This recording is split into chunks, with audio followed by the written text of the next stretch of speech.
We'll take care. Okay, great. Yeah. Thank you. Thank you. Bye. Bye. Ray, another thing that's on the agenda is the house that burned up 35. Oh, So- that's a ratification, Diane. Yeah, I thought we approved it and everything last week. Well, yes, we did. But remember, the one little snag in that was that the poor representatives, the owners, were in the hospital.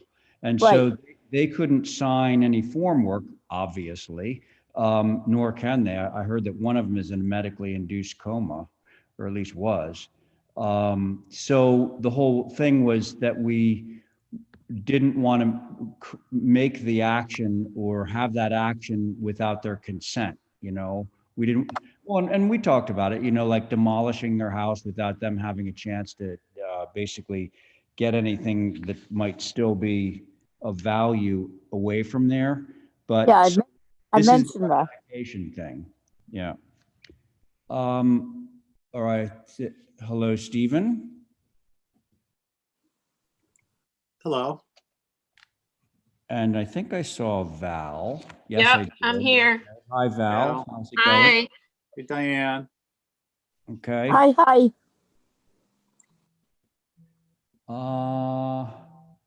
Well, okay, here's another really funny thing is there's no staff on, right? No, she was. Holly's there, okay. Holly's there, okay.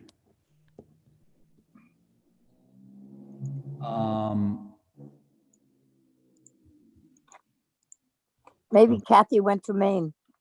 No, Kathy is doing inspections that are long overdue. Wow. Okay, good. So let's see, folks. It is, it's actually 4:32. We do have our quorum. We have Diane, Val, Stephen, and myself. We have Holly. You're going to be doing our administrative stuff, right, Holly? So, Hi, sorry, Kadeem and I were having problems getting into the meeting. is Kadeem with us too, or is he still out? He's still out. He's trying to get in. Okay, well, when it gets down to it, I'll call his name and we'll see if he's there then. But NCTV, are we ready to rock? You are ready to rock. Okay, thanks a lot. I'm gonna get going.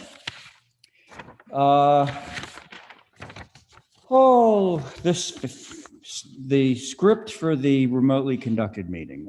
Welcome everyone. For the record, this is Ray Pohl, Chairman of the Nantucket Historic District Commission. Let's confirm that the following members and staff members, board members and staff members are with us. And when I call your names, please answer in the affirmative. Diane Coombs. Aye. Thank you. Val Oliver. Aye. Thank you. Stephen Welch. Aye. Okay, and this is Ray Pohl for the record.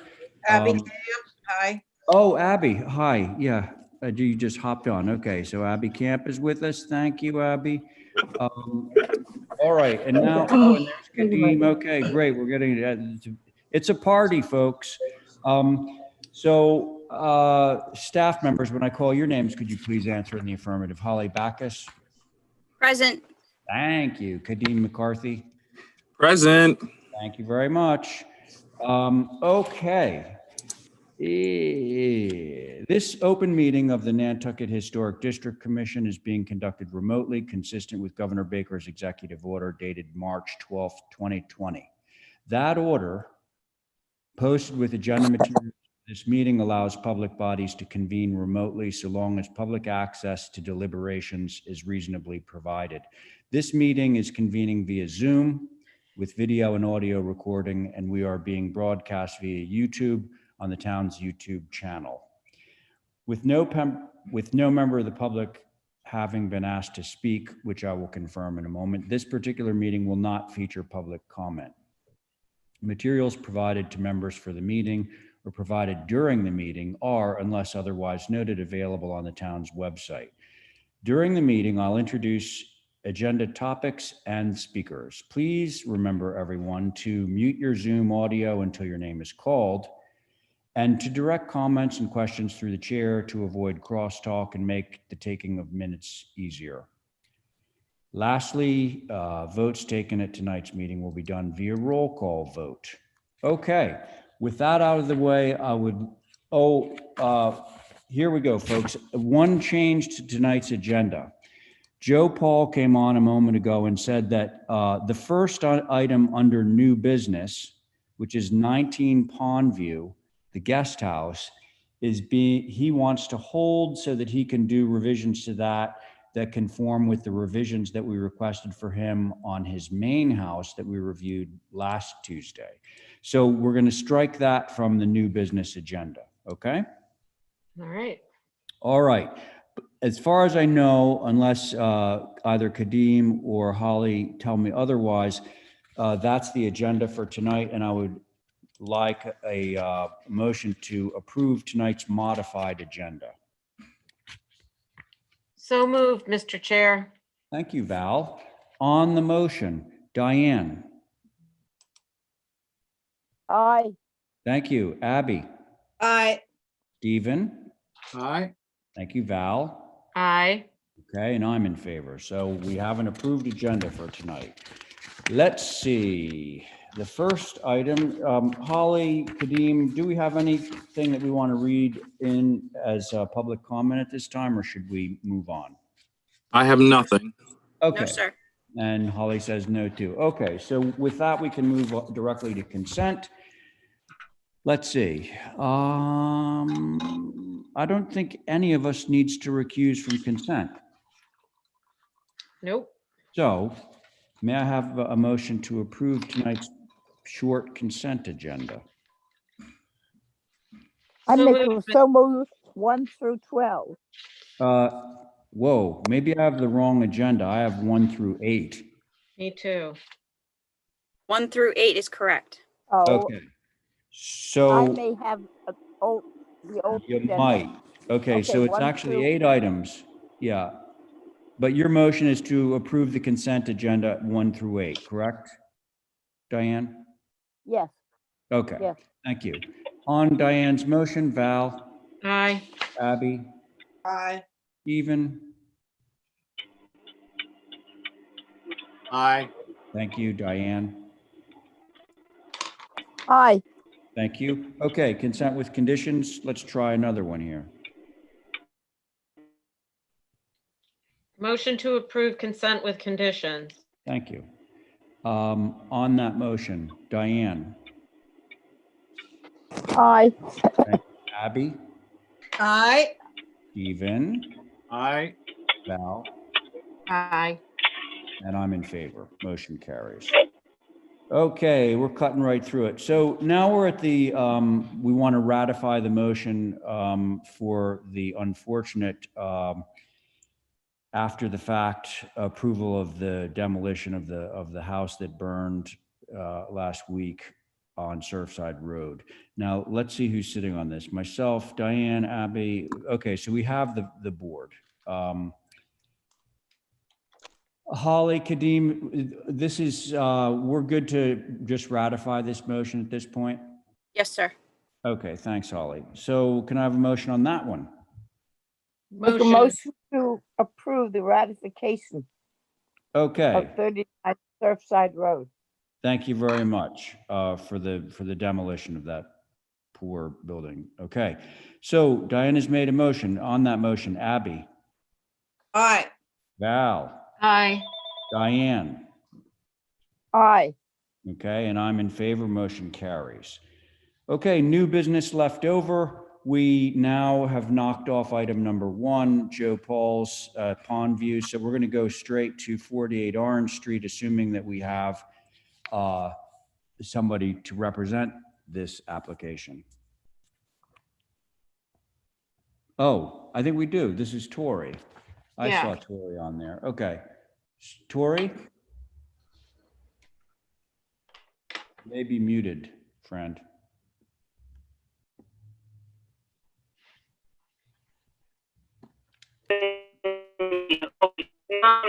Uh-oh.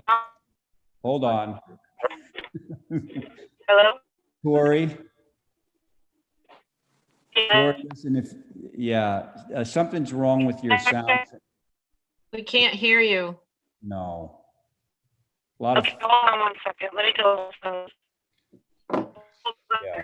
And make sure you don't have another device that's on in the room or you're going to get feedback. Not positive. What? I said, and not positive feedback. I'm gonna I'm gonna call right back in. Connect right back in. Okay. You're coming back in? Okay, that's probably wise. Yeah.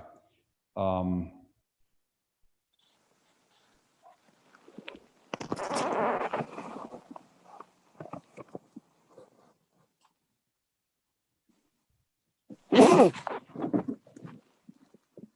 all right. It's all right.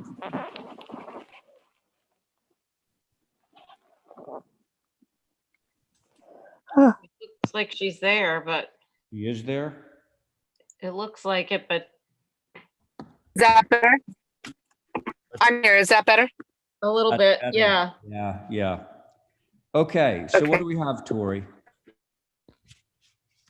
Okay, so this is a porch in the back. We have been to HSAB last Monday, and in general, they thought it was a positive. I'll let Holly also give their Yeah, she'll comments. read the They had a stuff. positive reaction, that it was an improvement. And it's not visible from a public way. This is a What? Greek revival style home, Yeah. and it's not visible from a public way at all. Boy, we're catching like And every word of I what think- you're saying. Sucks. I'm sorry. Oh, you're good there. Yeah. Yeah, and I haven't moved, so I'll keep talking. That's better. That was much better. All right. So tell us about the public way again. I know that HSAB is going to address all this stuff, but Yeah, so not visible from a public way. It's a Not- Greek revival. Not what? not visible from a public way is what you said? Mr. Chair? Oh, yeah, go. Yeah, no, this is a public way. Yeah, I thought so. Yeah, so as you can see, it's technically a corner lot.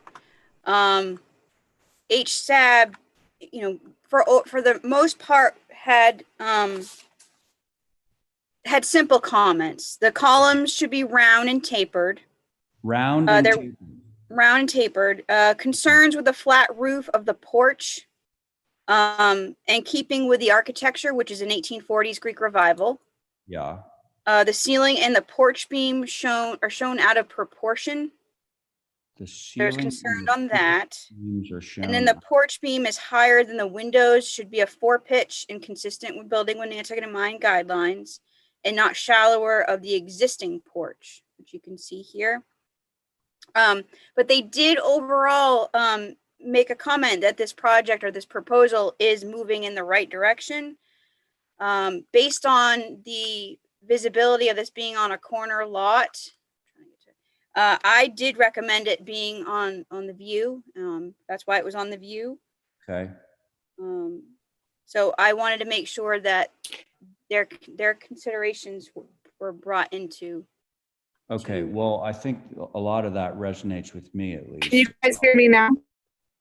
Yes, Yeah. Tori. Can you guys hear me? Yeah. it's Okay, kind of so weird. Holly, just as Oh, Tori, it's just we not okay? working. Sorry. no, I know. Are we okay with me talking? Yes. Okay, so as a point of clarification, I don't believe it's the corner lot, Holly. It's one in from the corner of Flora Street. Well, Based on your map you're showing here, that is a yeah, that's way. a- It's a traveled way. But yeah, but it's not a public way. It's a traveled way that goes to one house in the back. No, but The is it public a, way is is it Flora a Street. driveway or is it a butter's way? I think it's considered, according to Holly, a traveled way, but it's really a driveway for that house in back. Straight back. So the only public way is Flora Street, which is one house over. to the south. Yeah. Well, So this is not visible from a public way. We do believe, we understand, HSAB's comments. We're in complete agreement with rounded, posts, tapered, etc. Their overall thought was that this was an improvement to the overall look. And our volume in the porch height, the height of the roof of the porch is really in keeping, we feel, with the Greek Revival style. And really it needs to meet the fascia board construction wise to be built properly and not create excessive damage to the existing building. mhm. Okay. So we're open to any comments you may have if you have any questions. Yeah, okay, great. Hey, what kind of roof is it? Is it a metal roof at that pitch, that very reduced pitch? You mean material wise? Yeah. I believe, I mean, obviously they're going to do like a rubber membrane and stuff. I'm not Yeah. sure of what it is, but I could certainly find that out for you. I mean, ordinarily, if you have the rubber roof, which you're going to need to have, by the way, Yep. that's the only way you're going to waterproof it. Right. But that would be covered with metal or something like this. This is a good candidate for like a standing seam metal roof. Or copper Yeah. or something, right? Well, copper is metal, yes. Yep. So to the left of this on the east elevation, I see a roof that has a very, very shallow pitch. There's a Yes. few other examples around this building of roofs, like on the bay on the front of it, it's got a roof with a very shallow pitch. So Yes. I'm not sure that I would agree that this is incongruous with this piece of architecture, but let's open it up to the board. Okay. Anybody want to start on this one? I'll go. Yes, go ahead, Abby. I think it's a great improvement. I think it sort of anchors down that porch. So I realize that it's going to be tricky to do the roof, but that's not my problem. I like the, I'm in favor of this application. Okay, thank you very much, Abby. How about you, Val? You ready? Yeah, for the most part, I agree with HSAB. I would concur that I think it could be a little shorter in terms of the posts. And I missed that part. What would be shorter, Val? the posts, You mean less tall? yeah, so that Because it's not so far up over the doors and windows. I think Yeah, that so was, here's the interesting thing that I just noticed, and I think now I understand the HSAB comment on this. If you look at the south elevation, the columns go up and then the roof is like really, really thin. And if you look at that next to like the porch on the east elevation, it has like a more of a beam that goes around. So a beam would accomplish a few things here. One, it would give you enough room for your structure. And two, it would decrease the height of those columns. Do you know what I mean? yeah, so you're saying like a beam underneath, Yes. yeah. Like if you see where with the column, they've got the little, I forget what that ring is, sort of just Cap. down. If a beam went down to that level, and that was Yeah. actually the top of the column, then they wouldn't be as vertical. Plus you'd have the beam, which is a much more traditional way of rendering this. Yep. Yep. Yeah, good Could I, point. could I see, do we have a better site plan? Yes, there should be one on the front there. I don't know why, at least Oh, my, there That's you the go. site plan. Yeah. where is Flora Street? It's Flora two- Street is right here, Mr. Chair, if I may. And then this is Cash's Court. So that Yeah. is a Yes, traveled, it is. That's right. It's public way. yes. But no, it's No, not, it's not public, Ray. I But was it doesn't matter whether it's public or private, it's an actual way. The Yeah. one house, yes. Yeah. That was my point. Thank you, Okay. Mr. Chair. There were Okay. two questions I had, Ray. If we Yep. could go back to the east elevation, and we're only considering the porch, then I wondered why the east elevation all was in red. East elevation. Oh, because that's the added porch. Okay, so the very, over to the very right of the east elevation, there are the pillars, and then there's a very thin one. What is that very thin one? Right there.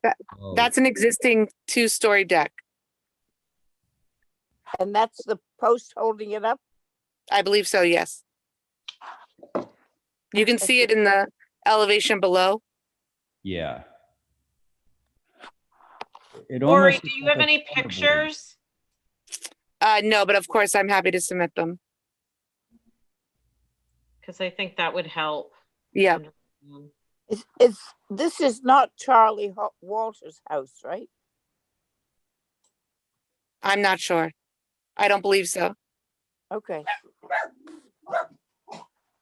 Anything further, Diane?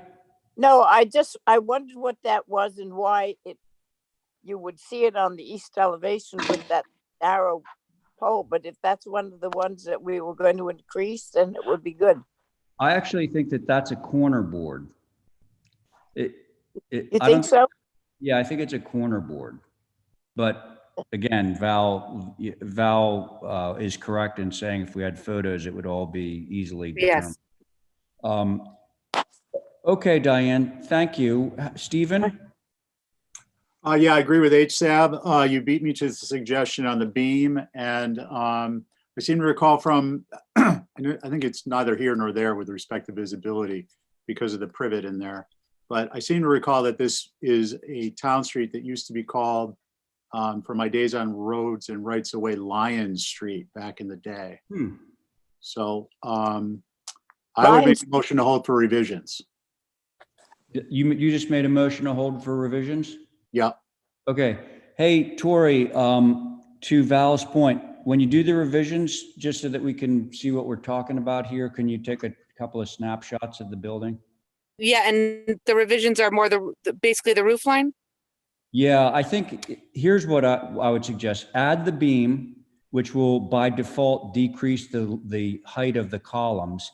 And I think that everybody's going to be happy with that solution. I think that's really all we're looking for. Okay. And you might even, when you add that beam, you might, if you carry it over to the existing on one of those elevations, you might actually be able to increase the pitch of the covered porch roof slightly, because you'll create a new bottom of the beam fascia around the other. If you look at the east elevation, well, you mess around with it. I do agree with HSAB that I think the pitch is a little shallow, but it's not the end of the world. Okay. Okay. All right. So Stephen has made a motion to hold for revisions. Let's pull the board on that motion. Diane? Aye. Thank you. Val? Aye. Abby? Aye. Stephen? Aye. And I'm in favor. Okay. See you next time, Tori. Okay. Do we have Linda on board? Yep, I'm here. Okay. It looks like I'm gonna be here all evening, apparently. All evening? Yeah, Why? because I got stuff on the next couple of sections too. We're only going to get through the new business. We're not going to get. That's what I figured. Okay, so 22 Cliff Road. Show us what you're doing. Holly's got it. It's a driveway. Yes. Matches all the other driveways up there. We already got coming up for a special permit for backing out at the planning board. Let's. There it is, right to the left of the steps. There it is. What? There it is. You can see it right up here on the left of the steps. Okay, so you got a curb cut. You're going to keep the brick on the sidewalk, I'm sure. Yep, has to keep it level because of that. Remove granite step. Remove steps, got that.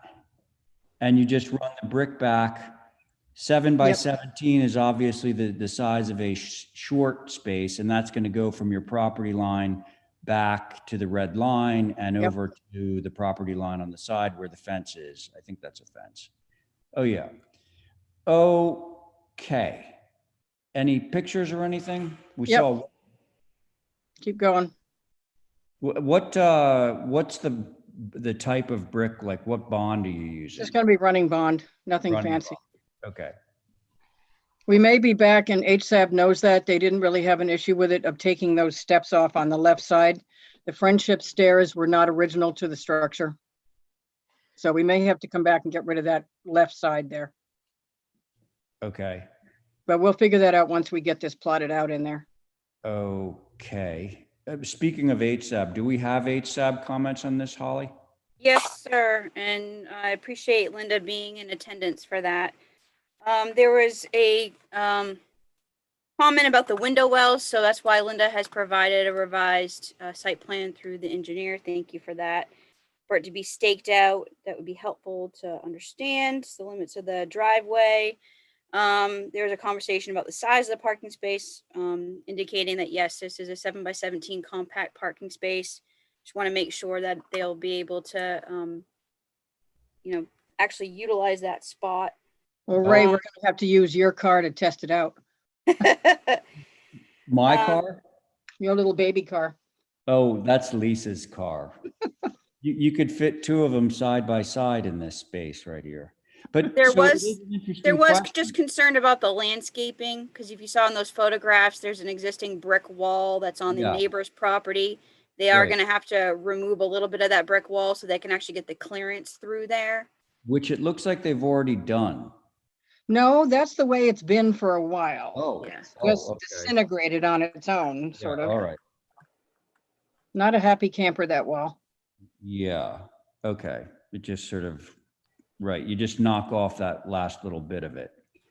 Yeah, the L part that comes back to us. We're still working with the other guy, with a neighbor, to get rid of that wall entirely and then Yeah, have a planting bed down between the two lots. okay. Yeah, the brick wall really doesn't serve a function. Hey, Yeah. No, it was put in a long time ago. When they put that space in the last 20 or 30 years, they stuck that wall there. So Linda, Yep. do you foresee that there's going to be any problems with the fact that there's a light well in the parking area? I mean, it's not really our purview, but wouldn't a tire go down there? They're gonna have to rework that brick for sure. Well, I'm just saying the light And there was a well tree there, I encroaches guess, that into they the took parking- out, so we're gonna have to fix that. All right.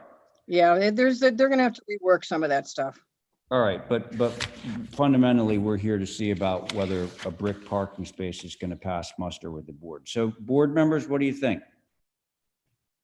I was wondering if, we've got some tight driveways side by side over where I live, and I'm wondering would they ever consider joining and making one large driveway and having one car on one side and one on the other with a sort of a Belgian block to separate? Well, it's up for sale, his house. So we're sort of waiting to see what happens, and then we will approach them about reworking this whole thing. Yeah, I'm wondering, it's so tight. I'm wondering if this is the cart before the horse. I'm just wondering, that retaining wall is preventing you from having a decent parking lot. both. Well, yeah. Well, and we'd have to retaining wall is get an doing easement nothing. from him, and I'm not sure, right now, that's not possible. Right, So we just don't know what's happening in the future. yeah, Believe me, we'll be back. okay. Yeah, well, I'm fine with it. Maybe Wow. there's something, some sort of something to keep you from getting a tire. Maybe that the end of the driveway has a little retaining wall or something. Well, that's Yeah, for them to they'll figure it out. So I'm okay with this. Okay, thank you. Val? Yeah, I am too. Okay. Diane?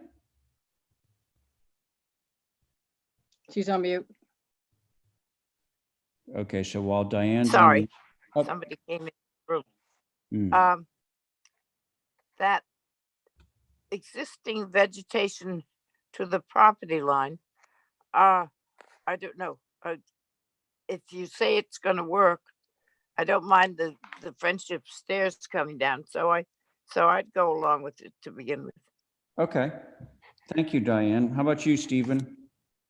Yeah, it definitely needs the vegetation built back in at the retaining wall when that gets finalized. But that is on the neighbor's property, so It is. I don't have a concern with the 7-foot spot. I think you might as well just ask for the stairs while you're here now if you want, Linda, because. Yeah, I'd like to take that half off. One of the pictures shows that the original fence back in 1900 went all the way to the stoop, and those stairs didn't exist. because Yeah. generally Alright, friendship yeah. stairs don't hang off the side of the house. So if you Yeah. want to include the friendship stairs on that side coming off, makes me very happy. Well, your diagram, your document shows two of the steps coming off, which would look awfully funny. Stupid, because you'd have to jump off the last two. So I'd rather get them off that side completely. Would be illegal. Yeah. So I think it's probably wise for us to include getting rid of that half of the friendship stair in its entirety. Great. Works for Okay. me. All right, so would somebody like to move forward with this one? Because I'm fine. Yeah, I'll make a motion to approve. Do we want to hold for a vision? I don't think we need to, Diane. Okay, Do it through staff. Do it through staff So though, we- Mr. Chairman, if that's part of the motion. With the Well- stairs coming off, do that through staff. I'll Yeah. put a new drawing in. Right. So Abby, could you just include as your motion, we're approving the brick drive, but also the removal of the half of the friendship stair that encroaches into the drive area right now? Yeah, isn't it all of it? Through staff. Well, we would get rid of all the steps, so it Yeah, would be. yeah, one all side of the whole left side of the stoop, of the Oh, stairs. that's right. Yeah. Okay, so that's Abby's motion. On Abby's motion, Diane, aye. thank you. Val, Aye. Stephen, Aye. thank you. Abby, Aye. all right, and I'm in favor. Motion carries. Thank you very much. Okay, so you got another one, studio at Head of Plains. Let's check that one out. No, just for the sake of argument, to speed this along, everything else on this property has been approved, the angled pergola, the pool, all this other stuff because of lack of visibility out there. Okay. And I forget who got in. I couldn't sit on it, obviously. I'm the chairman of the Nantucket, but I presented it to them and they still didn't believe that they couldn't see it, but I put a bunch of pictures in and you can't see it. It was on consent due to lack of visibility until the three members had a cow thinking that it was visible when it's not. Well, Because everything else has been approved because of lack of visibility. Can we just, I'm sorry, can we run down Go right to the pictures. the locus and everything first? Back up a little bit just so I'm getting, okay, thanks. Perfect. Yeah, all right. Okay. Thank you. Go to the pictures are the best thing to look at. This is where that octagon used to be that Pierre Garneau's dad owned. Oh, wow. There's a house there, there's a pool there, there's a garage there, there's all kinds of potting shed and all this other stuff on the property. Okay. This is the last of it. It's a little odd, but it's only 15 feet tall and we can't cut the brush around it because It's kind of hard to figure out. So the south elevation looks like it's got like a nano wall on it, right? I know. I wish there was more pictures. I see the house, but Yeah, like context, like what does the house actually look like? Does it look well, like? there is one of the house, but not of the conglomeration of buildings on the site. Maybe we should just, Holly, maybe we should see everything in here. There's one further down that shows the house. Okay, that would be good.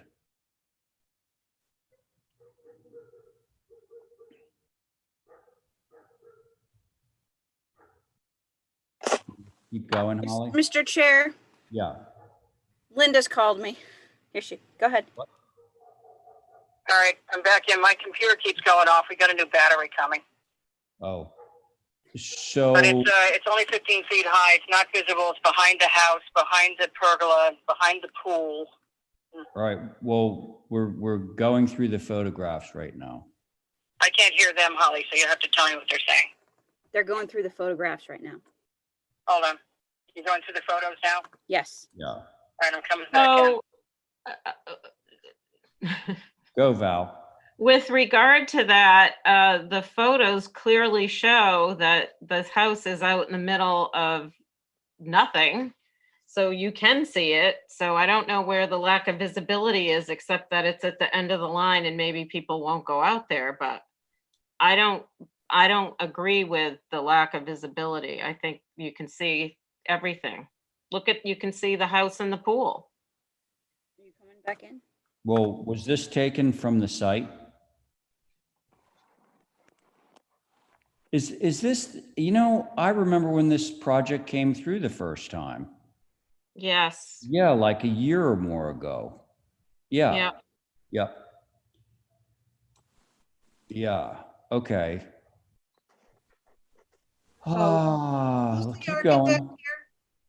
What, It's Abby? somebody from off island. Oh, yeah, I remember this. Here she is.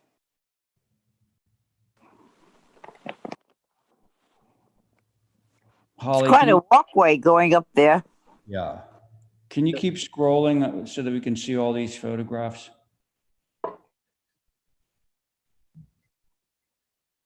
And I guess we should read Nantucket advisory.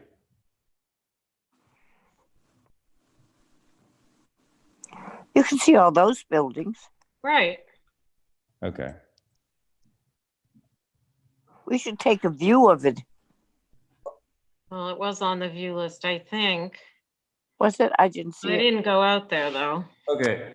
So, I'll take a stab at it. yeah, that would be great. Thank you, Okay. Abby. So I think the nano wall is a bit much. I think if you took off 2 on either end, that would, because around the corners are doors, right? So I think it needs a little more shingling on the corners, if you get my drift. So I would reduce it by 2 nano doors. And I'm not sure about the vertical siding. I think maybe that should be shingle, but I have to see the other tertiary buildings to make sure that I'm right on that. Otherwise, I think that's kind of an anomaly. And as people have pointed out, I think we're going to see this. All right, Mr. Chairman, I'm back in now. Before we keep going, can we go through the pictures? Then I'm going to ask you to take a viewing because you cannot see this 15-foot high structure from anywhere. This is the head of planes where you take the left to go down head of planes. Keep going. Linda, what is That's the driveway. what is the roof material? Shingle. This is from head of planes road looking in. Keep going. I mean, I wouldn't bring this anywhere near you if I thought it was visible. You know that. Hey, so the other thing that's sort of confusing to me, well, not confusing. I'm looking at those elevations and some of it That's where looks it's going, like by the might way, be in that corner. glass. What are you asking?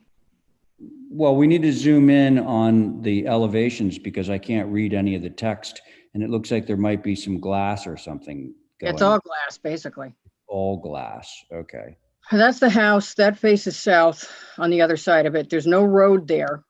There's no road on the other side, and we are surrounded by conservation, not land bank. Nantucket Conservation, which is not a public venue. So there isn't any other lot around us on all 3 sides, and part of the 4th side is all Nantucket Conservation land, which is not considered public view. So that's why it's even more lack of viewing, because we can't cut any of this brush here. We can't. What is the window in the building? In all the glass. What is the window? It looks like it's just one pane of glass. Yeah. Can we please go to the elevations? Because that's where my concern would lie, would be the glass, all the glass. Right there. Okay, there we go. Zoom in. Yeah, it's hard to read. The house looks like it has 6 over 6s, but that's a plain big glass.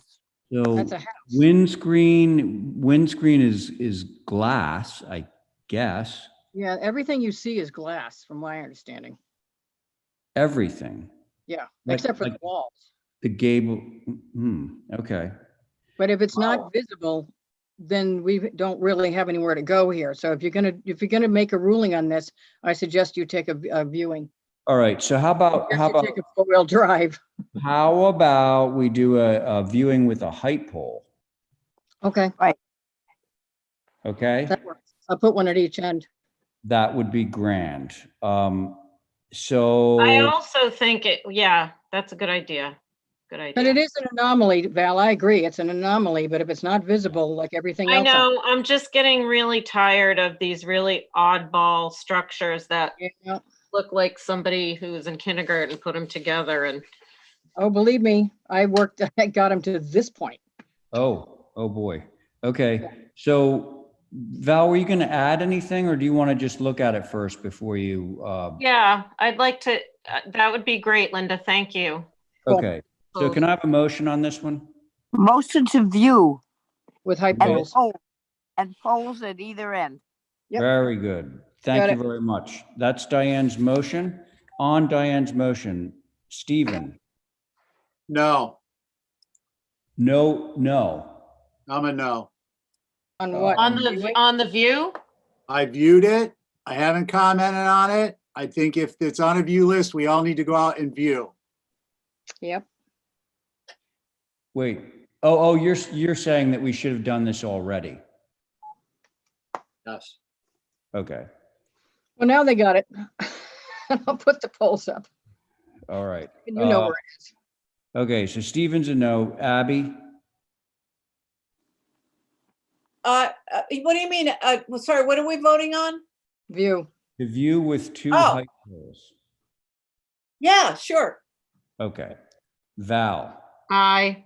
Thank you. Diane? Aye. And I'm in favor. So the motion carries 4 in favor, 1 opposed. Thank you. We'll All put right. 'em up. Just Thank- don't go out there when it's been raining, please. I'll have to go find you. Okay.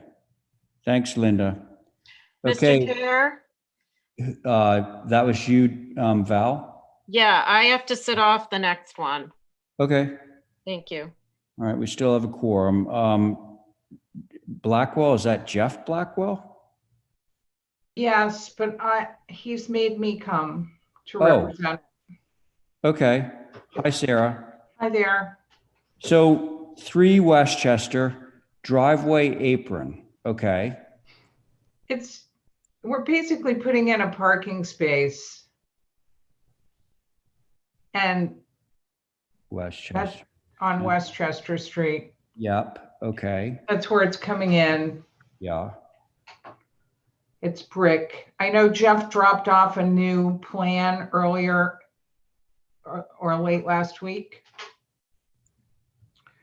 Jeff and Holly were going back and forth a lot Okay. about what was going on here. All right. So it's literally a parking space that we're reviewing here? It's a parking space. Okay. And the material is what? Brick. Okay. And Holly, do we have HSAB comments on this?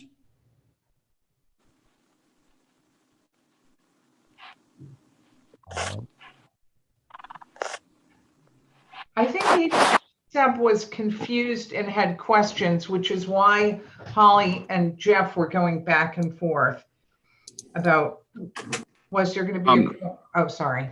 Oh, no, sorry. We just can't hear Holly at the moment, so I'm going to run back there and just talk to her. Brother. Love think- Zoom. I feel like what their questions had to do with what was the pattern of the brick going to be, and was the curb coming out? The curb is coming out and just it's going to the DPW. It's just brick. Right.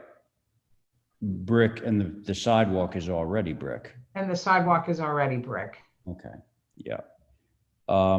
Well, listen, while we're waiting for Holly, does anybody care to opine on this one? What are they calling for the apron? Is the apron going to be brick or? The whole thing is brick. It's all Yeah, gonna the apron in quotes is actually the sidewalk. Yeah, well, I thought they might have re-bricked it so it was some sort of definition as it goes into the driveway. But most of that stuff along there is brick. In that part Right. of Correct. Westchester. Oh, That's only the second house in, so. That's right. Okay, thank you, Diane. Abby?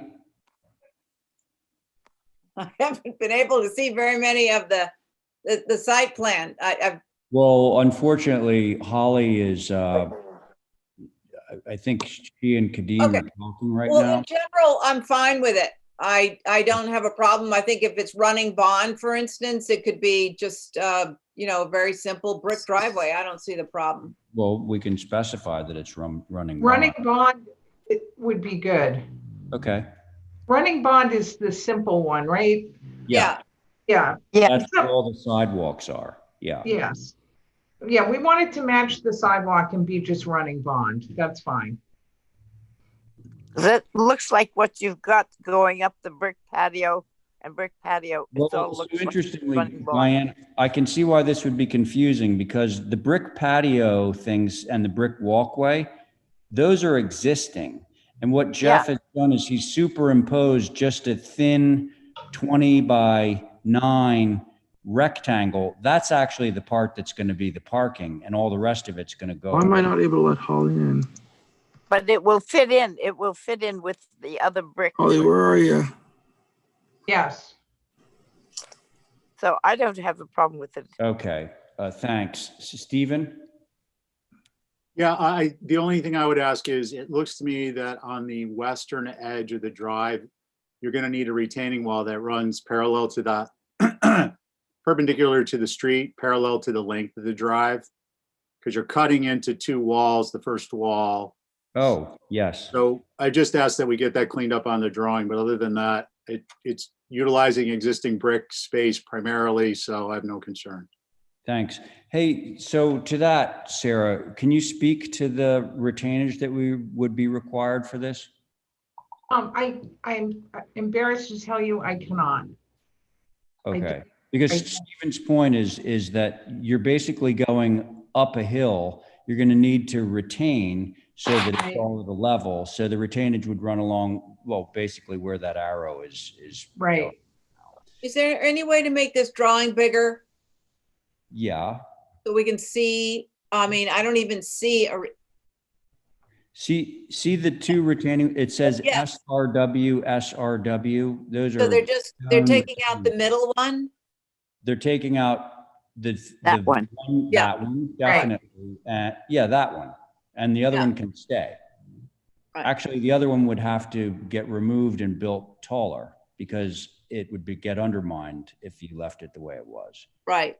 And to the left, what's going on the left side of the driveway? Well, see, that's to Stephen's point. You're going to need to have retainage there too, because right now it terraces up. Yeah, do you think we need more info or can we? I Do you do. want me to come back with a revised plan that shows the retaining?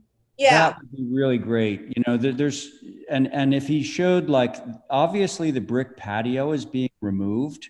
So Right. we'd want to see that sort of taken out of there in its entirety. How much of the stuff is going to stay, what the retainage is, those would probably be the same questions that HSAB was asking. Okay, so what I'll have him do is do like what it will look like as built with the retaining wall removed, the new retaining wall put in, and the brick patio Yeah. modified to allow for the parking and showing the running bond. I thought there was a plan that was submitted later that did all of that, but if you don't have it, I'll just make sure we have it for the next time.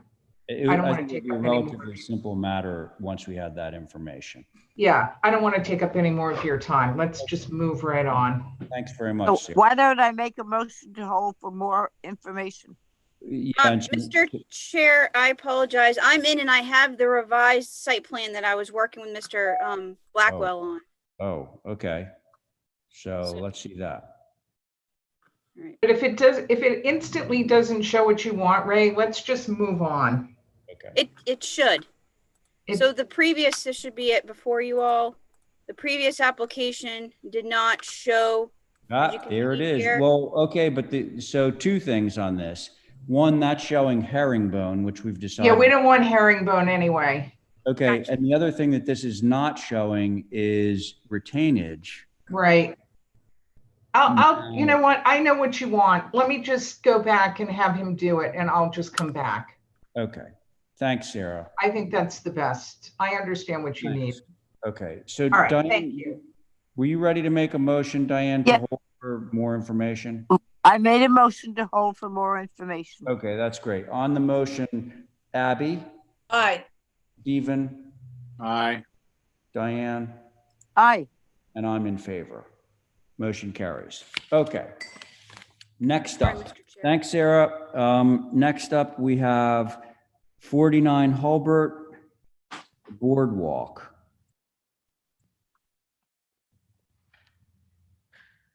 Guess my computer is just tired. Sorry about that.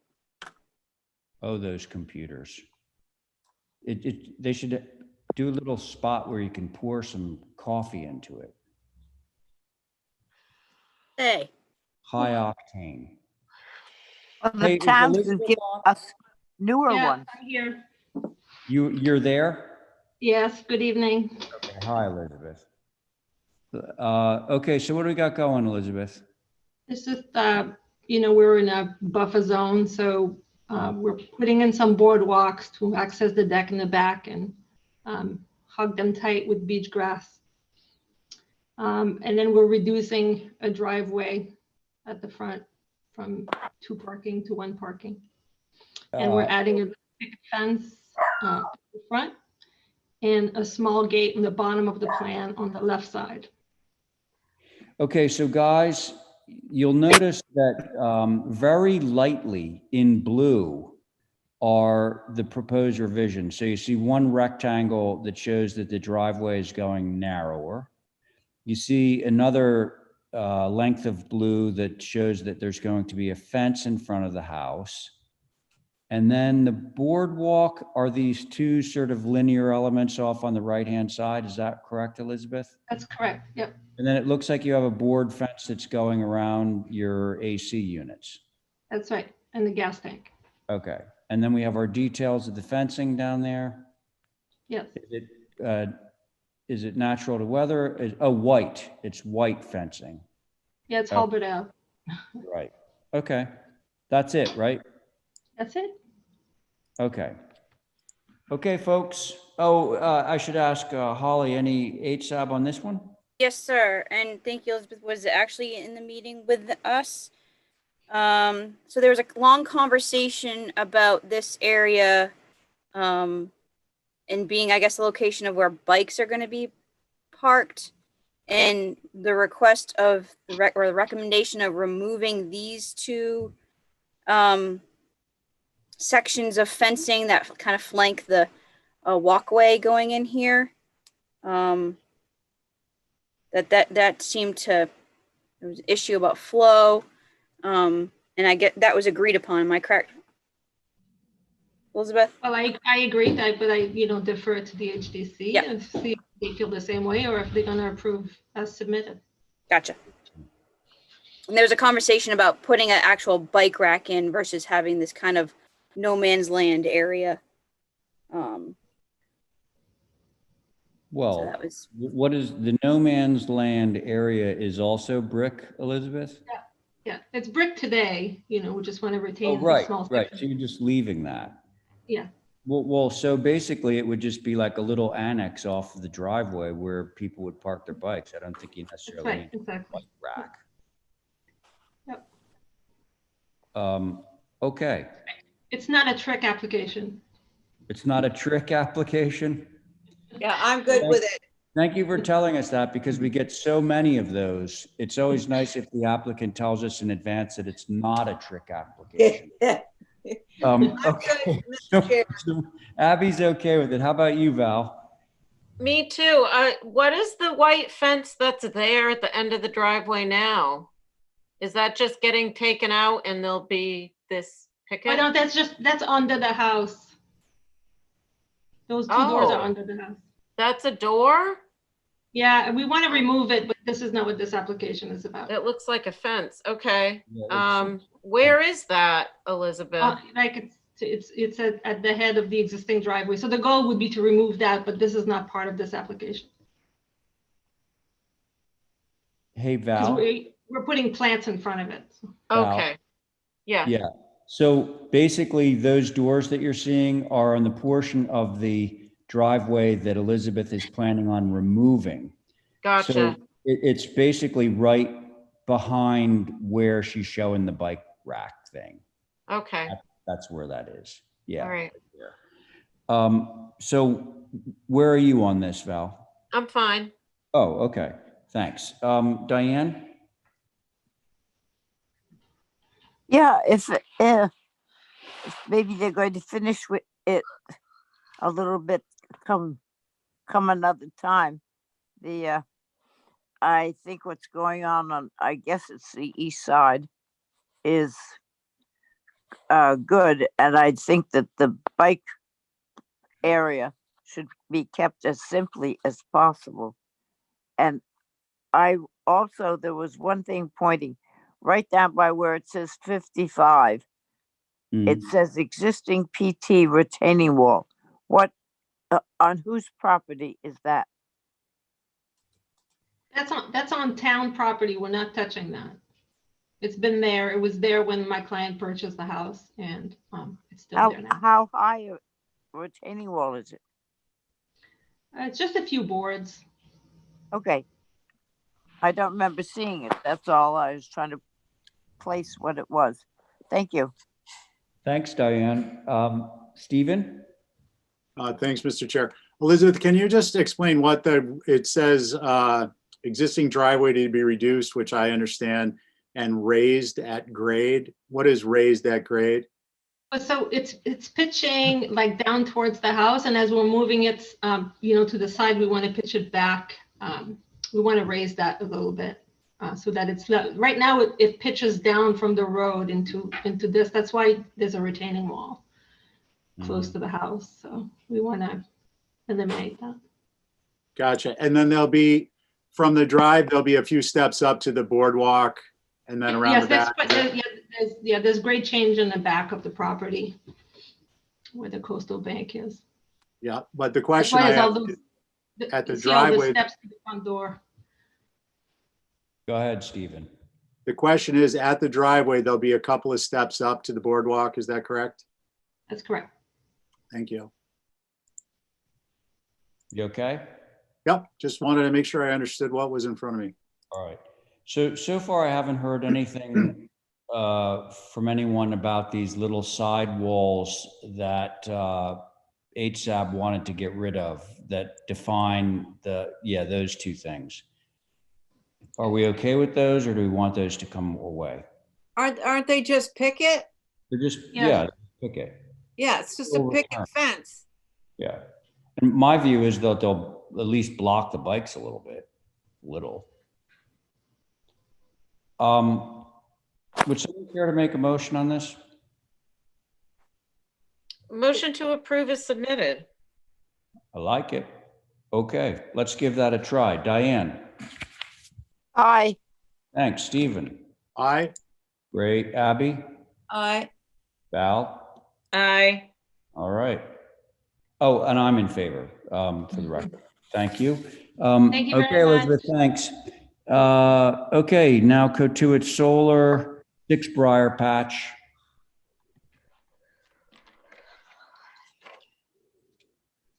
Hi. This is a very small solar installation. It's on an upper porch roof, and Okay. it's not on the main portion of the house. And the driveway, the way you look in, it's impossible to see it. Okay, that all sounds good.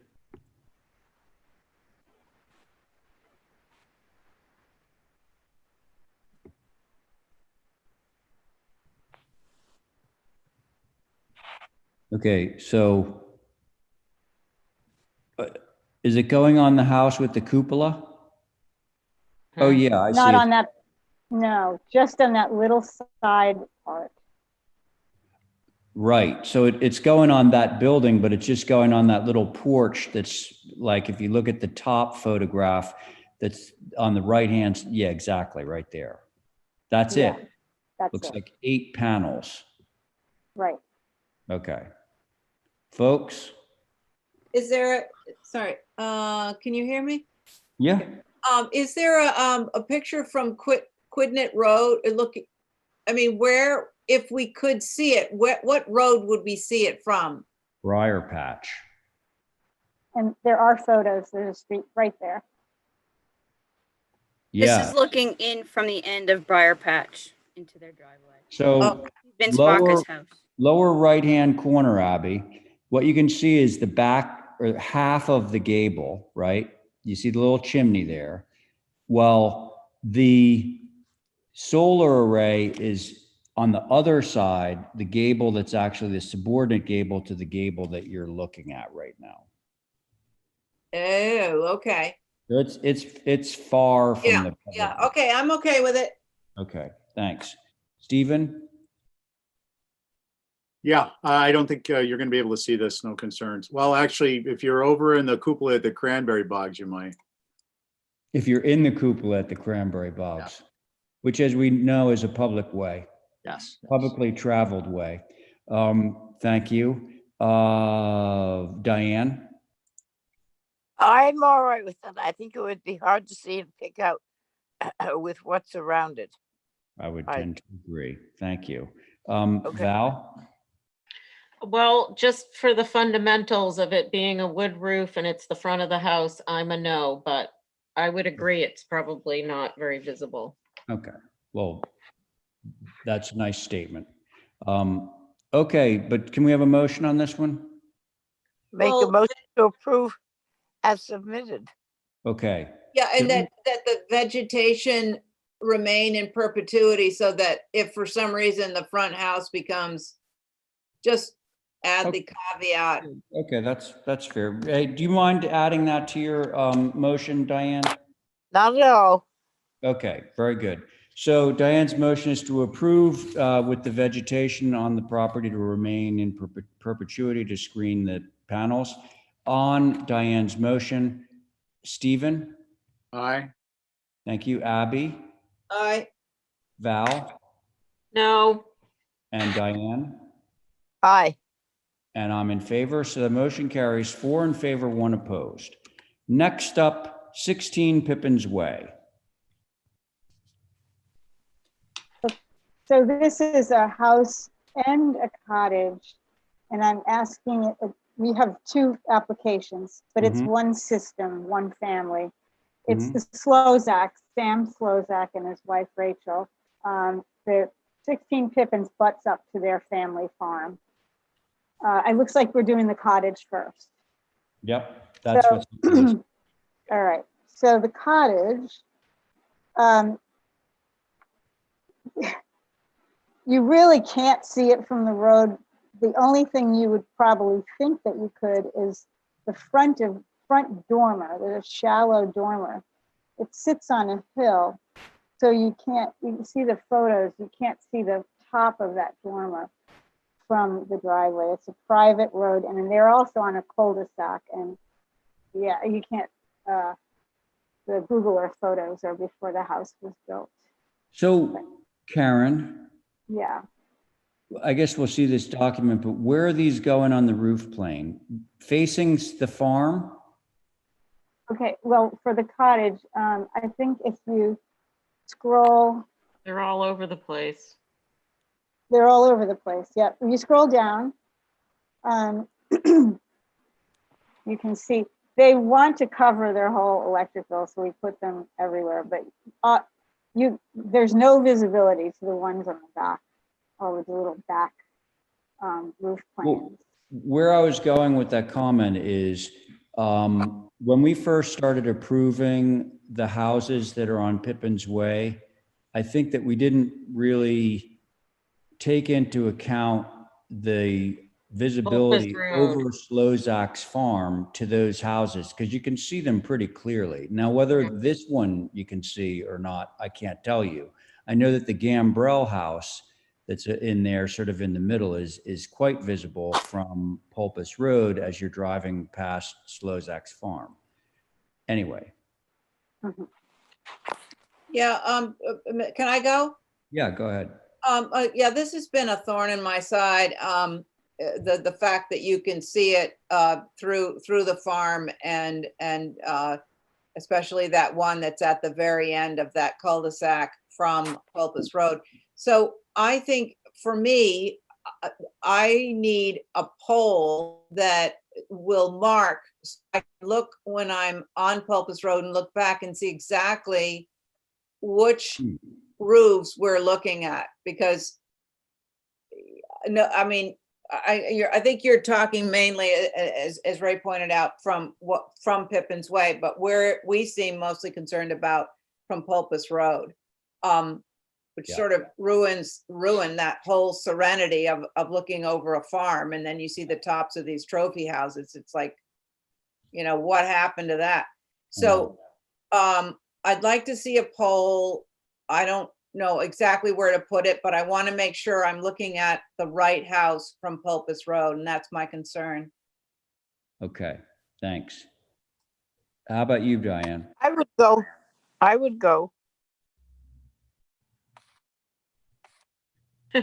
You would go. I would speak. Yeah, no, that's what I said. How about you, Diane? Oh, I didn't hear you. I'm sorry. No. Go ahead. Wait a minute. I would like to know sort of what roofs we're talking about.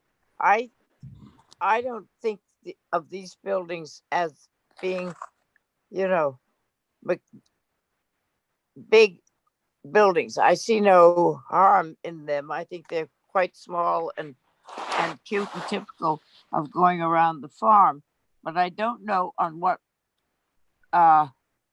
roofs they want to put the solar panels. I think what would concern me is on the west and the south, whether the roofs are going to pick up the solar panels so that they become spotlights over there, because the pond is over there, and at least coming from the farm, it's been kept rather simple. So I don't see anything on the 4 elevations that say what walls these are going to go on, and what their view value is. Part of the area land out there by the pond dipped, if you remember, when we first started building out there, and I'm not sure whether this is there, whether this is where the old barn was or not. I'd like to know what the elevation was and where they're going to go, and so we could see what reflection it had. Yeah, just to answer that question, Diane, I agree with you, but this is not where the old Crosby barn was. That's on the other side of the street, other side of Pippin away from here.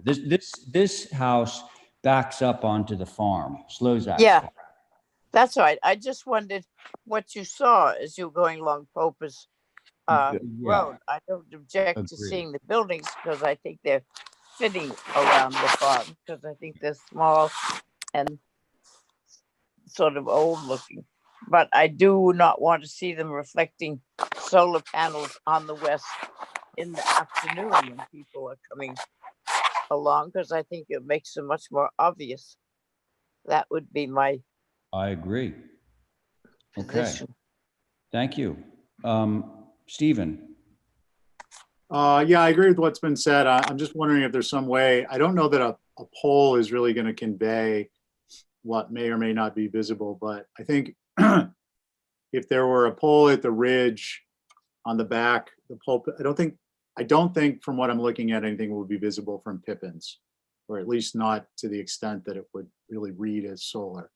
I think that from Pulpus Road is a question, and I'm wondering if perhaps the best way to indicate the location would be to put a post up at the most visible ridge from Pulpus. Let's get the worst case out of the way.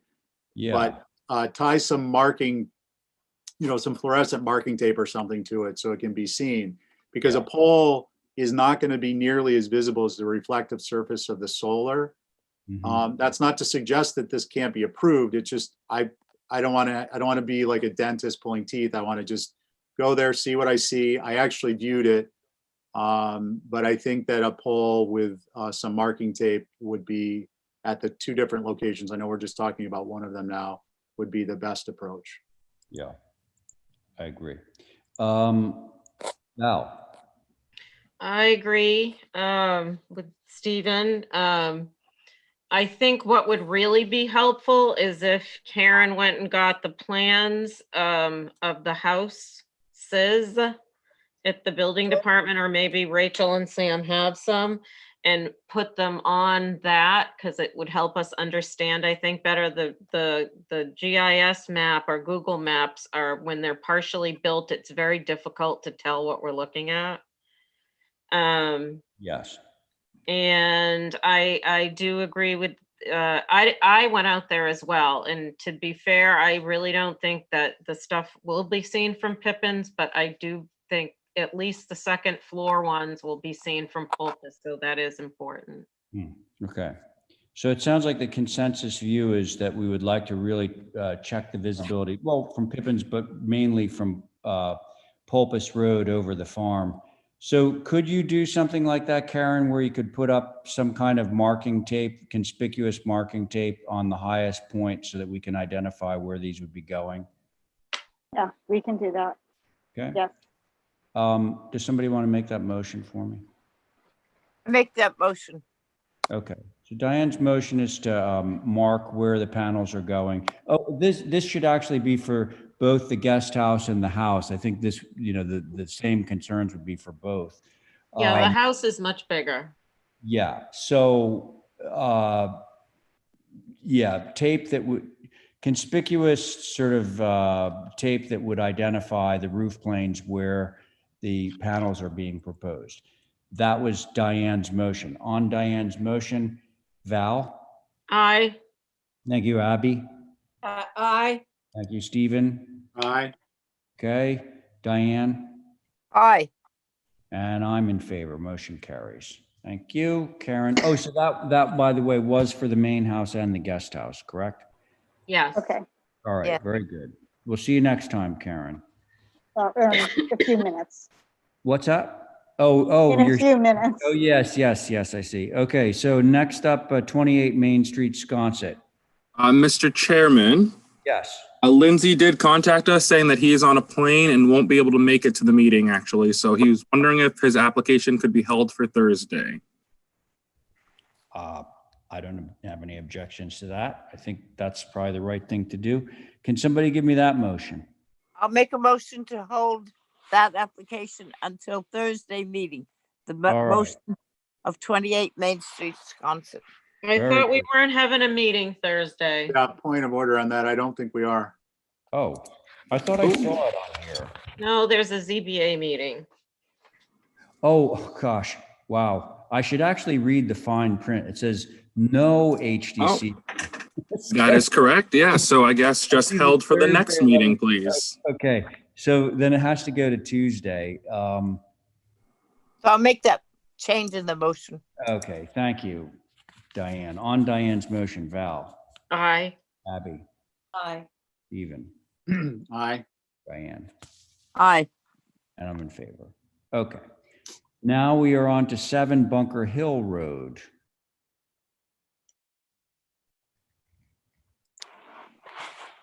Okay. Brunel.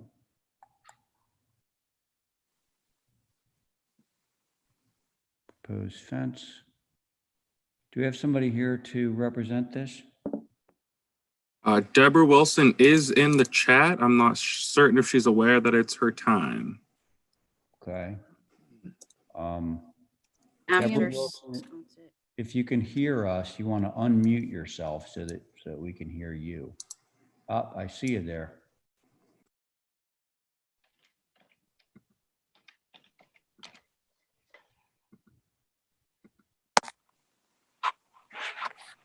Kadeem, is there any way of reaching them? I can see her. She's up there. I can try shooting her. Oh, she's hang on. talking now. Okay. Okay. So Deborah Wilson, what can you tell us about this fence application? We've got it in front of us now. Pretty straightforward. The board has taken a look at it previously.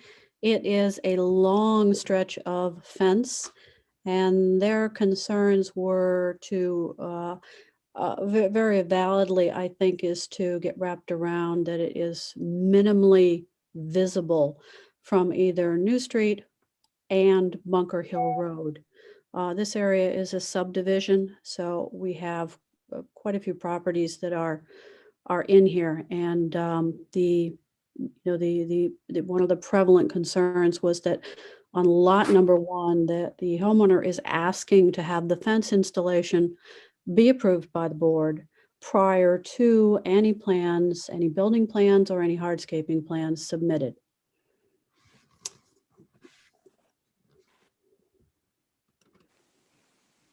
Okay, so lot number 1, when we're looking at this subdivision plan, that's the applicant for this fence?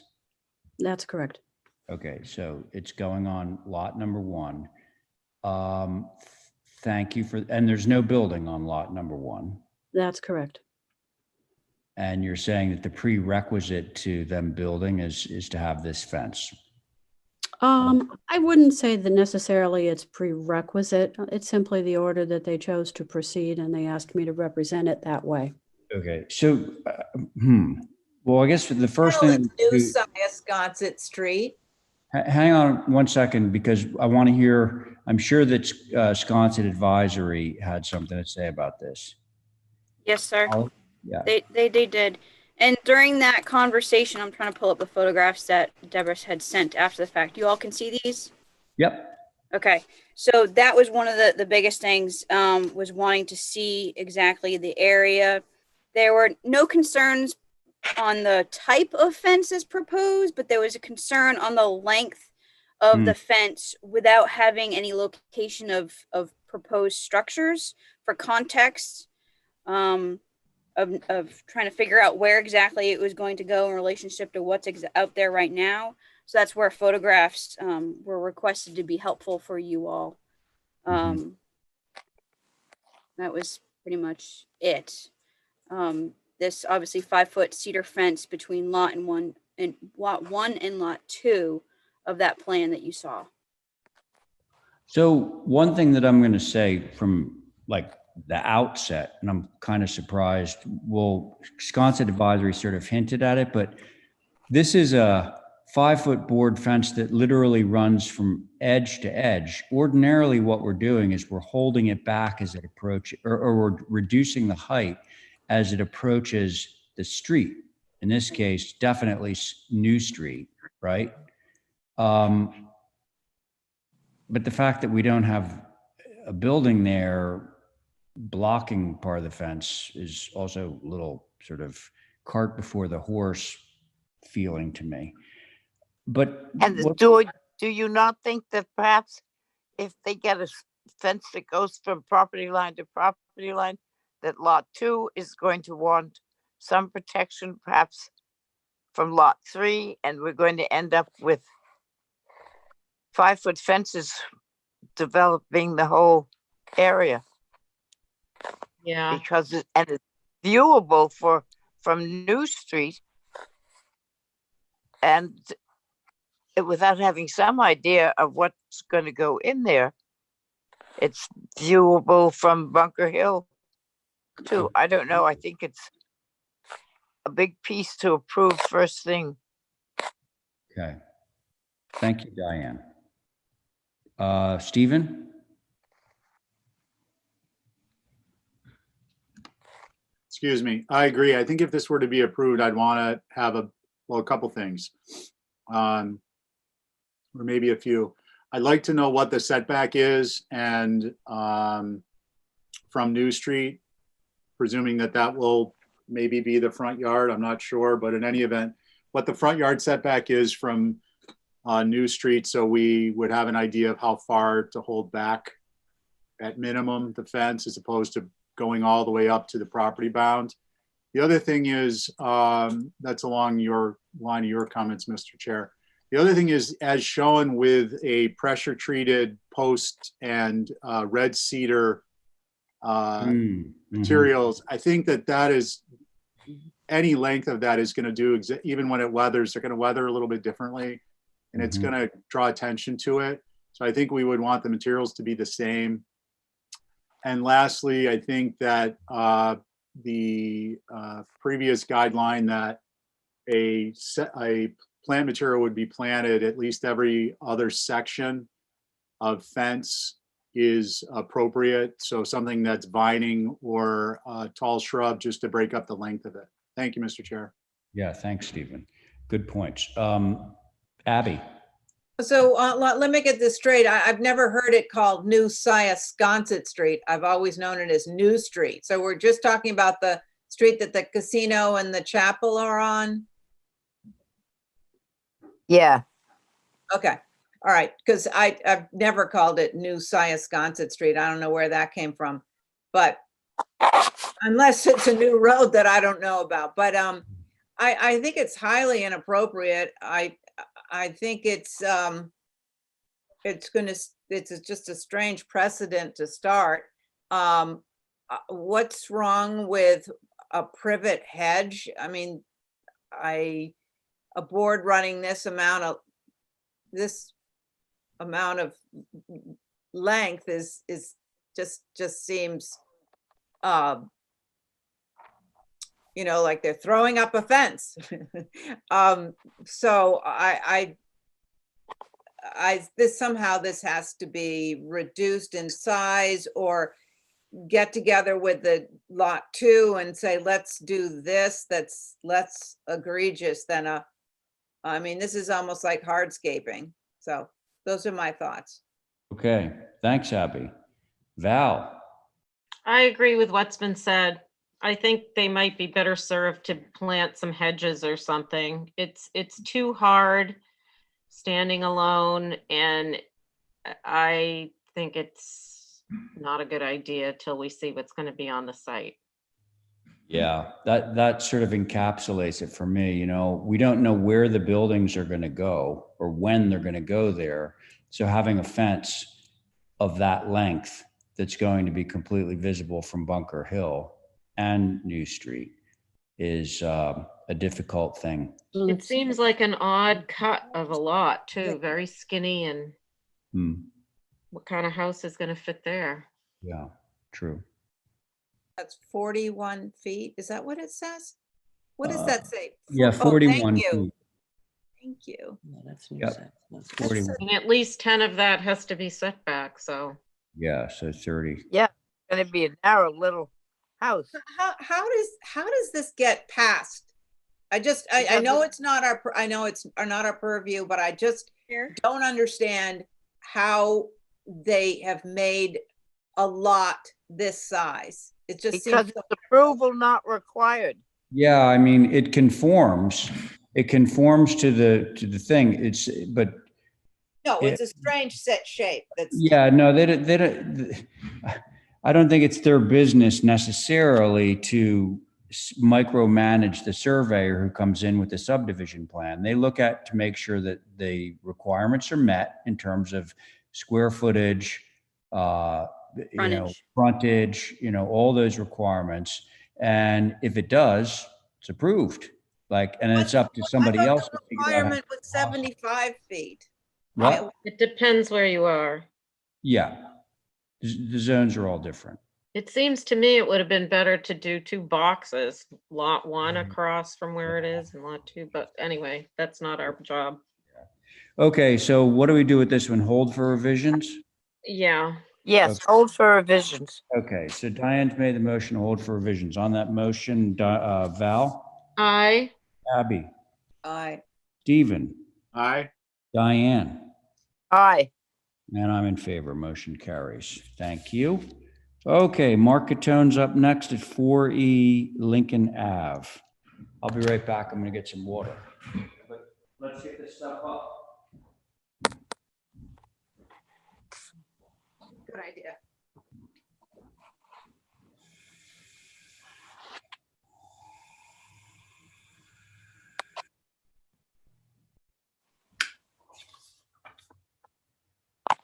Oh.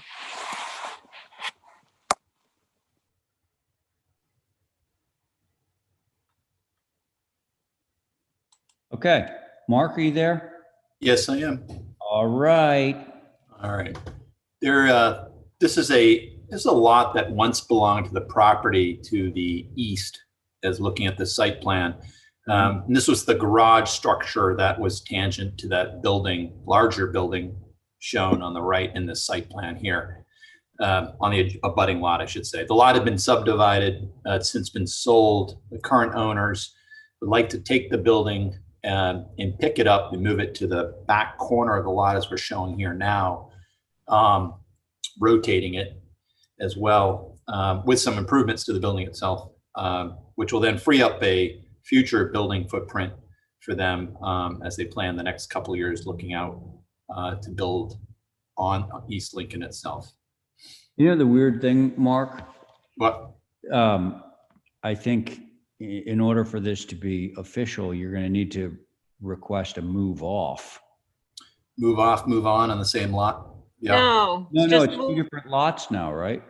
Oh, no, it's not. It was subdivided with the building already in place. Does that make sense? No. Well, so what's hard to see is he has this very faint outline near the street. That's where it says future. Oh, that's where it is. I thought it was another piece of property. No, it lives on that lot now. No, I get it. Sorry. Yep. Okay. So it sits parallel to the street. This will now sit orthogonally, I guess, to the road. And we've made, you can see that the clouded fenestration changes as proposed on the 4 elevations, if you will, with the photos. So you said right at the moment, well, the photograph shows that, yes, the ridge is parallel to the street currently. Yes. Right? Yep. And you're saying that it's going to run perpendicular to the street. That is correct. Right? So would that be the proposed north elevation? That is correct. Yep. Okay, so the proposed north elevation is now the side that faces the street. That's right. Okay. And looks like you're adding a little second floor deck, changing the garage doors. Door. Okay. Pent roof off to the side. Okay, fine. Yep. Double doors on the west elevation. And if we can scroll down. Oh, that's a nice improvement. Getting rid of all those storage doors, I guess, in favor. Yeah, of shed structure that's attached to that mass. Oh, I see. Oh yeah. So you're just removing that whole thing. That's correct. Okay.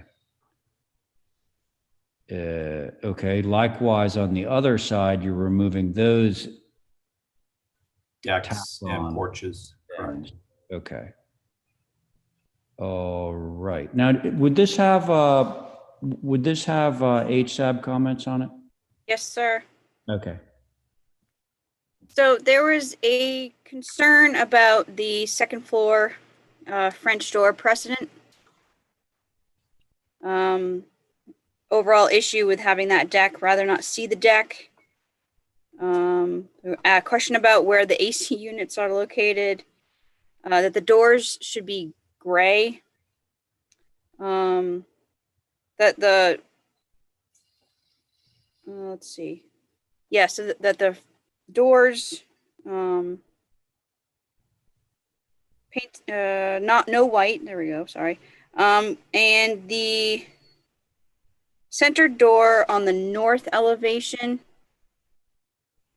should have a flanking window on either side. And then no 4/6 light French door on the second floor. That was the biggest conversation of this discussion. Light French door. Yeah, I didn't get that. I don't understand. Hold on. This was a few weeks ago, so bear with me. And I do, while you're looking for that, I want to make an observation. So they're saying something about like the precedent of the deck, but Mark, I believe, is actually removing a much larger deck that already exists in favor of one that's about half the size, right? But that deck faced away from the street. Oh, okay. Thank you, All right. Val. That was what I was missing. Fair enough. It being up on the street side. All right. Okay. So do we know the door thing yet? I mean, they're referencing French doors, but we only have a single door shown on the north elevation. Those are all, if you look at the photographs, there are 4 windows there today. We're proposing 3 windows today, basically in the same locations, and a multi-light door that would access out onto that garage deck. Okay. Mr. Chair, I believe that it was rather seeing the 3 windows and 1 door to the side, having windows flanking the door. That part. Oh, so like put the door in, flip the door in the window. Yeah. Put the door in the middle and have a window on either side, but that would be a net reduction in glazing from what he has right now. Anyway. Correct. Okay. Thanks, board members. I'll go, Mr. Chair. Yeah, thanks, I Val. went and viewed this today, and I think moving it back off the street is a huge win. But what occurs to me now, looking at it with his existing next to the proposed, all those little bumps that were 1-story sort of additive masses are gone. And I think somehow that just makes the building seem a little bit bigger to me. And I do agree with the side facing the street. I think that needs to be rethought, maybe a smaller deck or put the deck back on the side. It's unusual. It's kind of heavy too with the shingled railing on some brackets. So I think that should maybe have a little more attention, but I think the move back is good. Okay. The win-win. Thanks, Val. Diane, how about you?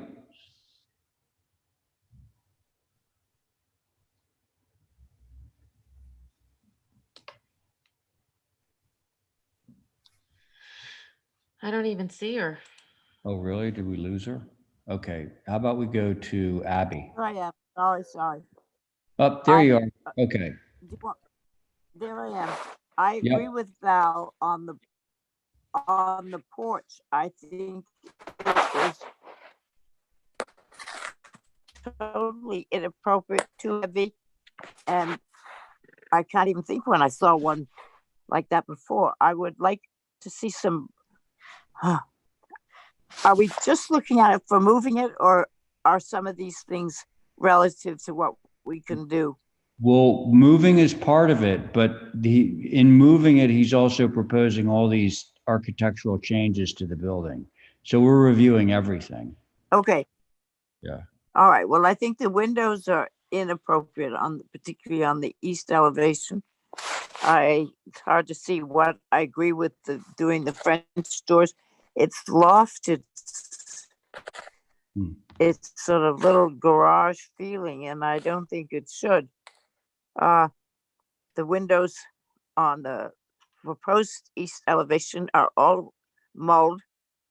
On the proposed west elevation, they're equally mold. And on the north, those are all again, I don't know. I know, but I just asked Ray, and he said we were looking at it as a general thing. Oh, well, I'm sorry, Diane, maybe I wasn't clear. The things that are in red, dashed in red, those are things that Mark is changing. So the building is moving, yes, and Val's observed that that's going to be a positive in terms of its visibility and so forth. Right. But then he's also proposing these changes like the second floor deck and the pent roof and those kind of things. So yes, I would like your opinion on those things. Okay, well, I don't think that they are good. I think it should be kept as simple as possible with putting 2 buildings on an East Lincoln property, which is a fairly informal street for down there. And I think the program is too much. Is that a skylight up on the roof? Oh, An that's, existing skylight. that's Existing. an existing. Okay. Well, I'd like to see what can be done to change what's there, and particularly the shingled deck on the second floor. Okay, Looks like that's all I can do. okay. Thank you, Diane. How about you, Abby? We have Abby there? How about Sorry, Steve? I could. Oh, sorry, I there's couldn't Abby. Get my, what is the color of the sash? I believe it's all proposed as white. It's white now. Okay. I thought you were doing the trendy black and I wasn't sure. So, Trinity Black. so I wonder if on the north elevation, if you know how you've done the shingle on the sides a little bit, I wonder if that Yes. could come in a little bit more and disguise your fenestration pattern. And I would say bring it in under the double window and to the edge of the door. If you could bring it in that, I think that would let you do whatever you want behind there.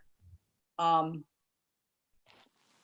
one would see it. And I don't really have a lot to say about this. I understand. I think the fenestration on the east is a little higgledy-piggledy. I wish it was a little bit more lined up, or the windows maybe, I don't know, it seemed, they seem a little bit random, but I kind of see what you're trying to do.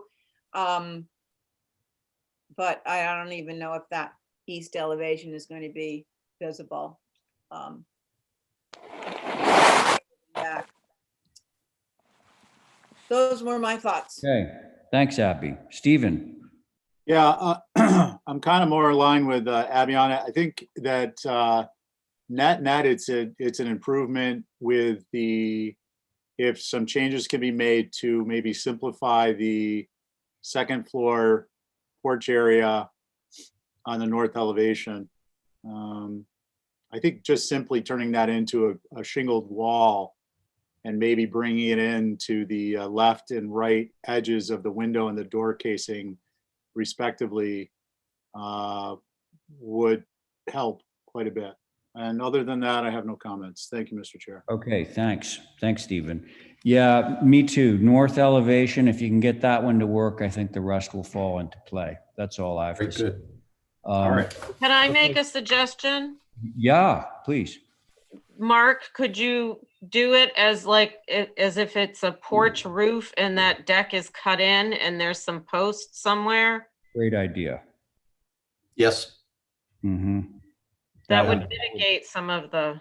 Sure Yeah. would. I mean, I will add that we had a centered, more symmetrical arrangement of fenestration over that garage door. We had a French door flanked by windows. The owners are trying to work within the existing frame, which drove this design. But I think we'll bring something a little more charming. They're going to like the other option better.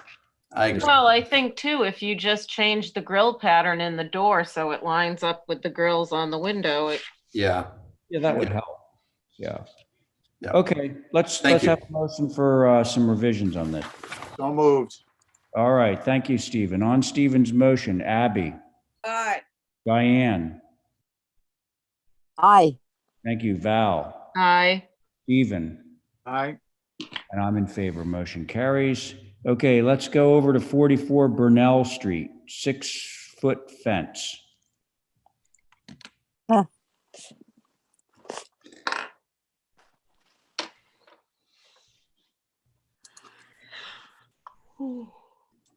Who's yawning? It's too Sorry, early to me. yawn. Sorry. Tired. Yeah. Yep. Our applicant is here. Tony, Okay. Anthony, do you hear us? I do. Perfect. Okay, great. So maybe we should go back to the site plan. I'm guessing that these X's are showing where the fence would be going. Yes. Okay. And is it really like, okay, so what was it? Okay, that is what we call a stockade. Stockade. Is that really what you're proposing? It is. It's further down the same driveway. You mean the one that we're looking at is on the same On the piece of same property? driveway, just further down. Okay, It was good to probably know. not applied for. Thank you. But let's go down and see the extent of this on the site plan. And I'm sure, not Kathy, I'm sure Holly that, okay, so there it is. Now, when you say it's further down, is it something that we could, the existing one is something that we could see on this site plan or? No, the driveway goes back about 400 feet and it's way back in. Okay, so you're saying if you're on Burnell and you turn to on the back of your property where you've got that sort of, yeah, that. Just Yes. keep going. If you keep going down there, there's more board fence down there somewhere? Yes. If you go down about 200 feet further. Okay. All right. Okay, now Sconset Advisory. Yes, sir. So actually, one of our Sconset Advisory Board members was able to give us a little history. Basically, I know that there's two accesses. This is a what I call a flag to a lot that goes back here, and this is a flag to this lot. And essentially, there's almost as if there's pretty much two separate access points. And I think one of the neighbors decided to clear, and I know the owners of the application can correct me if I'm wrong, but they cleared all this because these two people are not in agreement, I guess, anymore. And therefore, the applicant is before you to have a fence to clear that up. Am I correct? That's true.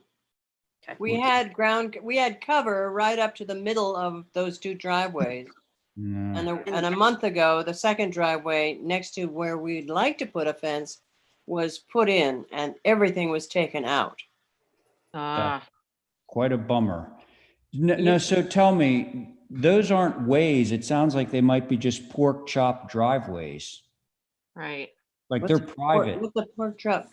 Correct. They're pretty much driveways to individual lots. Correct. Okay, so it's not like a road easement that takes you to several houses. Each one of those goes to an individual house. Okay, so.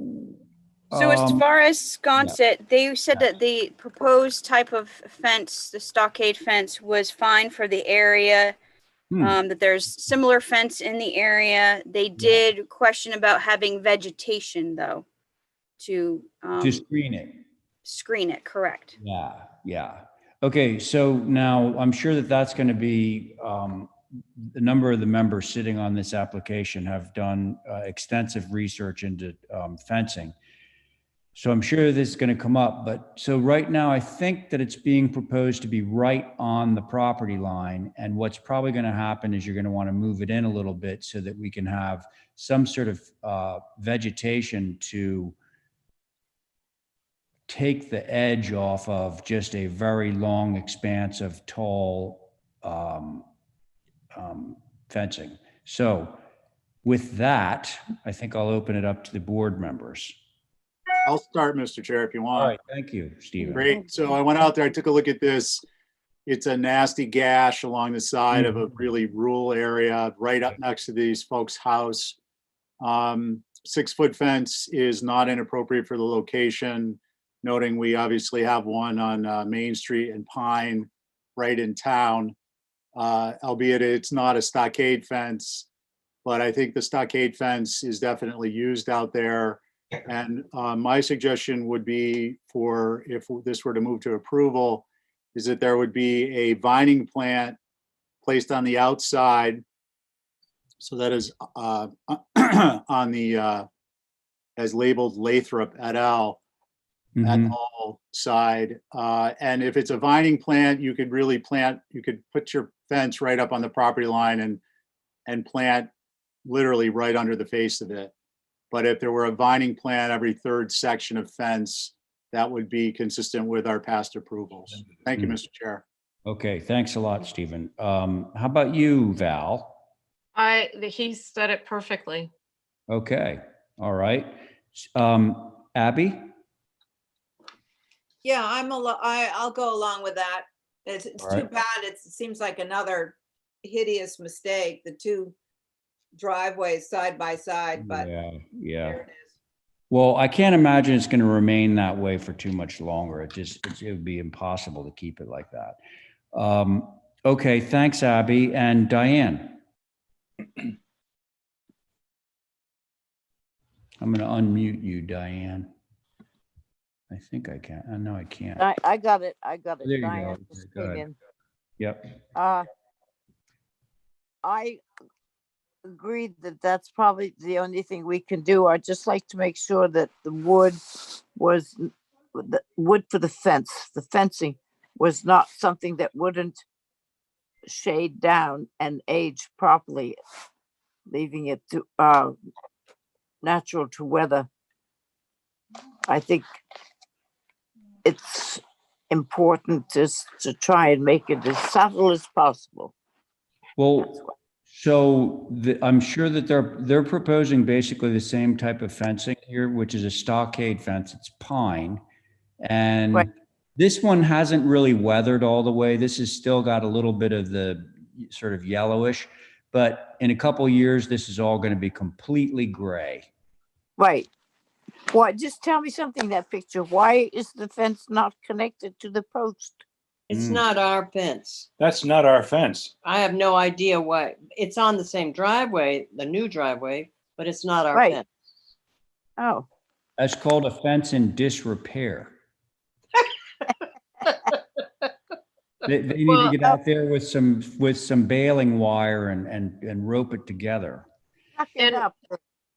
Well, I will go with the fence. Okay. That give them their thing that they desire and the planting along the side, and it will fit in. Okay. Terrific. And this, Mr. Chair, is Yeah. the inside of the fence. Oh, yeah, so that should be noted. So this is actually less of an HEC thing and more of a town thing, but in the town bylaw, you have to have the finished side of the fence facing out. So you're going to be looking at, from your property, you're going to be looking at those horizontal members, but the other people on the other side will be looking at just the vertical boards. That's the way the town bylaw is written. Okay, so would somebody care to make a motion? Sure, Mr. Chair. Motion to approve as submitted, subject to adding a vining plant material at the first section along the east and then every third section on the street side. And of course, the applicant can always plant on the inside too. Yeah. What is the street side? No. Well, The it means the neighbor, Lathrop, the Lathrop the empty side. lot. Okay. It's a lot adjacent to the Okay. Yeah. Okay, so that's the motion. On that motion, Abby, I, Val, Aye. Diane, Aye. Stephen, aye. and I'm in favor. Motion carries. Thank you very much. Thank you. Thank you. Next up, 3 Rachel, back to Cotuit Solar, Dwyer Maloney.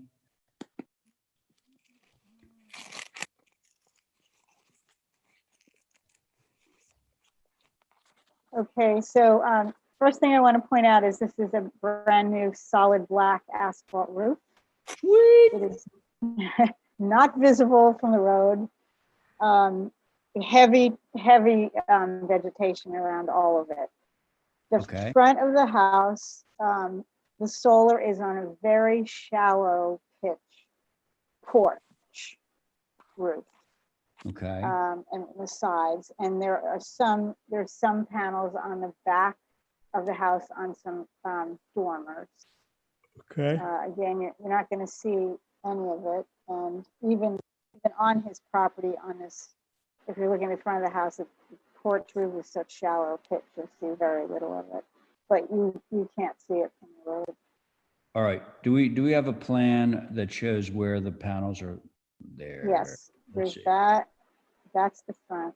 Okay, so Let's you're see. putting some on the porch roof there. Yeah. Mhm. Yep. Okay, and the east porch roof, okay, so that's all porch roof too, right? Yeah, that's Okay, east. anything Yeah. else? Yeah, the next Oh, one, and then that's on the the back of the dormer, house. okay. It's surrounded by heavy vegetation, trees. And so it's on the two dormers and a little bit on the gable. Okay. All right.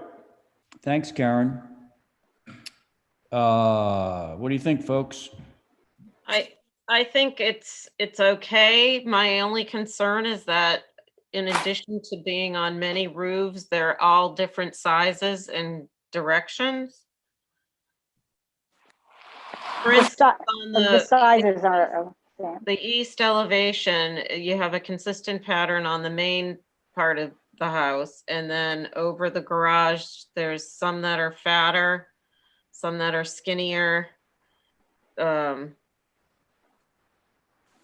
And as you go around the house, it seems that there's a bunch of different sizes. So that is my only. Karen, is that really the case, or is this No. just taking into account the slope of the roof? It's the slope of the roof. And Val's right that there are two orientations on the, if you look at the south porch, in order to fit enough panels, we had to put some of them portrait and some of them landscape, but every panel is the same size that we use anywhere. They're all the same, same dimensions. To Val's point, some are portrait, some are landscape. Yeah. Okay. Anything else, Val? No, thank Okay. you. All right, Stephen? Yeah, I agree with Val that I think Abby would use higgledy wiggly, or Higgledy can't quite come. piggledy. There it is. But I do think it is heavily vegetated and subject to the requirement that this not be visible at the time of inspection or thereafter in perpetuity forevermore. I would be okay with it. Okay, thanks. Diane? This is right across the street from 4 Rachel, and I know the bottom part is invisible. You don't see the bottom part of the house, but I wonder about the second floor of the house, whether it becomes visible. And what about from Falcon Drive coming down there? Are you able to go across? The vegetation isn't huge and tall in that particular part because it's much closer to the water. I haven't seen it for some time, but that would be my thought, was that you might see the second floor, if not itself, but as a reflection of the sun coming west as it sets. That's where the house is, and that's my suggestion. Okay. All right, let's see. Abby. Abby, right. I think as long as we put that perpetuity thing in about the vegetation staying as it is, so that we don't see this, that somebody won't do a clear cut, I think I'd be okay with it. But as long as we put in the caveat that it's screened by vegetation.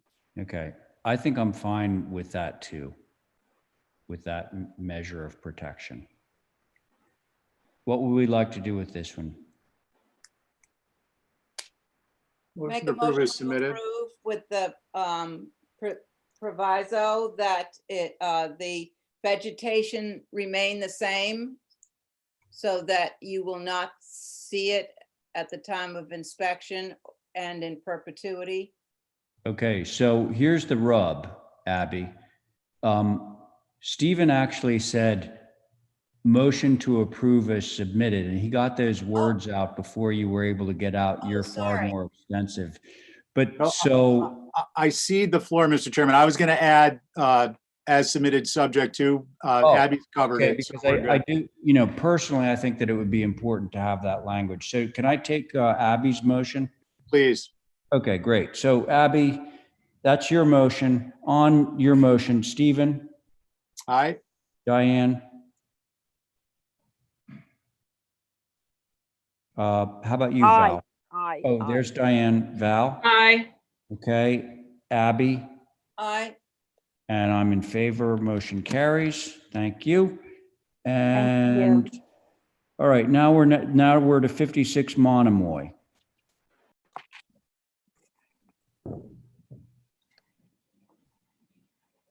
Okay, I'll call you. Mm-mm. Good evening, I'm here if you're ready. Yep, we're ready. Yep. Perfect. So this application, good evening, everyone. This application is for the pool at 56 Monomoy, which is facing to the harbor. The visibility is minimal or non really existent. I included the pictures, and if Holly might be able to zoom in, I included a picture from the beach of the, so you can kind of see the house in, it's the house in the middle of the picture, the first photo. Exactly. So as you can see from the beach visibility, there is a huge growth of the cedar trees, which practically cover the first floor and almost partially second floor windows. So there's no visibility of the ground level. Mirko, Yep. I'm so sorry to interrupt, but I want to make sure that I'm looking at the right thing. So you have this thing, it says harbor side. Okay, Yeah. so now the pool is on the harbor side, so that as opposed to on the Monomoy Road side. So you have photo 1, photo 2, photo 3. So photo 1, I see a big stand of cedars. I see a house on the left-hand side. Is that the house? For the one, yes, the house in the middle, exactly. And exactly in the middle of that house, you can see the porch. There is Holly's mouse right now. Yeah, I see that. Yep. So that's where the pool will be located, right in front of it. So just for a reference, you can see the height of the, the vegetation. Okay, so that's correct. photo 1. Let's go to photo 2. And I like the fact that they're zoomed in. That's helpful. Okay, so there again, we have this big stand of cedars between the beach and the house itself, right? That's correct. Okay, and then third picture will probably show us a little bit more of the same. That's correct. Yeah. So again, you see that porch as a reference because once we go to the plan view, you will see where the pool is located. Okay. So the round porch is. Here's a question for you. In doing your landscape, are you going to be removing those cedars? Oh, no, absolutely not. This is all located in a dune zone. So none of this is going to be even touched. Okay, so everything that we're looking at and potentially approving would be behind that stand of cedars. That's correct. The cedars are located, as you can see, 25 non-disturbed. So they're located exactly in that area between the FAMA flood zone and 25 foot. Okay. So none of that's going away. Thank you. Thank you very much. Anything else we need to know? No, I included a picture from the Monomoy 2, just to address that the driveway entry and Monomoy Road has approximately 6 feet of the climb. And again, there is no visibility from the Monomoy to the back. If just nothing. So, and just to the design itself, it's just bluestone patio set at grade, with few Goshen patios on each side. And as the reference, I was pointing out that round porch, which you can see, which the pool is abutted to. So. Okay, very good. Thank you. Board members. I'll go. All right, thanks, Abby. The circles in front of the swimming pool and the darker circles, those are things you're adding, like bushes of some sort? Circle in front of the Well, swimming. she's talking about the gray. Gray. Yeah. Yeah, that's the planting. Yeah, that's correct. That would be the planting. Yeah, just because that will be all little bit disturbed by the construction. So yeah, that would be planting in addition to bring the natural vegetation back. Well, but so here's one other thing, Abby, that I want to make sure that you understand. So see up above her bubble, there's a thing that says 25-foot no disturb. Right. That area and that line and everything above it can't be touched. And that's where all those existing cedars are. So they're going to be doing a lot of the work in terms, well, I think. Well, that was my question, are the cedars that are sort of softening that from having us see everybody at the swimming pool, is that in that 25 no disturb zone? Yes, so they're not allowed to cut those down. They have to stay there. Yeah, it's hard to tell where those are just by looking at, like a site plan. I'm sorry, just. And is there a retaining wall below the swimming pool? No. Of some sort? No. No, it's just, this is looking at, everything's on the same level, because I don't see any topography. Well, I guess. If there's a second page, which is a little bit more zoomed and detailed, if Holly wants to move, but just to address the location of the cedar, if Holly can zoom to GIS map, that is really nicely visible where the cedars are actually located. Now there it is, if we can zoom in on that. Just to kind of clarify the location. So, exactly. So the cedars are right around the number 23, closer and towards the beach. Oh, I mean 43 and 43. Yeah. 43 and towards the beach. Yeah. So from that line that you can kind of quietly see that little line, that's where the growth of cedar starts, and then where exactly the 25-foot buffer is as well. Yes, that's correct. So no work will be performed beyond that line, period. And everything between 25 and pool would be just, it's all sloped already, so that will be just put together as pre-existing. The second page will show a little bit more of the grading. To Abby's point, it's all already graded, so the area in the front of the house on the harbor side is already perfectly flat, which we will remain as it is. So no retaining, everything is at grade. Okay. So Abby, anything further? Concerns, questions? No, I see a beach path. I guess that's existing. That's correct.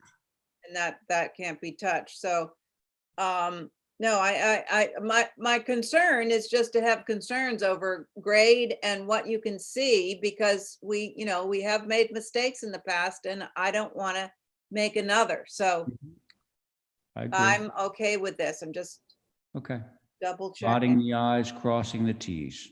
I understand. Thank you, Abby. Val. I think if the cedars are going to remain and that's part of our motion, then we're covered. All right. Thank you. How about you, Diane? Hold on, I just having a problem. Do you want me to come back to you? Yeah, in a minute, would you? Yeah, I will. So Stephen, what do you think? I agree with what's been said. I do want some clarification, however. Mirica, looking through Mr. Chair, looking at the swimming pool, just for orientation purposes, about 2/5 in, the lawn area meets the wooden deck, and there are 2 steps.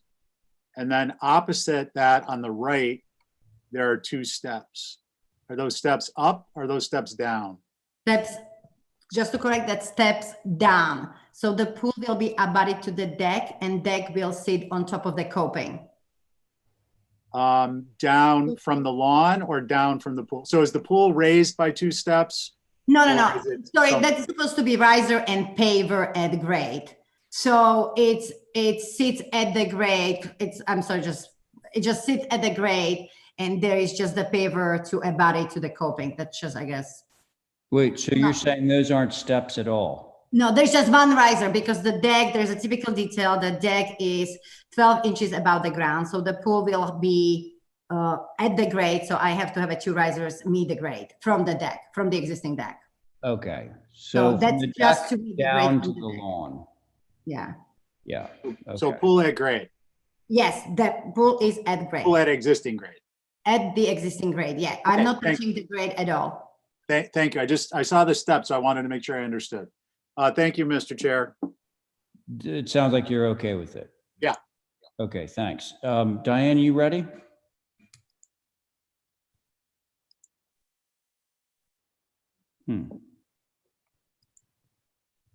What is the 50-foot? I saw it on one and it's disappeared now. Where does the 50-foot no build come in on the left-hand side? Right at the edge of the deck or of the swimming pool's deck spa cover. Okay. There's another document. You're correct. If we scroll back up, there's another one that shows conspicuously where that 50-foot line is.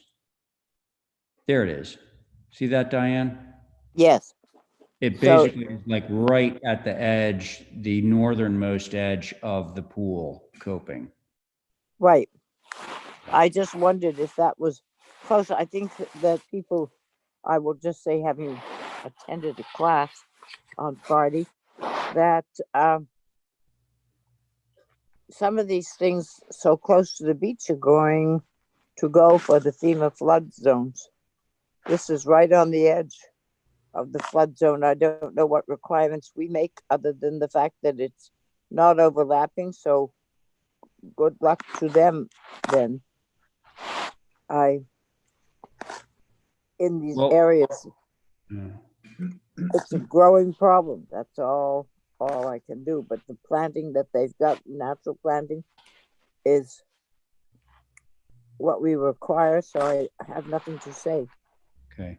Well, if this helps at all, Mirka is going to need to take this whole thing and get approval from the Concom too, because it's all within the 100-foot buffer. So she needs to get approval from the Concom for all this. And they do look at, flood hazard and that sort of thing, and, chlorine in the pool leaching into the harbor, blah, blah, blah. So there's another regulatory agency that's looking after that.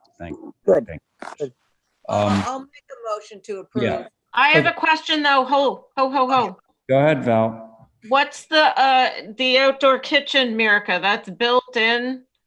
Is it tall? Yeah. What is? That would be just 3 feet. Since I already mentioned the deck is 12 inches below 12 inches above the ground, right? So the outdoor kitchen is just nice, like built-in countertop. It wasn't really designed. It's just a placeholder at this point. But it would be just built-in outdoor kitchen with maybe like a wooden cabinetry. But if we'll pause on approval. Again, it will not be visible. Do you want to hold? So Val, if you have a concern about that, we can always hold it on the application because it doesn't. I would rather than omit it from the application if that's the case, because it's not designed. It's just a placeholder for time being. So. Yeah, I'll make it without the kitchen because I don't even see the kitchen. I don't either. It's not on this drawing. Yeah, so the approval is just the landscaping without. It was included and it's in blue. Oh, and here it that's is, why I- outdoor kitchen. Again. So I mean, that's so dramatically schematic. I would say let's leave that off for now until you get something more tangible. Yeah, that's my motion, Mr. Chair. Okay. So Abby's motion is to approve the pool, but strike the outdoor kitchen from the application. On that motion, Diane? No. You're against? Against. Okay, fair enough. Val? Aye. Stephen? Aye. Abby? Aye. And I'm in favor. So that motion carries 4 in favor, 1 opposed. Thank you. Okay, goodbye, Mirka. Okay, 10 Mayhew.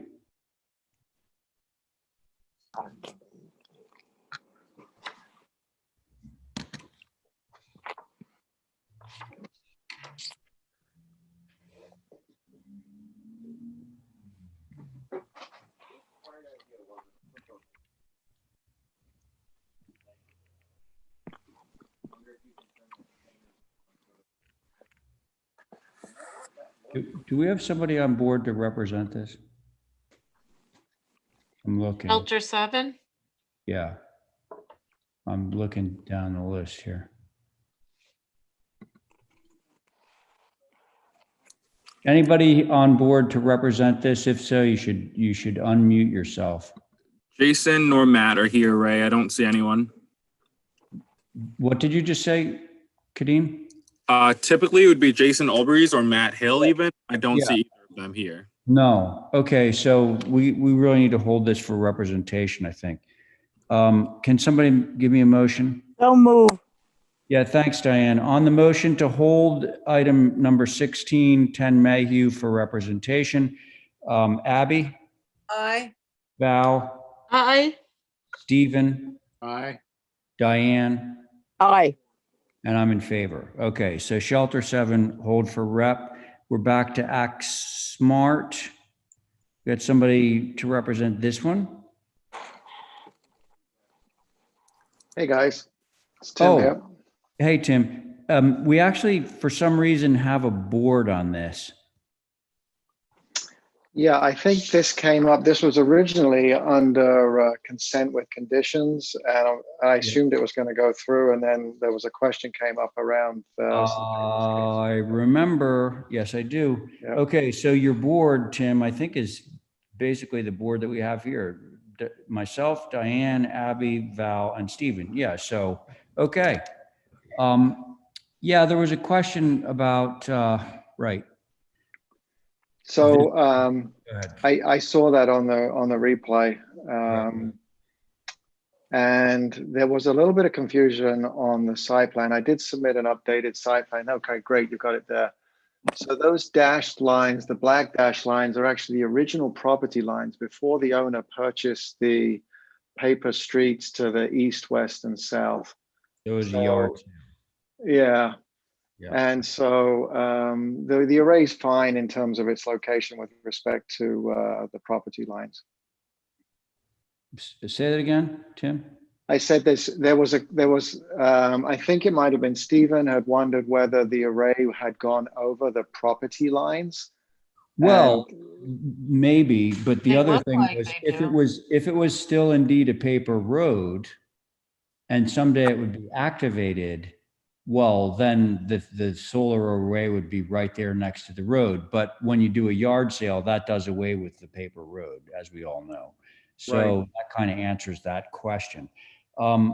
So folks, what do you think? Now Are they within the setbacks? So yes, although the solar actually doesn't have to be within the setback for just as a point of information. That's crazy. Yeah, I'm surprised at that. Yeah, well, but we do make every effort to keep it within the setback. And in fact, this is going to be surveyed, and once it's surveyed, we will make every effort to put it within the setback. Okay. Well, so to that point, it looks like you're fine on the eastern setback, which is the orange line, right? Yep. And it looks like you're ever so slightly on the southern setback line. So all you'd have to do is like kick it north by 2 feet or something like that. Exactly. Yeah. So Val, we want to continue? Yeah, I mean, is really my concern. If it's, if it's fine by zoning, I guess it's okay. It seems not great for the neighbors to have it toward them instead of some open space that you have on the other part of the lot, but. Mr. Chair, Yeah. I believe solar arrays are considered a structure and therefore would have to meet setbacks. Okay. Correct. Yeah, I mean, I would be so surprised if they didn't, because there's some, like air conditioning units, gas tanks, all that kind of stuff have to meet the setback. So why these would be a question for me. But Tim, listen, it looks like you're going to be able to get that setback on the south to work anyway. So let's just assume that you can. And that was your only concern, right, Val? Yeah. Okay, thank you. Diane?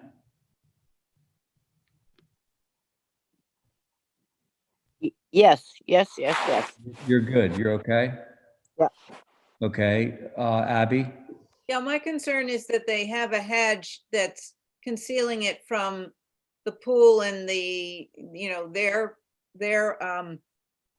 living space in the back of the yard, but they're not taking into account that whole corner. I mean, I would think that you would want to vegetate that whole corner so that, you know, whatever happens to the bottom or to the right, you're not going to see these arrays as a neighbor. I think it's the, you know, it's the good thing to do. And I wonder if you don't want to rethink the plan of how it's laid out so that it is, you know, that's a little more generous to the setback. Thank you. That's all. I Okay, have. thanks. Stephen? Yeah, so thanks, Mr. Chair. Tim, yeah, I was concerned about whether this was in a paper road, so thank you for clearing up that it is not. They purchased those. I do agree within the setback is problematic. Simply as a matter of us approving something within a setback. So I think subject to moving it out of the setbacks, there's room for to retain screening along the property line, and I'm okay with that. Thank you. Okay. And Abby, I do want to just go back to your point, which is it would be the neighborly thing to do, but in terms of visibility from a public way, which is our jurisdiction, we can suggest that, but we can't require it because it really has nothing to do with the public way. So it's kind of up to Tim to do the right thing, have his owners do the right thing in terms of how this is perceived by the neighboring properties. So I'm okay with it as long as it meets the setback on the south side. What would we like to do with this one, folks? Anybody? I don't know.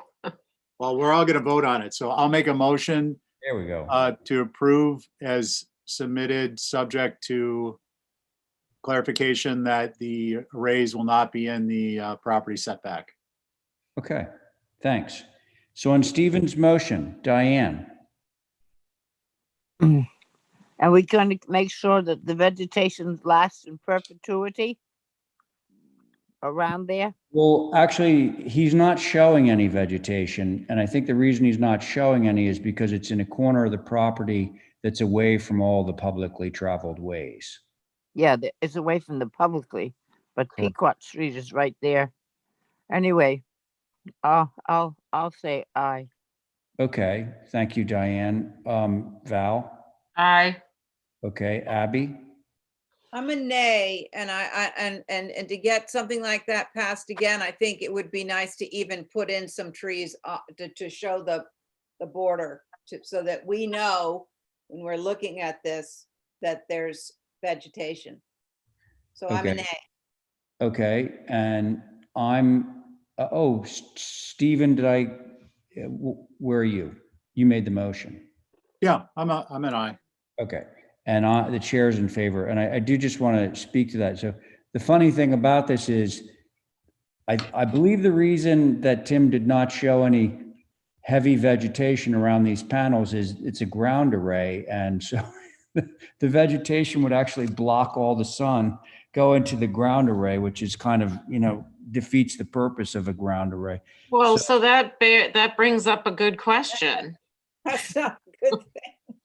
So if I could jump in, there's heavy vegetation all around that southeastern corner. So the array is going to be completely blocked, not only from the road far to the east, but from any neighbor as well. Well, okay. There's no possibility of the array being seen. Well, that's nice to hear, but would it be accurate to say that the heavy vegetation is probably going to be on the other 3 lots and not yours? No, it's pretty heavy vegetation. If you can see on the locust map there, it's pretty heavy. We will be clearing, but it is very heavy vegetation there. Fair enough. Okay, but listen, the motion did carry, so you have your solar array. I Thank hope- you very much, everybody. All right, good night. And now, Diane, would you mind? Diane, could you chair the next three? They're Lisa. And I obviously need to recuse, so I'm gonna duck out. I'll mute for a little while and you guys can have it out. All right? Thanks. Okay. Lisa, I see you there. Hi, how are you? So the first one is the new dwelling. Yes, this is a lot that is on Washing Pond. It's the last lot that you actually get to on what's called Old Harbor Road. It's way around the corner. Right. And I think the first application is for the new house. So because of the unusual shape of the lot, the front door is actually, we have a long driveway going down to the wider part of the lot. There's also there's some easements that to benefit the neighbor to the east, or excuse me, to the west. So the house faces east and west on the long elevations. So the front door faces west and the recreational side of the house faces east towards the pond. Okay, I see it. I see it. All right, so what you want us to look at? Hold on, I'm just gonna turn up my volume. That's the front. It's a very, I don't know that I have to say very much about it. Very simple, 2/2 windows, 12/12 roof pitch.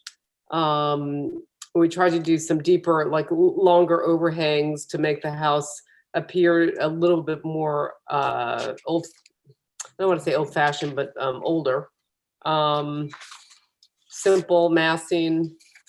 I don't know that there's much to say, just to get your comments. Okay, so we'll start with Val. I'm still, give me a sec here. I'm trying to figure out which way it's facing. West is facing towards the driveway, which is facing the neighbor. Okay. North faces the road. North faces the road. And that's the And the rest garage. of Oh, no. Okay.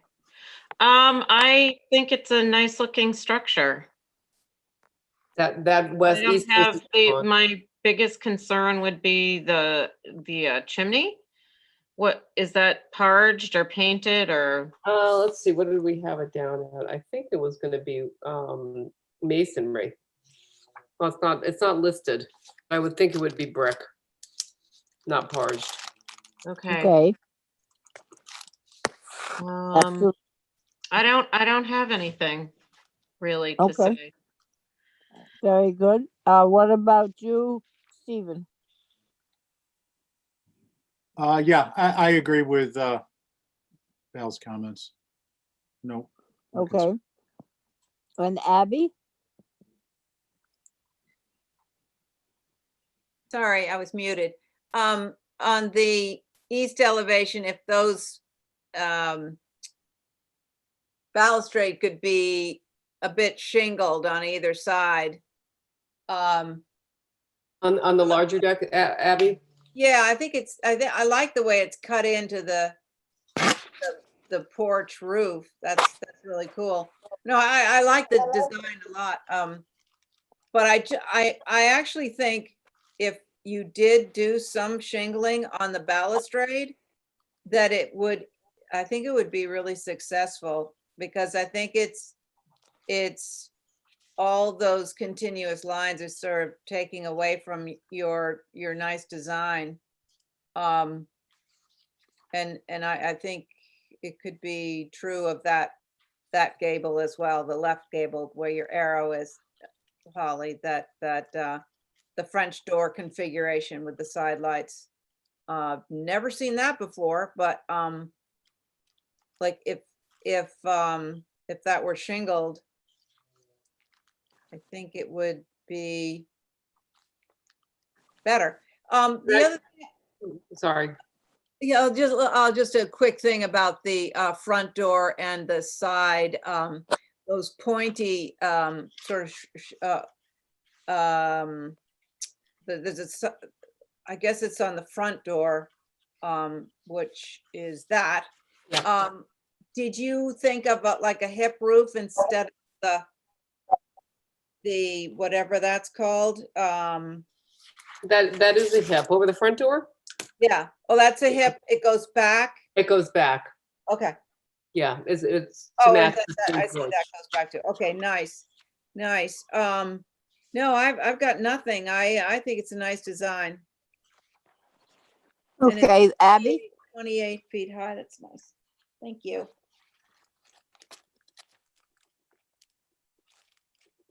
Abby? That was me, I'm done. Oh, I didn't mean to say that. I meant to say Val. Oh, I went first. I think it's a nice looking structure, and I appreciate the nod to our past. I think a lot of people are forgetting about Nantucket's past, which we're trying to preserve. So I appreciate that. Alrighty. So we've done them all. And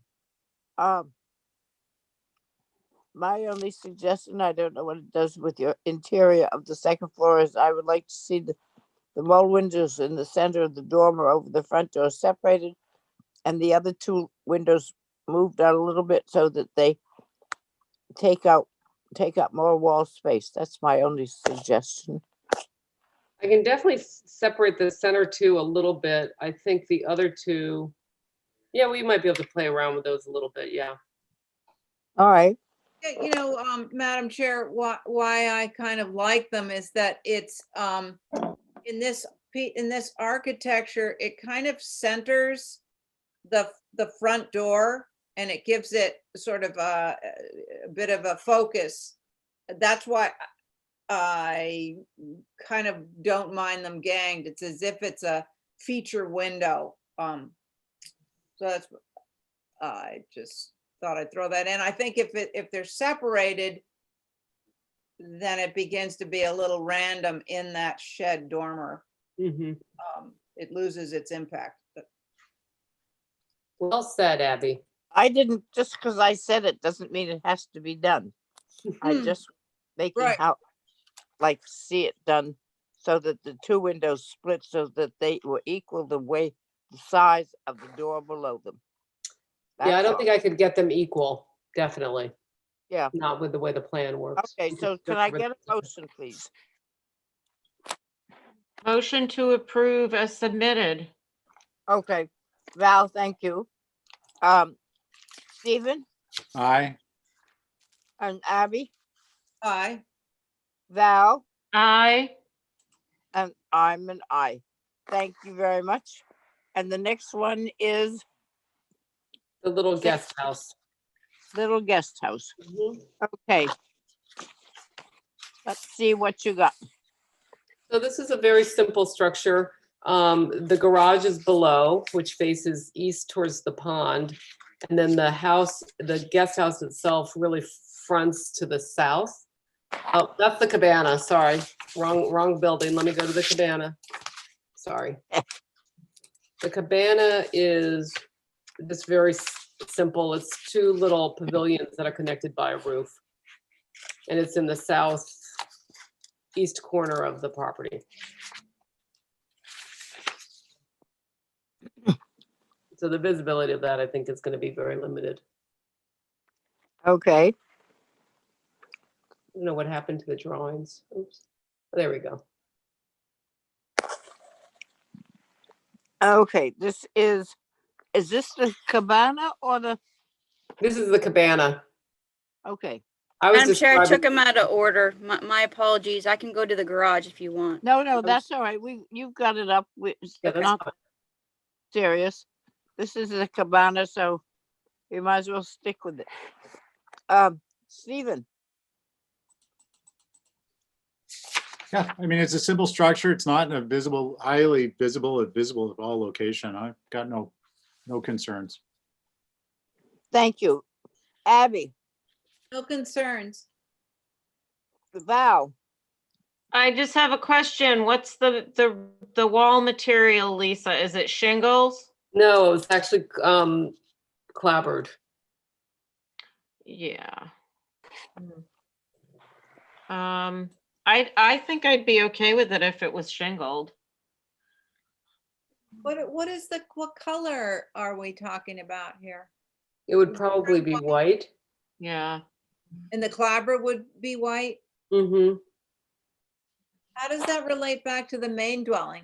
Well, the trim is white, Okay. but there's no clapboard on the main dwelling. No, I personally would like to see it not all white. Okay, well, I think that's fine for now. I mean, I think I think our idea was that it would be kind of this fresh little gazebo-like structure to make it look a little bit different than the rest of the architecture. But How much I understand your wall is concern. actually And we there? can, I don't quite understand. How much wall is actually showing as, can we go back to the elevation? So, so where the Yeah. round windows are, we'll be facing the pond. Well, did I do that right? Hang on a second. Well, The there's east- one on every side. Yeah, the east should be facing, would be, did I have this wrong or am I describing it incorrectly? A short side would be facing the pond. So either what's shown as the south or the north. But the way that I see this is that they've got it backwards in the east. Those should be east and west. And north and south should be the longer ones. Okay. So east, can I just check the site? I just want to see what it's like from the other side of the pond. Okay, so, So you'll be looking at the east side, right, east side is the short side, the right? short side. Yeah. But they're labeled incorrectly. I'm just noticing. and the height is what? 13 feet. Any vegetation sort of obscuring it at all from Well, I across? mean, there's the 25-foot no disturb buffer by the wetland to the So there's- pond. Yeah, like weed or something. I don't know what's down there. If the only Yeah, concern is I think clapboard it's one again, of those things that if you can, when it's getting framed up and you feel confident we're not going to see it, we Yeah. could look at it. It's for me more or less just that it would be this big white thing. I agree. okay, that's fine with that. Why don't we just do it as shingle for now? Okay, And we'll correct the cardinal points on the elevations. okay. Val, what, have you got anything to say other than that? No.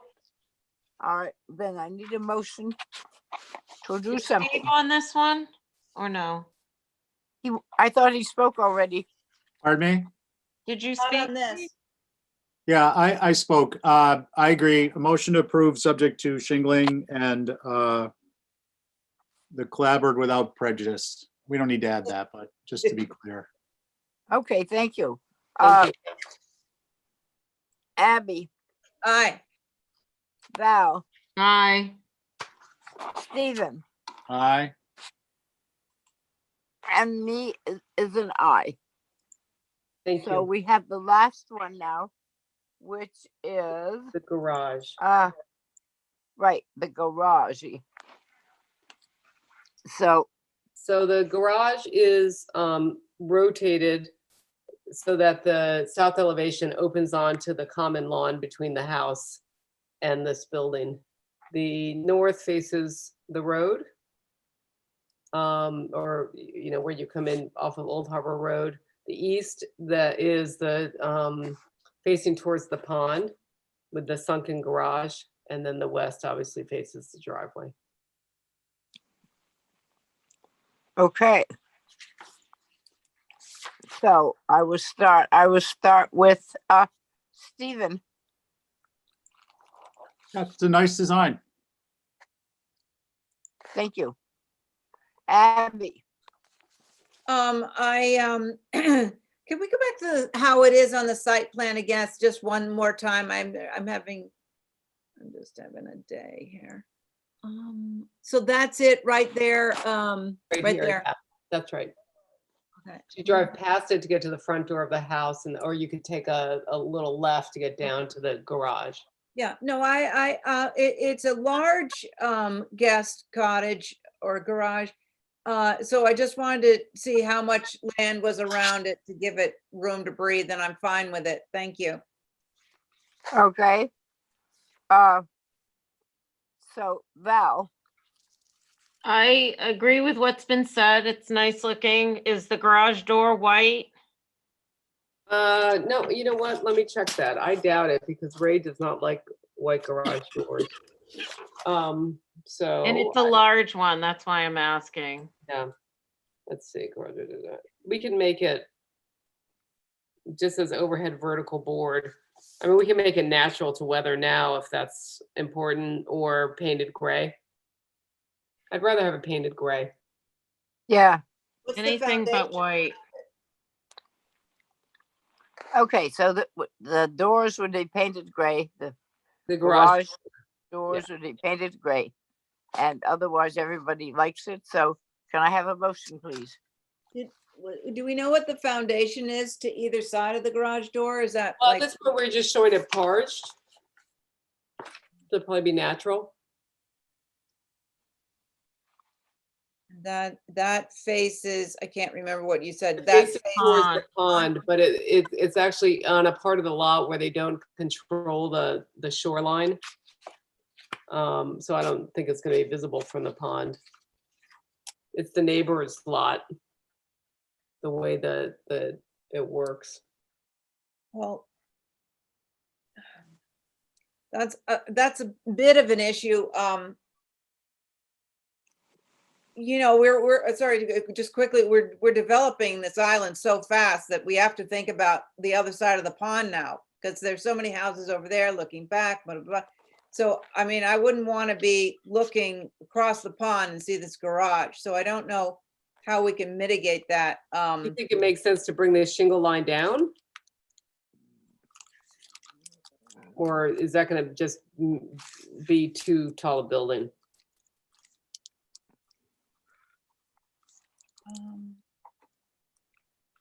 I don't know, maybe it's. Or maybe it's stone. Yeah, I was thinking stone, but I don't think the board's gonna go for that. I mean, I'd rather see a natural stone than just like a whitish cement. I think that's going to bring attention to it. Or what about if we bring the shingle line down? So the face Could is do that, or paint the parged part a gray, which would be just a little lighter than the garage doors, which that we was have a what good- I was thinking too, that instead of, you know, how cement can be pretty bright white. If you did like it, they threw in some color like a Nantucket gray or something, I think it would be more successful. Are you against the shingles? Coming down? No. Yeah, I think I'd rather do that. If it's okay with you guys. How many courses does that come down? Like 2 or 1, 3? 2, 3, 4, 5. Oh no, it's a lot. I mean, to shingle all the way down to the bottom. I think it's Gonna be fine. 14. Wow, that was all the way down. I don't know. Let somebody else go. I'm not sure. I don't know that we're gonna see it. I have more concern with the solar array being near the road. What's Right.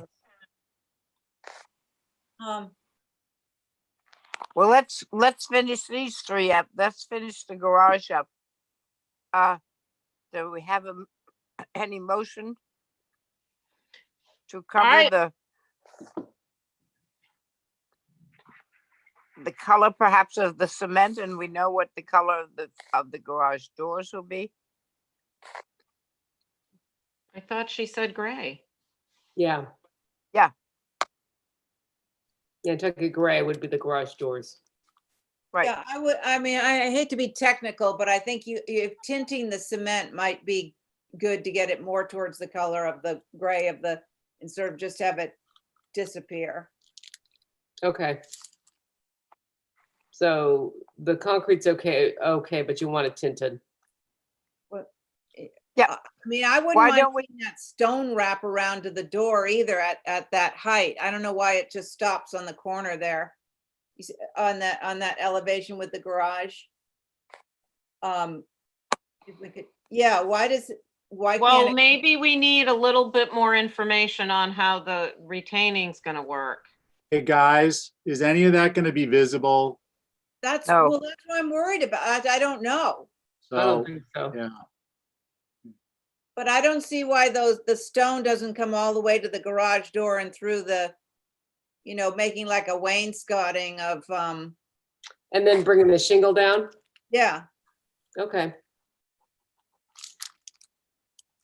I mean, Well, maybe we should hold for a vision for the garage so we can see what it looks like. Okay. That's fair. So maybe I okay, can motion get to a hold for motion with revision. holding. Right. Just Thank you. taking a look at the garage doors and how that elevation is handled. Minor revisions. Okay. Right, minor. Okay. That was my Steve. motion, Madam Chair. Yeah, Steve, Aye. thank you. Val, Aye. all right. Abby, Aye. and I'm an I. Good. I think that will be a good solution. Thank you very much, Thank you Lisa. very much. Everybody have a nice day. You too. Thank you. Thank you, Madam Bye-bye. Chair. Okay, so next up, we have 14 Lowell Place. Can I, where'd he go? Who, me? Yeah, I'm here. could I step out for a minute and feed the dog? Yeah, Thank you. so, yeah, Matt, are you on board? Yep, I'm here, Mr. Chair. Thank you. All right, new dwelling, Lowell Place. Okay, I can jump right into it if that's okay. Sure. Let's see, Woodbury Lane. Oh, down the end of, yeah, okay, down the end of Lowell Place. Yep, so it's The at the, last one. Has a Correct. little house in front of it. Yeah. exactly, yeah. So the property was subdivided under 81L, and so there's it's basically created a lot behind the lot. And so it's already set back at the end of an existing in-town road, and then it's actually behind an existing lot. So it's pretty well hidden, and we're right in the periphery of the core district there, but we do fall into it. But anyways, the visibility is very, very minimal. I think that just because it's set behind this existing lot, I just don't think that there's going to be a lot of visibility of the structure. So having said that, it's a new dwelling. The trim detail on this structure is fairly sparse. By design, it was something that we kind of talked about and wanted to pursue. It's got 2/2s, cottage corners, sash and trim color, even though there's very minimal of it is white. And again, tried to kind of stick with a very simple massing schematic, if you will. The house is long, it kind of telescopes towards the back of the property. We did show the proposed garage, which is under a separate application. It's the next application. We thought it was important to show the garage itself, but they are not connected. We talked about maybe doing a breezeway, but backed off of that. So again, if there was any visibility behind this structure, you might see the facade, which is on the east elevation. Again, because of the orientation of the lot, and I don't know if it's helpful, Holly, to kind of go back to that site plan really quickly. You can see that what would really be visible, if at all, at the end of the street behind the structure would be the garage structure itself. The new proposed dwelling would not be, I don't think, really visible. So that's why we came with a little bit more austere, trim detail. There is a structure that's kind of shown as a dashed line that is set to be moved or demolished. There's a subsequent HDC application that will be heard at the next new business meeting. It doesn't conflict with this dwelling, so that is, I think they are trying to, it will be coming before you shortly, but anyways, as far as the rest of the structure is concerned, the if you go to sheet A 2.2, really the front mass of the house is 1.5 stories. And then the rest of it, kind of the second half of the second 2/3 of the house are essentially 1 story. And so, again, that's part of that kind of telescoping towards the back of the property. But given its proximity, it is pretty, locked in terms of where adjacent streets are. So, with that, I look forward to the comments from the board. Mr. Chair, thank you. Thanks. So a few things. One, Holly, we want to hear HSAB. The Yes, other sir. thing is we have not yet seen, I don't believe, the north and south elevations. La la la la la. Okay. So now you can do HSAB if you. Right. So HSAB took a look at this on the 2nd, so a week ago. Style not appropriate for setting. There was a discussion about the, because we didn't really, we knew that there's a 4181L, we knew the existing structure up front, but there was a conversation because of the lot is very long and narrow, awkward situation for the dwelling in front. House is very streamlined, more for a rural area setting with cottage corners, 2/2 Victorian type. Large sliders, very surprised to see this in this location. Seems out of place. On the north, really high eave. The expanse of the wall on the north. Spaces on the wall odd, was mentioned. Trim is too small in areas where there is trim. Very minimalist in style. Details were not appropriate. Panel, there was a question about the panel lined around the windows and a batten front door being appropriate.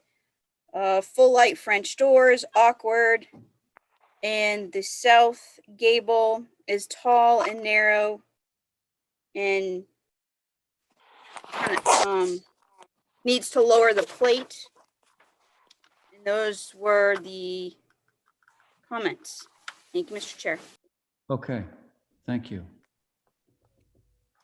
All right, board members. I'll go, Mr. Chair. Thank you, Val. I went and viewed, and I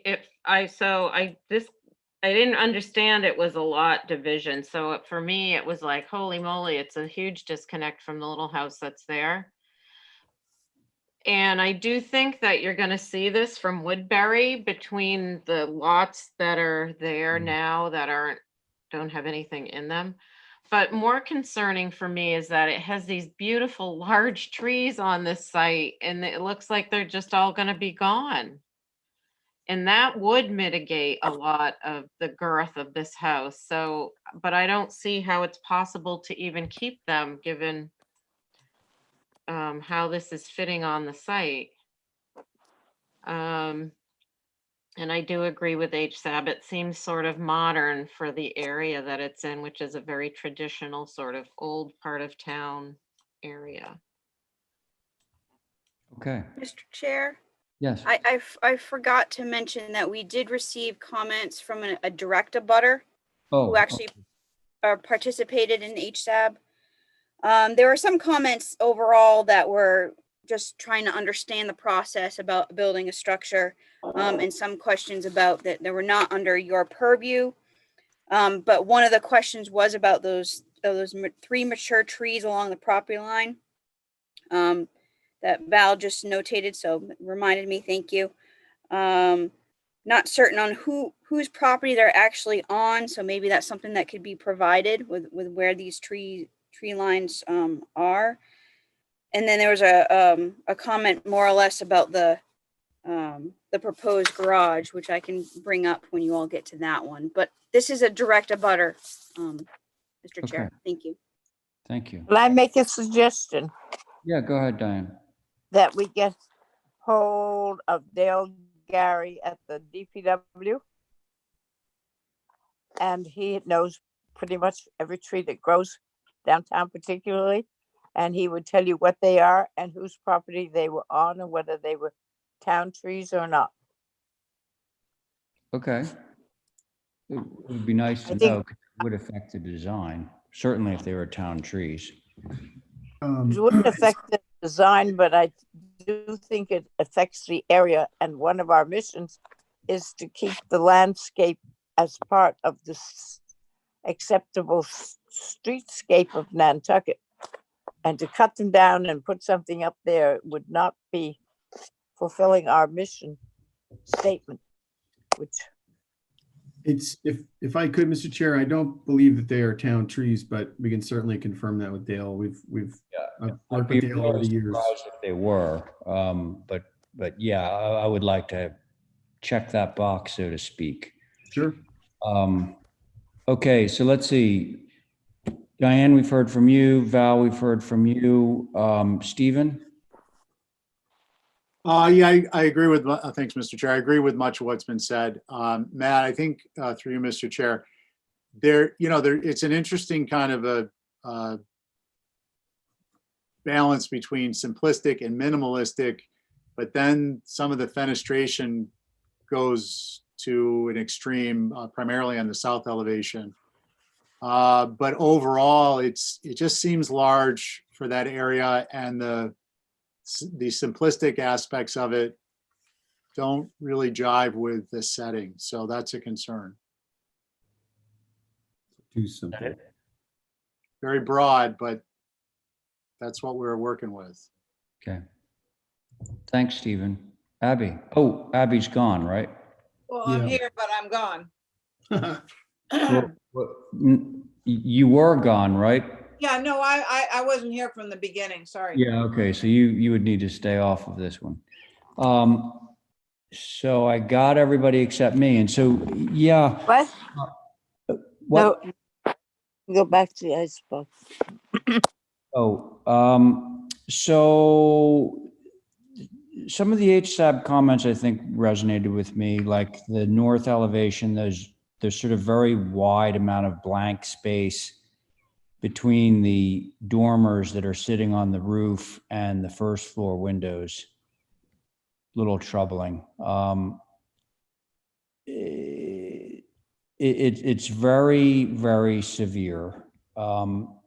As an architect, I kind of like that. It's sort of a Hugh Newell Jacobson kind of approach, which is nice and refreshing and crisp. But I think in the OHD, it might want to be a little less severe.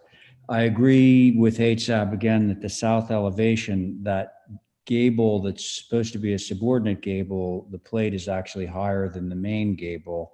So that would be an issue for me. It's going to be very limited visibility. I would love to just drive down Woodbury and peek through there and see what I can see. Holly, would you mind going to the east and west elevations? I think I sort of covered, Yeah, I mean, the thing that's sort of most striking about this is it's very, very simple kind of cottage corner. It almost looks like a 1x6 rake, really, really stripped down, which is nice on the one hand, but then I think maybe a little bit too farmhouse country modern for that particular area. It's a very handsome design, but those are my comments. Should we make a motion on this one?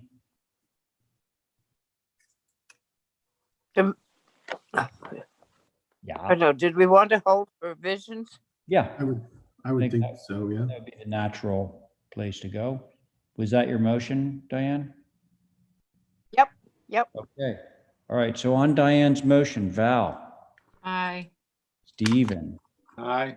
Diane, Aye. and I'm in favor. Motion carries. So Mr. let's see. Chair. Oh, and you had the garage, right?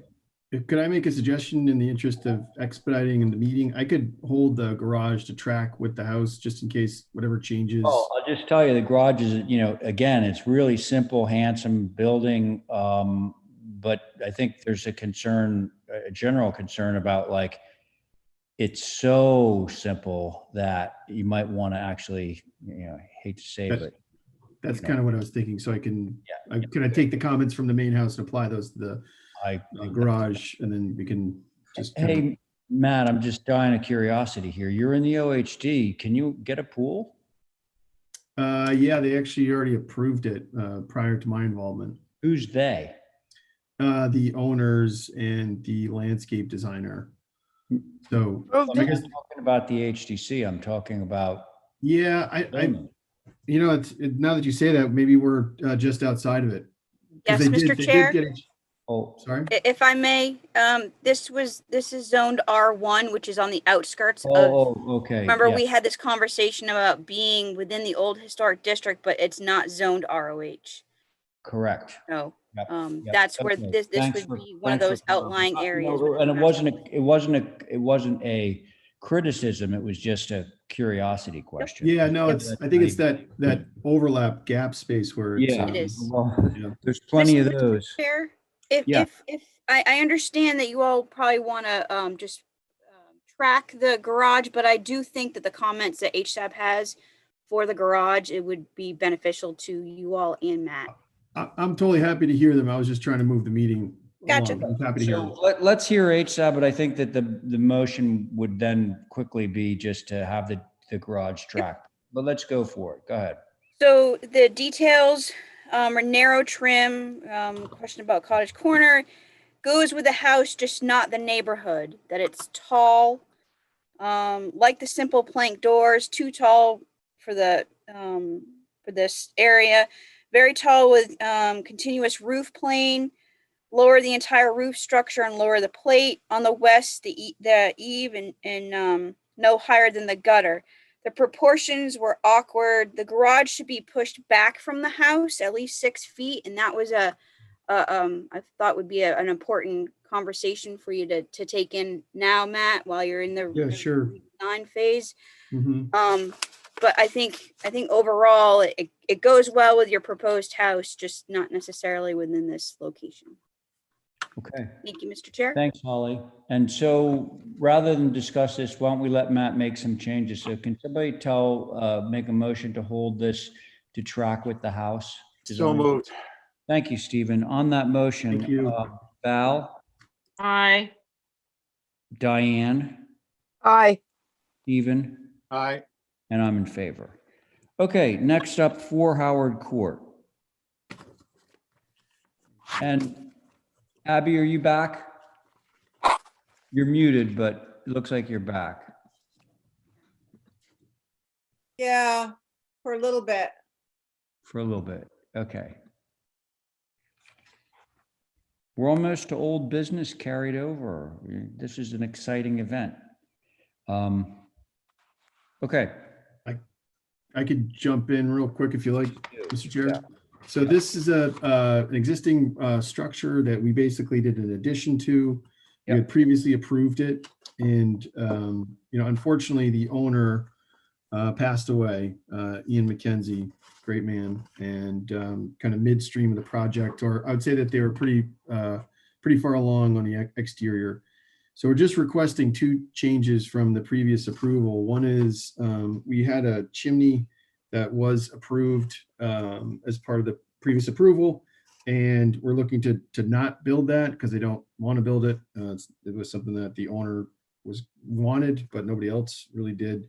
And then the other was the original structure was white trim with blue doors, and we had actually gotten initial approval to maintain the white trim. Then at some point, we actually requested to make the trim gray, and we are proposing and asking for the trim to be white. Again, it was original. So, and that is, it's white now, but it's like I said, it's midstream construction, but it's pretty buttoned up on the outside. So it's going back to the white trim and removing the chimney. That's all I have, Mr. Chair. Okay. Gosh, can we just see the drawings for what it's worth to know where the chimney's coming out? Mr. Chair, I do have photos that I wanted to provide to you, if that's okay, from Oh, HSAB. yeah, that would be great. Right, we do have a work in progress, so that would be helpful. Yeah.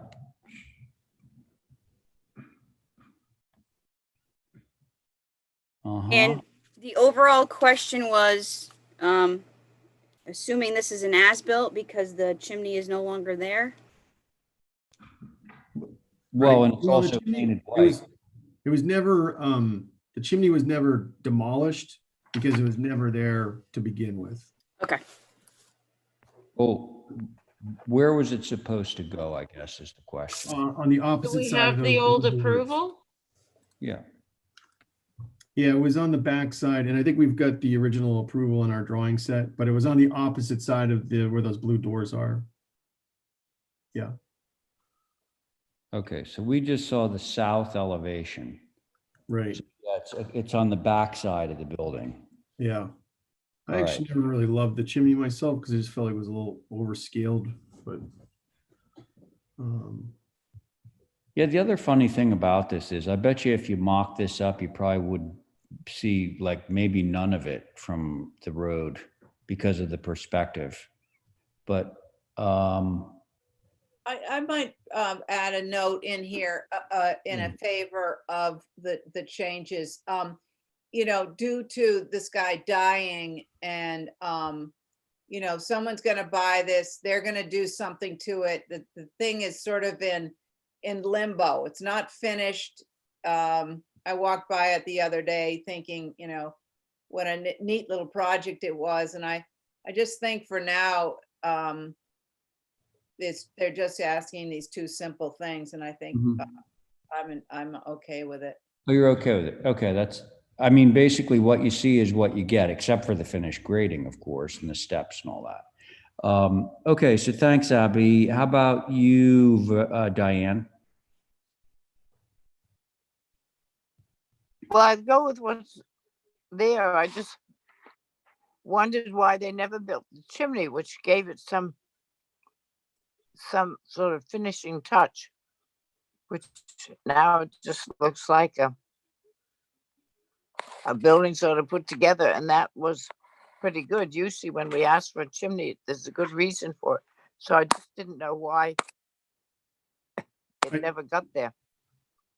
I could answer that if you Yeah. want me to share. It just it was kind of an internal tug of war on it, whether or not it was going to be used or not used. And it's such a small little structure that it was just this big question of it, would it ever even be used? And so, and again, where the chimney was not original to this building, and I'll just remind everybody, you know, we kept the scale and size of it. We, you know, replaced the roof and really kind of rebuilt at the same scale, added a lot of great details to it. So I personally don't think the chimney without it takes anything away from it per se. I think it's going to be a really cute cottage when it's done. And but yeah. But it's sort of one thing is that if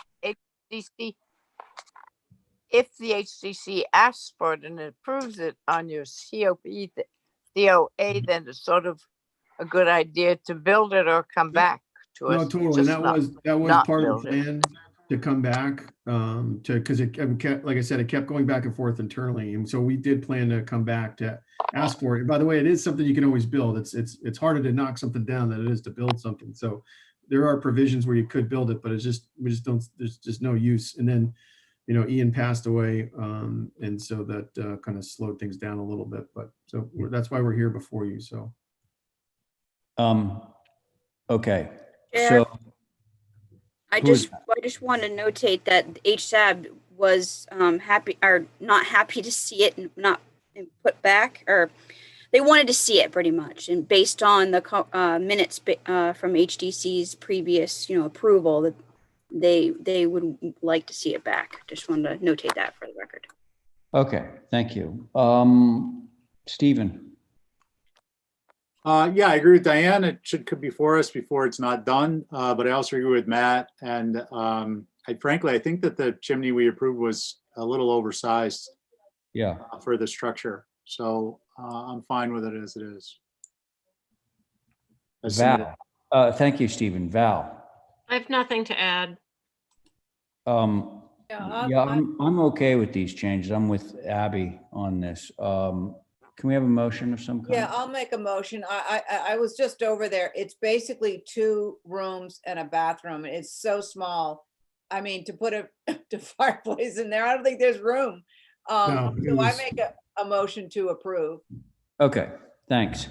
On the motion, Val, Aye. Stephen, Aye. Diane, No, okay, Abby, Aye. and I'm in favor, so that motion carries 4 in favor, 1 opposed. Mr. Okay. Chair, Yes, may I please have a 5-minute break? yeah, sure. We'll Thank do you. Chestnut Street without you. Let us know when you're back, okay, so that we can tell if you're on. Okay, 4 Chestnut Street, HVAC units. I can just jump right into it, I Mr. would Chair. love So that. this is a building that we work. Sorry. Am I good to go? Yeah. Okay. So this was a building. It's not a historic structure, but it was built, I think, in 2008 or 9. And anyways, so the building was fitted out with an internal HVAC system. It basically had mini splits, concealed mini splits in every room. They were Panasonic units, and subsequently the Panasonic units valve failed. And so it was like there was a recall and there was nothing we could do about it. They were already installed, and we didn't really find out until years later. You'll notice that over the years, there's been a couple of window units. There's also been some addition, and we weren't really consulted with this, but there were mini splits and the mini split set lines attached to the outside of the building, which really, I think we all agree, are not very attractive. And so we've been looking at different solutions as ways to provide air conditioning as a retrofit that are more attractive than the exposed line sets or window units. And so this proposal is for a series of the PTAC units, which basically are grills that project off the side of the building slightly. And we did provide a little bit of a small detail on that first sheet. And which is, just shows you the general dimension of the unit. And then we tried to provide a photograph of an existing condition. They are actually pretty, I've really never noticed them, to be honest with you, but they are downtown. I think that's a good shot. There's the Manor House. And so I've walked by them a million times, haven't noticed them. I don't love them, but I definitely prefer these to the line sets and the window units, because I think that just looks terrible. Okay, so Matt, yep, your elevations would indicate that they're sort of like flush with the wall surface. These things are appended like this. They're hanging off. They do stick off. And that's why I wanted to provide that photograph. Yeah. They do stick off the building.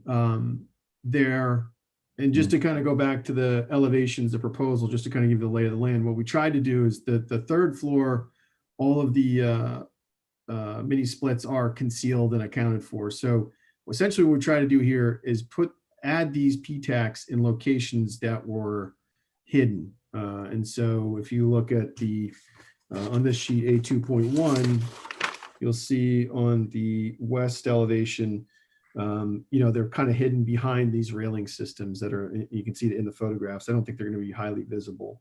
I'd say the west elevation on this building and the north elevation are the most predominant. And so on those 2 elevations, we literally tried to add these where they were behind a railing system and thus I think not visible or overly visible or very difficult to see because they are set below the window. Same thing on the north elevation, it's under that entry portico. And then down by the accessible ramp on the lower right section of the north elevation. The other 2 elevations where they're proposed is the east elevation, which is if you're walking up Chestnut Street, I think you would definitely see those.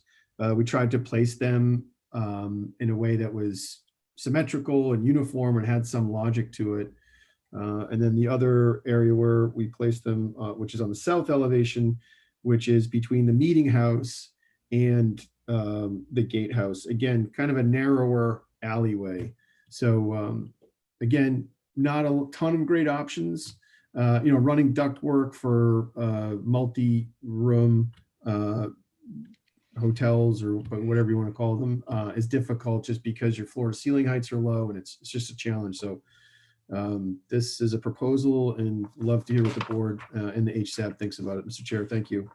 Yeah, thanks for reminding me about HSAB. So Holly, you want to go with that? Yes, sir. So, HSAB, and I was curious too, of wanting to know when these were installed. Don't want to set a precedent. But there was also wanting to know, basically saying that not appropriate, not going to disappear within the wall or the facade itself. They comment about putting it on a condenser pad, should be remotely located and screened. And the drawing was notated, and we appreciate the drawing, but it didn't provide Matt a depth, I guess. Mm-hmm. And that was kind of a, that was notated that probably should have been provided. But I guess they had asked when were these installed, and of course I have no idea. So I think, the whole precedent aspect was a conversation reviewing this. Thank you, Mr. Chair. I believe these are wall through units, so like these Yeah. can't be remotely located. Correct. Yeah. Yeah. They're pretty efficient and effective. I mean, look, I don't love them, but given the line sets just, I think, are terrible.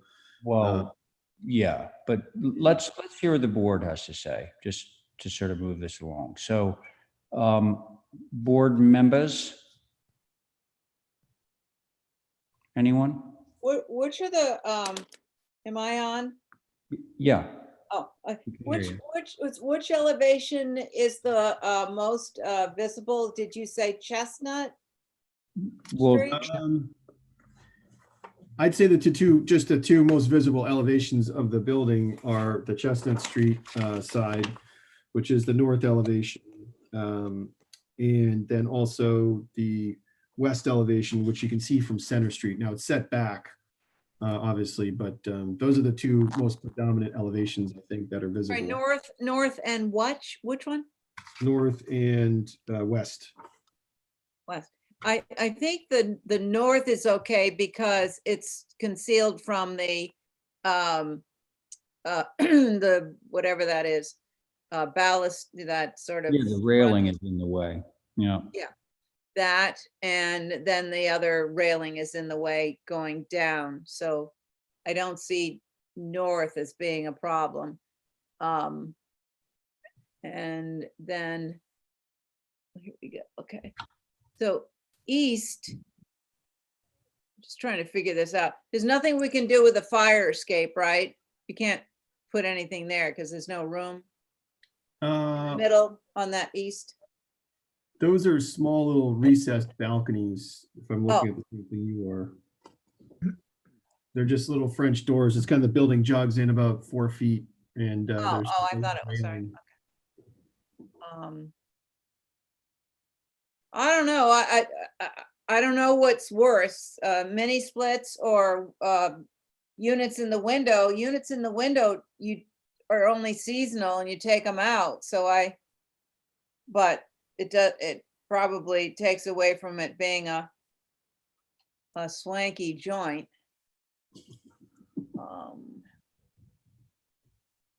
Okay. So, yeah. All right. I'm okay with the north. Thanks. Stephen. Sure. I get what you're trying to do, Matt. I think I'm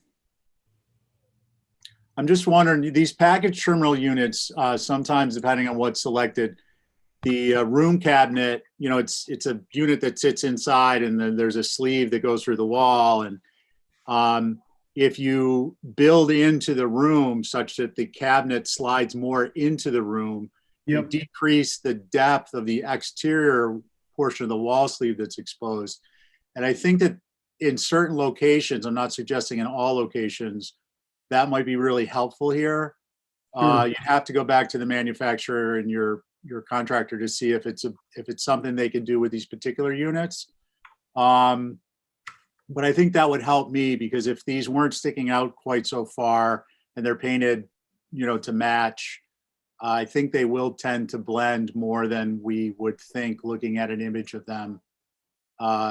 You walk by the Fort Chestnut and there's AC on the outside of it now.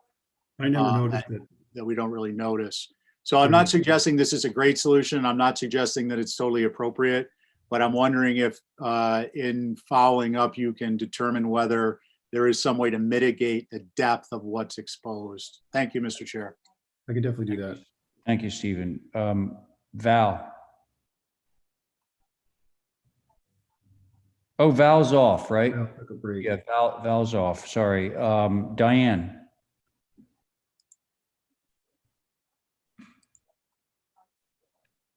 Diane. When was this building built? It was started in 2009, I think. Okay, in 2009, they did not feel that they needed air conditioning enough to put it inside the building. Is that right? No, they did. And we actually went to great lengths to install a system, and the system failed. I think there was a recall. It's a Panasonic system, and the actual units themselves were fine, but the valves failed. And so little by little, they just all decommissioned, and it stinks because they're in closets and they're in all these hidden spaces. And so it's a system that failed. I guess it's like, the class action suit against the manufacturer, but those things take years. And so that's what happened. So yeah, we definitely accounted for air conditioning. It's just, right. You can't trace the line sets because they go for Okay. Okay. We should move it along. Well, so Diane, go ahead. That I don't know whether there's a reason they can't be inset into the wall. They impinge on the interior too much so that they don't stick out so far. I can look at that. Diane, Stephen had mentioned that, and I think that I saw something recently that was kind of similar, where it does project into the room, but if it means that it's not sticking out of the room, then it's Matt. Yep. Could we not respond to every comment that every board member makes, because it's slowing things up immensely? So let's let Diane finish, okay? Sorry. Okay, well, that's what I would like to see, is to see if they could be increased internally so that they weren't so obvious. This is a fairly new hotel, and it looks sort of silly to have old-fashioned air conditioning on the outside of the building. So I would like to see what you could do. If you can't do it, then we'll deal with it then, but I'd like you to try. Thank you. Thank you, Diane. Okay, so did I get everybody other than myself? I think I did. All right, so Matt, just a couple things. I think a lot of it's already been said. I'm okay if they're concealed by a railing, if they're behind a railing, particularly if it's second floor railing, because that's going to really be impossible to see that way. The other thing is, are all of these units going into clapboard walls, or are some of them going into shingled walls? Some go into clapboard and some go into shingle. Okay, so the clapboard, you see, the two examples that you showed, they've painted the units it doesn't get rid of it by any stretch, but at least it sort of blends it in. I think that would be a more difficult thing to pull off with a shingled wall, to be honest with you. So you kind of, or at least in my opinion, you should sort of try to move them to wherever there's clapboard so that you can conceal them more. So it sounds like maybe a little bit more research on this one, Matt. Sure. Okay, so can somebody give me a motion? I make a motion to hold for revision. Okay, thank you for that. So on that motion, Stephen. Aye. Aye. Diane. Aye. And I'm in favor. Motion carries. Okay, so now we got 11 India Street, some more HVAC. And is Val back? Don't think so. I don't think so. I am. Oh, you are. Okay, so full board again. So I could just 11. jump into it real quick, Mr. Chair. So this is literally just a request to move one existing PTAC over roughly, I think like 6 feet. And I think that this drawing A2.1 shows it most accurately. If you look at the upper left-hand corner, drawing 1, the west elevation, the existing location is between those two windows, and they're literally just looking to shift it over to a line underneath that window. Wow. The reason being is this is becoming an accessible room. Oh, but Matt, the other ones all, I mean, not that we love these things anyway, but the fact that the one that you're talking about, you're suggesting having it line up with the window. Correct. And right now it's not. And all the Correct. other ones are. Yes, So that's a good thing. I think so. I mean, let's just, I guess you would call this like in Concom speak, it would be called a benefit. You know, it's not like the ideal, but at least it's better than what it is right now. So, Yeah, I'm any okay with tab it. on this? Holly? Yes, HSAB did look at this and they did agree that the having it under the window was an improvement. But there was also the underlying question of the fact that, you know, this is, Robert's house is a historic structure. Didn't know when this was previously approved. And how did it happen, and hate seeing historic fabric being removed. But again, the location under the window makes sense. Seems to. Mr. Chair. Okay, board members. I'll go. Thanks. Holly, would you scroll down to the last page?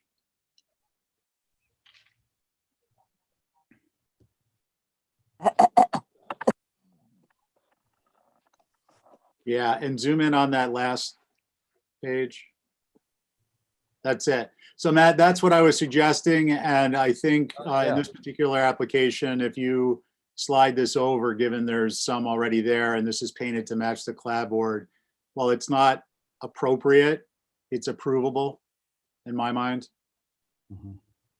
Okay. Thank you, Mr. Chair. Yeah, thanks for pointing that out. It's interesting. Val.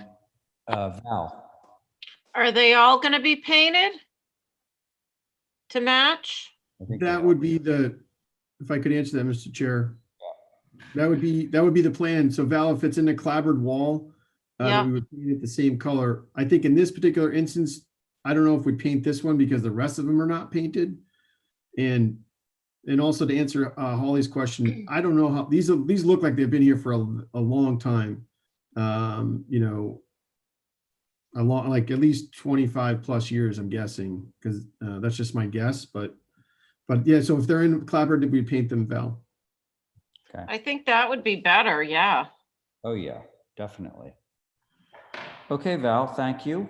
Diane? I think that there would be too. It's interesting that those are inset practically flush with the wall. So if they can do it in the old Roberts house, Yeah. one would think they could do it in the new one. Let's hope so. I think it could be painted to and be less conspicuous if it was painted the color of the clapboards. And until we come up with some new miracle thing, I guess that's what we're stuck with. Okay. Thanks. Abby? Yeah, I think painting it the color of the clapboard's a no-brainer. I mean, that's, you know, goes without saying. I don't know how they got there in the first place, but there it is. There they are. Okay, so I think painting them, great. I think moving it, which is what's being applied for, moving that one underneath the window is an improvement over what the current situation is. So can we have a motion on this one? Motion to approve the move with the vent painted to match the clapboard And Matt, while you got the paintbrush out, get the rest of them. All right. Good motion. Thank you. On that motion, Abby, Aye. Val, Aye. Diane, Aye. thank you, Stephen. Aye. And I'm in favor. Motion carries. Okay, 21 Old South Wharf. Thank you. And again, that was mostly because we're converting that room to an accessible room. I think is another net. Whatever that means. We're just reconfiguring the room, and the unit was in the way of the clearance required for the bathroom. Okay. Should I just jump into this, Mr. Chair? Please do. Yes. Okay, so this is an existing wharf structure. This is where Sushi or Bar Yoshi is. I don't know if you had a chance to go down there recently, but hope you're all familiar with the area. And this is a proposal to take one side of the building, which is a retail unit, and open it up. This is in response to COVID, outdoor dining. And so it's, I think the drawings kind of speak for themselves there. But it's essentially taking kind of one section of the building and really just opening it up.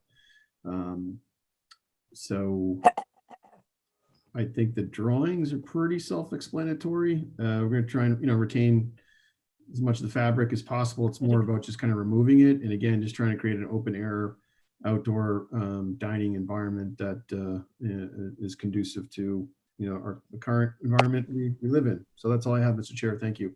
Great. Any HSAB on this one? Yes, sir. Okay. HSAB. So, there's a discussion about this being more like something that would be more appropriate down on jetties, but not appropriate here. The huge negative mass. Treat it more like the Gaslight Theater was a recommendation, but that it feels like a corral. Need a row of windows. They were also requesting possible options to look at, like the Gaslight. They're having issues with that negative mass. There was a question about which I don't know if you know about this, about the existing vent system, if it was approved. On the east elevation, have it, let's see, I'm sorry, my apologies. On the west elevation, the large picture windows, with a multi-wing was discussed. Okay, I'm not seeing any picture windows on the west elevation. I think they might be suggesting it. Yeah, that was a suggestion. And then okay.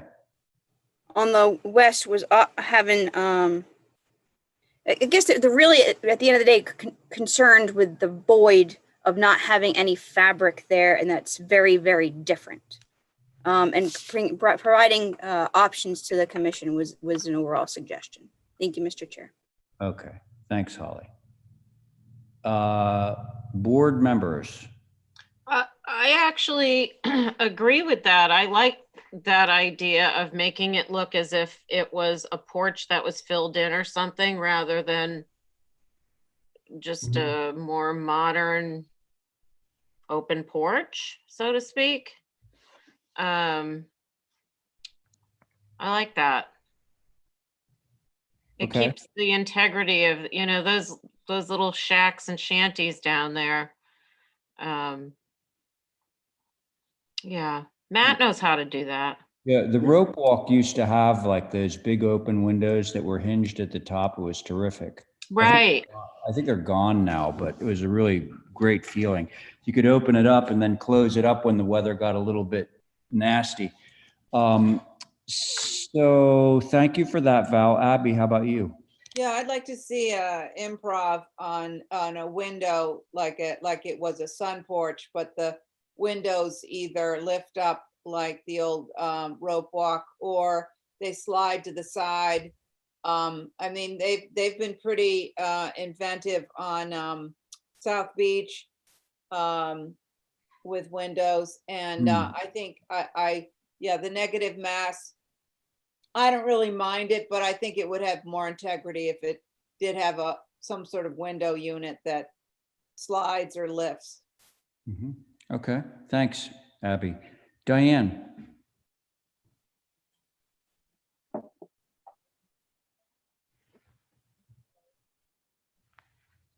You there, Diane? Stephen, how about you? We'll get back to Diane. Sure. Thanks, Mr. Chair.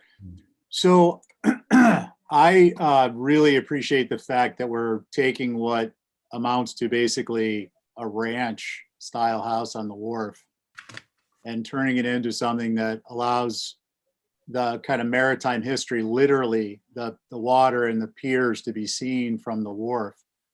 I don't disagree that some fenestration could help, but I don't think it needs to be permanent.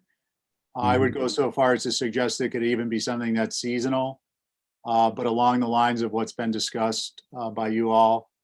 And I do think that, Matt, one of the things through Mr. Chair that would benefit the structure by opening this up and creating a negative space, I don't necessarily have a concern about that. But I wonder if you might do a study that takes a look at lowering the top plate on what would basically be, if you're looking at the north elevation, from the corner board that is pretty much almost bisects, so that that roof element remains as it is, and the new open space porch comes down, basically the top plate comes down the height of the fascia, so that you get a jog in the roof plane there. I think it will help to make that space look a little more cozy, if you will. And I think it would also just help to present better. The negative space, I think, there's an imbalance, I think, that might help address. Those are my comments. Thanks, Mr. Chair. Thanks, Stephen. Diane, do we have you back? Yep, I'm sorry. The Okay. I like the porch window idea with it being hooked up the way they were down on the piers in the few years ago. I would like to see the length of the roof broken, and I think what Steve was suggesting would do that, so it wasn't such a long house or building that had no additions or anything to it. I think that the cottages down there had little additions, warts, and funny things, and I would like to see that if it could continue a little bit than just such a smooth building. That's Okay. it. All right. Thank you, Diane. So Matt, I think if we could just see a couple more options that might address some of those concerns, that would be great. I'll make a motion for revisions and to remind the sushi people that COVID's not here forever and they have a vaccine soon. So do something that's, temporary, but could be lasting too, because there's going to be a day when it's going to be okay. That's why I like those window things that fold down. No, that's hinge down. I have some ideas. That's my motion. Okay, that was the motion. On that motion, Stephen. Aye. Diane. Aye. Val. Aye. Abby. Aye. And I'm in favor. Motion carries. Thanks, Matt. Thank you Now very on much. to 100 Low Beach Road. Do we have somebody to represent this one? Hello, Bernice Waller here. Oh, hi. Hello. Okay, so you want to relocate a pool? Correct. Correct. We're proposing to relocate. Why? The previous application, there's been some adjustments to the plan. There will now be a pool house that I believe you saw last week through the architect. And the revisions that you see here on the plan are reflecting and responding to some of the site conditions as well as the development of the pool house. The pool itself is in-ground pool. at elevation roughly at 9.8.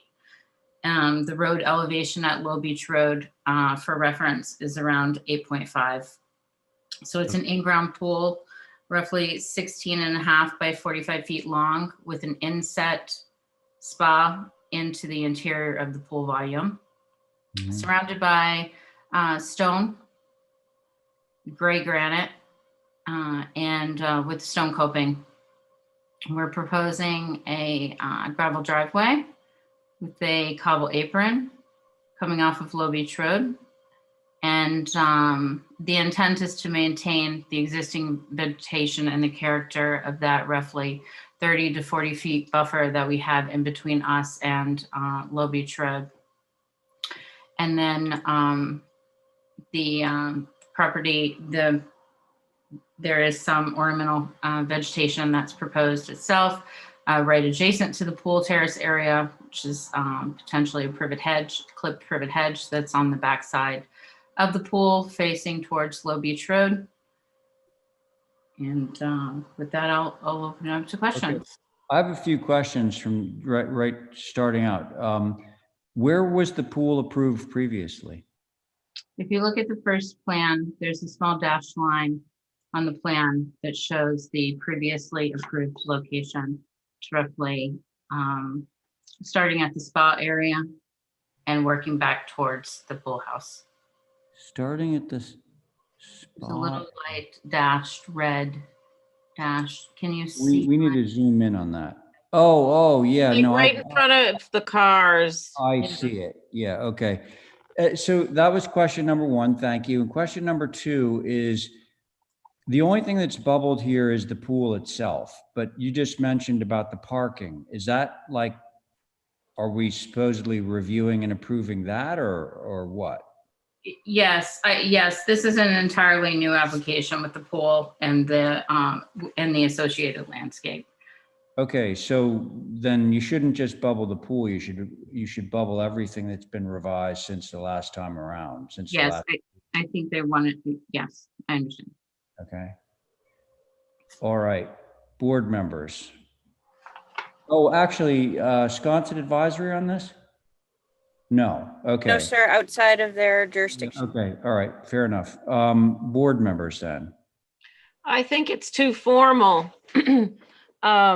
The previous approval looked as if it had a deck around it, which is, I think that's the previous approval. And in some places, I just think less is more. We may not see it from Low Beach, but that's not to say we won't see it from the beach. It's a little bit incongruent to the area to me. Okay. Too formal. Mm-hmm. Okay, thank you, Val. Diane. Oh, Is Diane gone? no, but she No, delayed. I'm right here. Oh, there you go. Okay. I try not to let the dog bark and Right. disturb everything. Yeah. So, the pool has a spa in it. I was hoping that somebody there, either you, Ray, or Holly, knew what our footage is for spas. We have a rule for spas. No, okay, that's a little different. What you're talking about is the way that people are doing a workaround to get a pool, quote unquote, in the old historic district is they're calling it a spa. Well, so a spa, as in terms of the building department, can only be a certain number of cubic feet of water, and so that's how you the spa in the OHD. This is different because this is not in an OHD, so really the spa size is immaterial, at least. Okay. Well, I didn't understand when I read about it exactly what they were asking for, but it sounded good to know. I do think that this is too formal an area. This is down at the end of Low Beach Road, which basically not so many years ago was dunes and vegetation, and now all of a sudden it's becoming the new Cliff Road. I would like to see the vegetation that's there kept. I would like to see the privet hedge does not have to be absolutely straight along with the patio that's absolutely straight with the entrance to the outdoor kitchen or dining room, whatever. I would, and then on the left-hand side, it's ornamental planting area. It's all straight lines back and forth, up and down. And I would like to see some relaxed thing. The privet hedge doesn't have to go out straight. It could bend or turn up or something to make the place snuggle in a little bit to the land, not have the land come up against it and no giving lines. So I would like to see it less line driven. And I would like to see you have a monolithic stone stoop. I don't see what the lines are unless it's that square over on the left. And the stone pavers are all even. They should be as they are found, not cut square. I would like to see it more relaxed. Thank you. Okay. Thank you, Diane. Abby? Can I see the whole plan, how it relates to the main dwelling?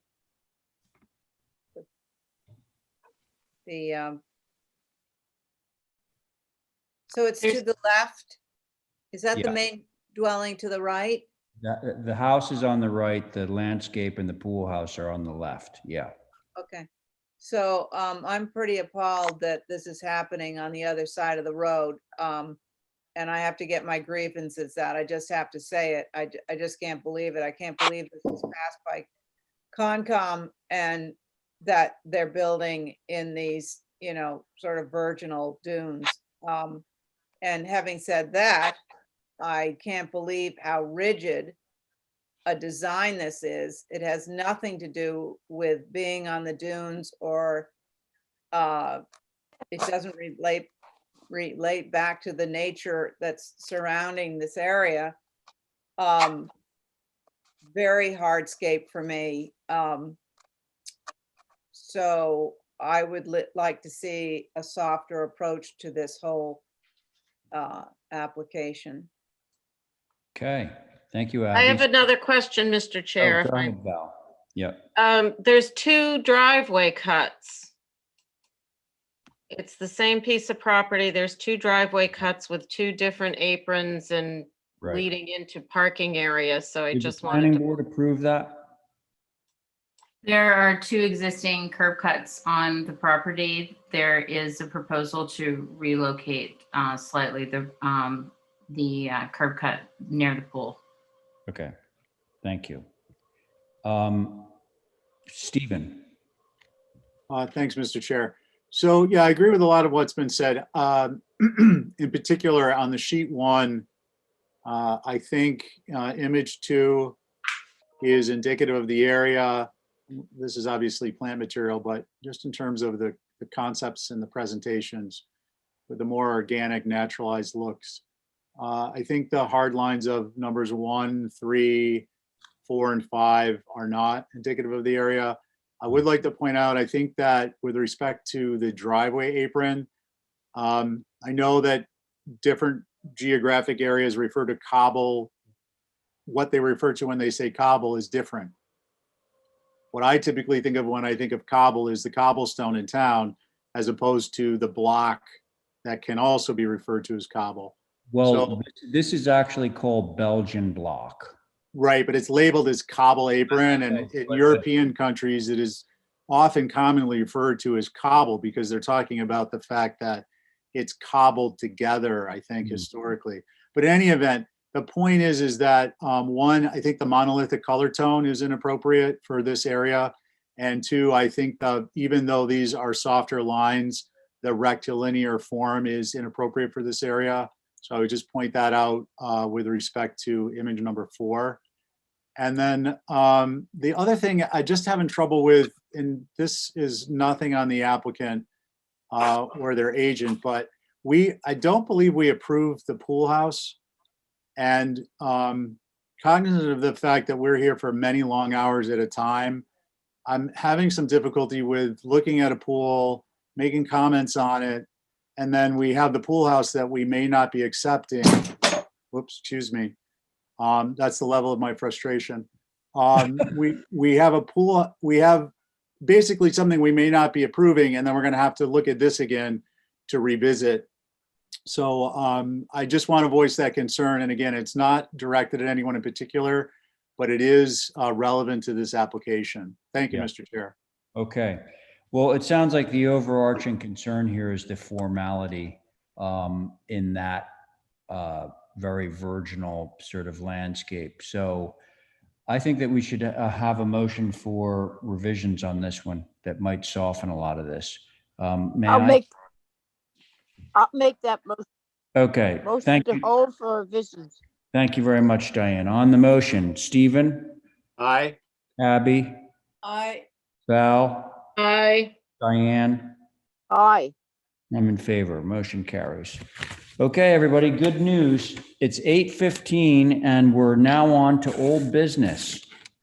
Okay, so let's see how much of this we can knock off. So the first application is for 3 White Whale Lane, and it is, Carrie's not here, so, oh, actually, Stephen is, so he's an alternate. So we have Pohl, Coombs, Camp, Oliver, and Welch, everybody. All right. And I'm here. Yep, great. Okay, so why don't you start into it? Sure, we were held for photographs. Yeah, And I've submitted the entire development photographs, both what's built and what's not built. And in addition to this 3D rendering from Dreamline Homes to kind of give you, so you can see the depth a little better. Obviously, he doesn't have the site plan laid out here, but this is the actual structure. okay. Oh, question. Yeah. He should not have the hip going down the way it is on the left-hand side there. It's Of the gonna, porch roof? yeah. Okay. It should hip on the right-hand side, but on the left-hand side, it should just run right into the sidewalk. Okay, got it. Okay. So this is when you pull into White Whale Lane, that first shot was basically looking straight back to 2 undeveloped lots. This particular lot, number 3, if you want to go up one that you just passed, this particular lot is to the right of that house in the background there. That house is on, is that Celtic Sea Fox Circle maybe or something back there? At any rate, the tree on the right is where 3 White Whale Lane is. This is built on the left. This is the second lot in on the development. Mm-hmm. That's the same house there. Mm-hmm. And there's the first house on the left, 74 Cato Lane, but it's technically on faces White Whale. Okay. So those are the only 2 that are built in this development right now. Okay. How many lots are there? There are 6 total. Okay, so And you've 2 approved- built, and this is your 3rd one. Yeah, you've already approved 1 White Whale, so there's 1 in construction right now. Okay. And so 3 would be the 4th lot. That's a house that's on the outskirts in the back of this development. This is 1 White Whale's foundation in the ground. And that's closest to the Oddfellows 1 White Whale. That's the Oddfellows there, the back of it. Okay. Is that the right name of that? I always get that wrong. I think that's right. Okay. And this is right off of Cato Lane, the entrance to the development. Okay. That's the second one in. Yes. You So each documented one has a lot. different window style. Yeah, but you know what? Overwhelmingly, this is just occurred to me from looking at these pictures. They're all basically the same house. Kind of. Yeah. They're 2 big boxes with a jut in the middle, and it would be nice if somebody would like throw a gable in a different direction or something. Yeah, I understand. Here, so should we start into it?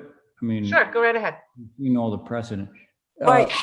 Was this just about Photographs, or did we request changes? No, Yeah, you wanted relative, so you could see what the neighborhood looked like and everything. Okay, all right, fair enough. Diane, Val, do you want to start? no, that's really my only comment. There's nothing significantly awful about it. It's just now that I see the photos, thank you, Tori, for bringing those. It would just, in my opinion, be nice to have some variation, that's all. Okay. Thank you. Me, Diane. I'll go. Yeah, please. I would like to see, look at the picture that's in front of us now. The roof is the same. You don't see the break from two areas. It's just one big long roof. Where's additive massing? Have we given that up as part of building with Nantucket in mind? There's no I did, additive. yeah, just to answer that, Diane, I did ask the client if he'd be willing to take the ridge height down, and he is willing to do that on one side if we want to do that. That's no problem. Well, let's be clear on that. So is that, so the two ridges do not align? No, you see the jog there? Well, yeah, I know that, but you just said you're going to take the ridge down on one side. What do you mean by that? So either the right or the left. I would assume it should be, in looking at it, maybe the left side should come down because the right side has the more presence of the front door. Okay, so let's get a little bit more granular again. How would you do that? A lower ridge height? Yeah. Would you drop the eave correspondingly? In other words, would you keep the roof pitch the same? Yes, I believe so. You would. Okay. But I think they're open to your suggestions or comments. Well, that would certainly help, Tori. So Diane, continue. Thank you. Why are the windows on the first floor of both houses small, or both sides? Is there a kitchen in both of them? Yeah, it's a duplex. Okay, well, I understand making things to go along with the interior, but sometimes you have to do the exterior to go along with the interior. And the windows look so incidental on that elevation. And then the 3 bigger windows on the second floor on this last front elevation. It make it only a 1 box high, something to make it. There's going to be 6 houses in there. The rest of Cato Lane is a little collection of rather odd houses that have been there a long, long time. Wayne Viera, the rest of them going up. Tony Viera was there. This is not what we want to have at the beginning of Cato Lane. I would like to see some small addition to it and the dropping of at least one side and going out in the back to break it up and not make 6 boxes all in that roundabout. Okay. Okay. Thank you, Diane. Abby. Yeah, I agree with my fellow board members. I'd like to see something. I mean, you can make a box beautiful, you know, it's been done. And this is a simple box, and we can pump up the trim, we can give bigger fascia, we can make bigger windows. We can, dropping the second roof plane down, like, you know, a couple of feet, that would help. But I think it's all about proportion. If you're going to be this simple, you got to get it just right, and then it will work. So I think you can do it. I just, I don't think you're there yet. Got it. Yeah. Thanks, Abby. Stephen. Yeah, I agree with what's been said. I want to focus in on something Abby just said, which is if you're going to be this simple, proportion is really the key. For me, that also ties in with the comment Diane had made, which is that, where she alluded to, which is there really isn't any subordinate mass. And I think if you're going to be this simple, part of proportion is having a subordinate mass. I think otherwise, if your internal program is such that you need this space, then the exterior needs to change. There does need to be a gable forward. I don't think it's as simple as just turning one of the structures. I think it's a matter of working the masses so that it doesn't read as two simple boxes. I think 2 White Whale Lane got away with it a little bit because the structures at least appear to be a little smaller. And I think those are my comments for now. Thank you, Mr. Chair.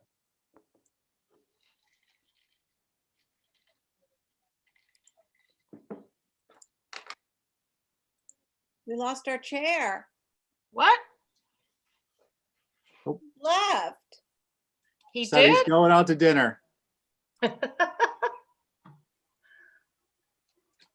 So Victoria, what do they call you for short? What'd you say, Abby? Sorry. What do they call you for short? Do they call you Victoria? No, I'm Tori. Tori, that's right. That's why I couldn't remember. We can hear you and see you much better now.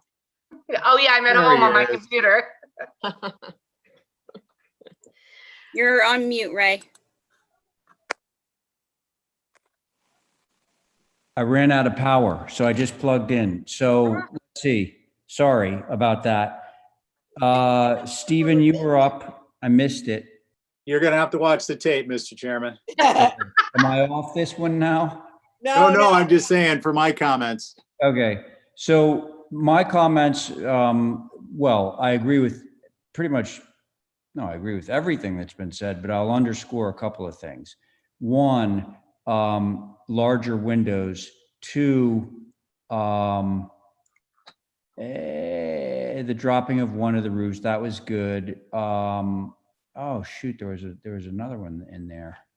The heck was it? Front door? No, but I mean, yeah, that would help. Anything would help, honestly. Oh shoot, Holly, can you Coordinate scroll up? massing. Oh no, I know what it was. Gable end windows. Just some gable end windows. There's nothing up there right now. It would, you know, anything to just sort of like charm this up a little bit. Got it. But that's my comments. I basically agree with everything that's been said. Can I have a motion? For revisions. Okay, thank you, Abby, for that motion. On the motion, Diane? Aye. Thank you. Val? Aye. Stephen? Aye. Abby? Aye. And I'm in favor. Motion carries. Okay, very good. Thank you. Thank you. Mr. Chair, Yes.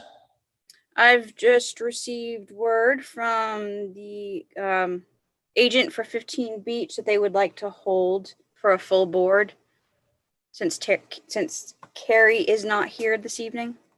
She's Well, you not know, on it. Okay, Carrie's not on it. She was on it.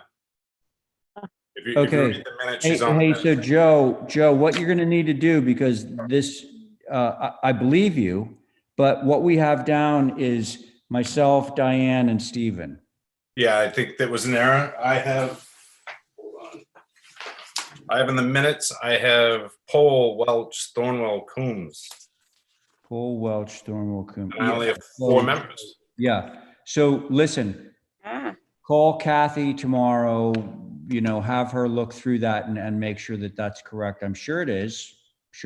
But so we'll need to resume anyway, because as you can see, Carrie is not with us. So do we want to have a motion to hold this for a full board? Hello? I'll move. Yeah, is it? What? Diane? No, I just wondered. 15 Beach Street is. I have an older edition of the agenda, so different names on here. You have different names? Listen, Yeah, I there's a motion just to hold this for the full board. That came from Stephen. So there's no deliberation on this application right at the moment. So right on Stephen's motion, Diane. Okay. Diane, Yes, you're in? aye. Okay, Stephen? Aye. I'm And in. I'm in favor. Okay, that motion carries. Thank you. Now, thanks, Joe. Good luck. 32 Brewster. Robbie Newman. This is myself, Diane, Val, and no longer Carrie. So do we have Robbie? This is a good time for me to take the dog out. Well, No, you're on the next one. Oh, And the one after that, and the one after that. You have to stay. well, you could make it really quick, but I might just let her out for a listen, second. is Robbie on? We got to move this forward. Somebody answer me. Mr. Chair, I don't see him. He's not here? No, he's not here. I don't see him either. Okay, so then let's have a motion to hold that for Motion representation. to hold for representation. Thank you. That was Val's motion. Diane? Aye. Val? Aye. And I'm in favor. Thanks. Okay. 12 Lincoln. Hi there. Hi. Hi. This is Erica Busa representing Matthew Cunningham Landscape Design. Okay, thank you. And I guess I'll just wait for the plans to pop up. Yeah. Board on this, myself, Diane, Abby, Val, and Carrie's not with us, so.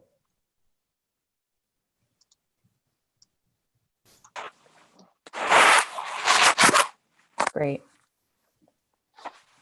Okay. Okay. So these are changes to the currently approved plan. And the cobblestone arrival court has been further reduced and pulled closer to the main house. This was resized to accommodate the 5 parking spaces required by the second dwelling approval. The material proposed for the arrival court is to be grass jointed cobblestone, which it's our aim to have the cobblestone to recede into the lawn more than traditional cobble would.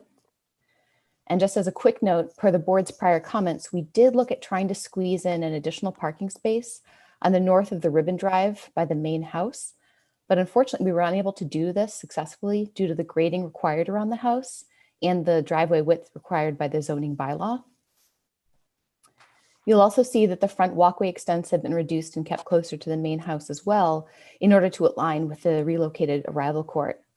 And the bubbles that are on the plan show the indicate the prior extents of each, both the front walkway as well as the driveway, or I'm sorry, as well as the original arrival court. These changes have also increased the size of the front lawn from 2,800 square feet to 3,650 square feet. Also, the previously approved full width driveway is now being proposed as cobble and reinforced turf ribbon driveway. The reinforced turf that we're proposing will appear exactly like regular lawn. There are no visible structures like porous concrete pavers or plastic grids. It's essentially just a fiber that's integrated into the soil to provide the structure. Mm-hmm. I did include a product information sheet if you guys are interested in looking at that as well. But I'll continue with the plan changes so we can kind of move through those. And so to the north of the main house, we'd previously proposed a pea stone path as well as a gate and then steps leading down and linking to the front walkway. We've removed all of those and simplified that space and just extended the plant bed. Lastly, we've onto the north of the guest house. We've also removed one of the pea stone paths there and just filled that in with planting as well. Okay. And those are our proposals. Okay, great. Thank you. Chair, Yes. HSAB did take a look at this again for your consideration, and their overall comments was that having parking along the front of the home on Lincoln Circle is still inappropriate. Stacking can be provided if 5 parking spaces are required by the zoning bylaw for the secondary dwelling. Also, you could utilize this second doggy lawn area as an actual parking space was also recommended. Those are their comments. Thank you, sir. Okay, thank you. Board members. Okay. It's myself, Diane, Abby, and Val. I'll say something. All right, thank you. Yeah, there's something, I mean, it's also elegant and so nicely planned, but the two cars on the corner of the house there really throw me off.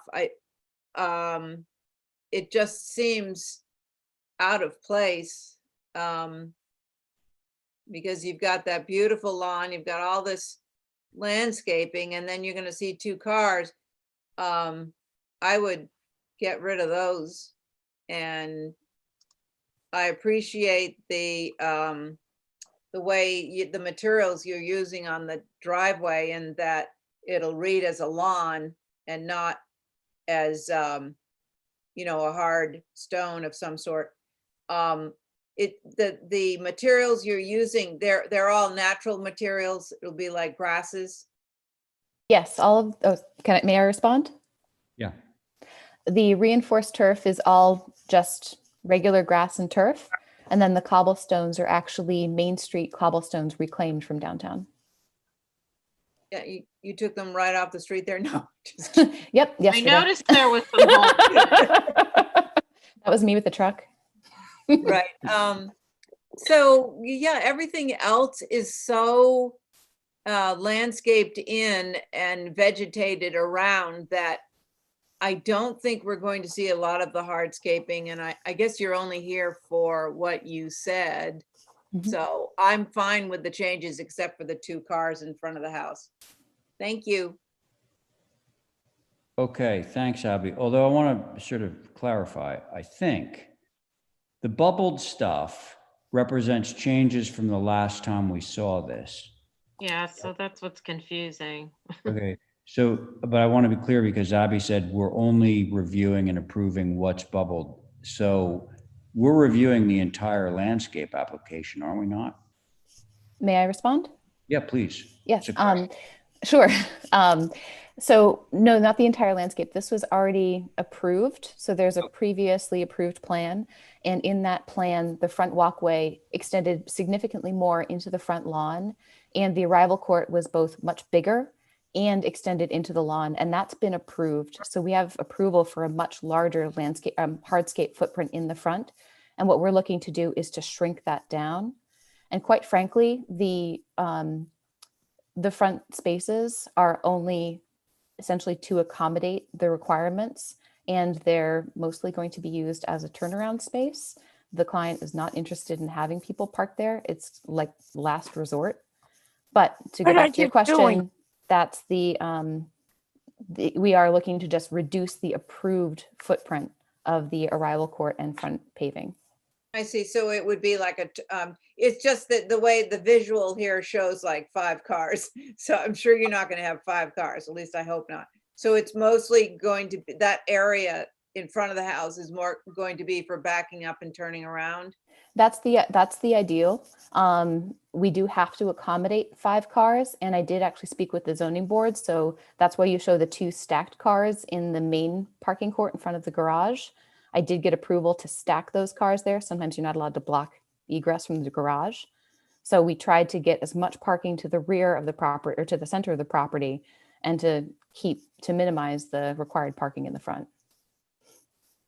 Okay, and then the back where they suggested the doggy court. I don't have a doggy court. That they're suggesting that could be a dog park. I mean, a dog. It could be a car park. Right. A parking space. Jesus. Well, you know, at the moment, this lot is not subdivided, so you theoretically only have 1 curb cut. Well, I hope it's not. They could subdivide it and do 1 in the back, but that's not on the table right now. Well, I would be, if they wanted to, they could put it back there. HSAB suggested it. I'm Mm-hmm. done. Okay. They All would right. have to climb up a steep hill. You have to what? They put one back. I said they would have to climb up a steep hill because there isn't much behind 12 Lincoln Ave except going down to Jefferson. I don't know what At Diane the beach, right? I don't This know is, where, you know, Never mind. this is on the other side of the street, you know, Diane. Yeah. Yeah, this is not on the bluff side. This is on the other side. But why don't you continue, Diane? Because you're sitting on this, obviously. Okay. I think that the parking area that they're going to use for a turnaround is something that they will have to watch, because people, when they come, are going to park there and walk up to the house rather than fool around with parking further in and then deciding how to get in. Look at the two cars that are before the, as she called it, a ribbon driveway. Does the driveway not look a lot wider? Each wheel is supposed to go onto one of those strips, right? Do you see what I'm talking about? Yeah, no, I see what you're talking about. So the zoning bylaw requires that the driveway actually be 10 feet wide. And I reached out to the zoning committee because normally our ribbon driveways are much narrower, but they are requiring that this actually be 10 Right. feet wide. Well, I thought they were, because they look really wide. Yeah. You could get a whole bunch of planting in between the last strip and the privet there. So I don't know. I think I like what you've done on the front lawn. It improves the entry to the house a lot. And I don't, my plans are so small I can't read. I don't know where the doggy park is, but It's in the lower left in the front, corner. that's it. Well, There's two. you could have a round one. You continue, Diane. I think it's done probably is very, you have done it just as well as you can, what you have done in the front. And I think that's what I think it works for what you're stuck with, because it goes from sideline to sideline, but you don't have much choice on that. So thank you for your Okay. work. Thanks. Val. I think it's a lot better than the previous approval with the 3-car plus parking in the front and the large driveway. So that's a plus. If that's the only part we're reviewing, I'm good with the reduction and the simplification. Is the pink circle in the front a tree to replace the tree that went away? Yes. Okay, thank you. Not quite as large. No. They love to take down big trees. Yeah, that really changed the whole landscape out there. Ugh. So yeah, I agree with you, Val. You know, I could pick away at this, but I'm not going to. So Make a motion? yeah, I think so. All right, let's make, Val, did you say anything with changes? No. Or to No. anybody? No, because we're just reviewing really the changes of the driveway, more or less. Okay, I'll make a motion to approve as submitted. Okay, let's see how that goes. On that motion, Val, Aye. Diane, Aye. Thank you, Abby. Aye. And I'm in favor. Motion carries. Thank you. And let's see if we can knock off one or two more before it's time. Thank to you. Thank you very much. Yeah, thanks. 2 Ellen's Way. Brooke, you there? He's there. Okay, listen, it's our full board here.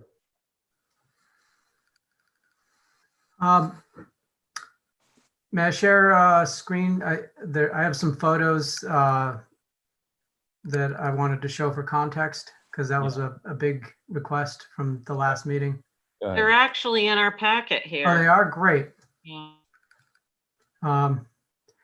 So then I will talk about the house. The rafter tails were removed. The front of the house was disciplined. You know, the windows now line up. The roof walk was reduced in size. There was a chimney added for Miss Camp, and I also reduced the overhangs on the dormers. Pretty much, I think I checked the boxes, and these are just right around the corner. Just some different roof walk styles that are in the immediate vicinity. There's actually there's another one I saw today from my well, actually, the bottom one is correct, but the other bottom one is Ellen's Way. The one above that is right around the corner at 93 Maya Comet. And it's not typical to Ellen's Way. It's just a typical roof walk. So I guess my point is that there's a variety of roof walks. Okay. In the area. Maybe can we go back and look at the elevations and what's been revised with the bubbles and so forth? There we go. Yeah. So on all the right. south elevation, you'll see all the windows are aligned now. Fantastic. Okay. The roof walk has been squeezed. Good. Okay. Can we see the other two elevations? There we go. All right. Board member. Good, looking good. Brackets on the roof walk, those little brackets. You know, I actually don't mind those. There are some roof walks around that have them. Remind me, Brooke, is this painted? It is not painted now. No, well, let me rephrase that. Is the house painted? The house is painted, the roof walk is not. You mean it's completely natural? Yes. See, where's the? Yeah, it'll be very much like natural 11 Ellen's Way. Okay. Okay, board members, jump in. Can I continue? I'll go. Hang on, Abby beat you to it, Diane. I'll get to you next. Go ahead, Abby. I think if the brackets are natural, it's going to look a little hokey, a little sort of Midwestern for me. I think if, and what are the colors? Remind me, Brooke. I can't remember. Well, if we zoomed in, ordinarily you call out the colors on your thing here. Yes, they should be on the window schedule.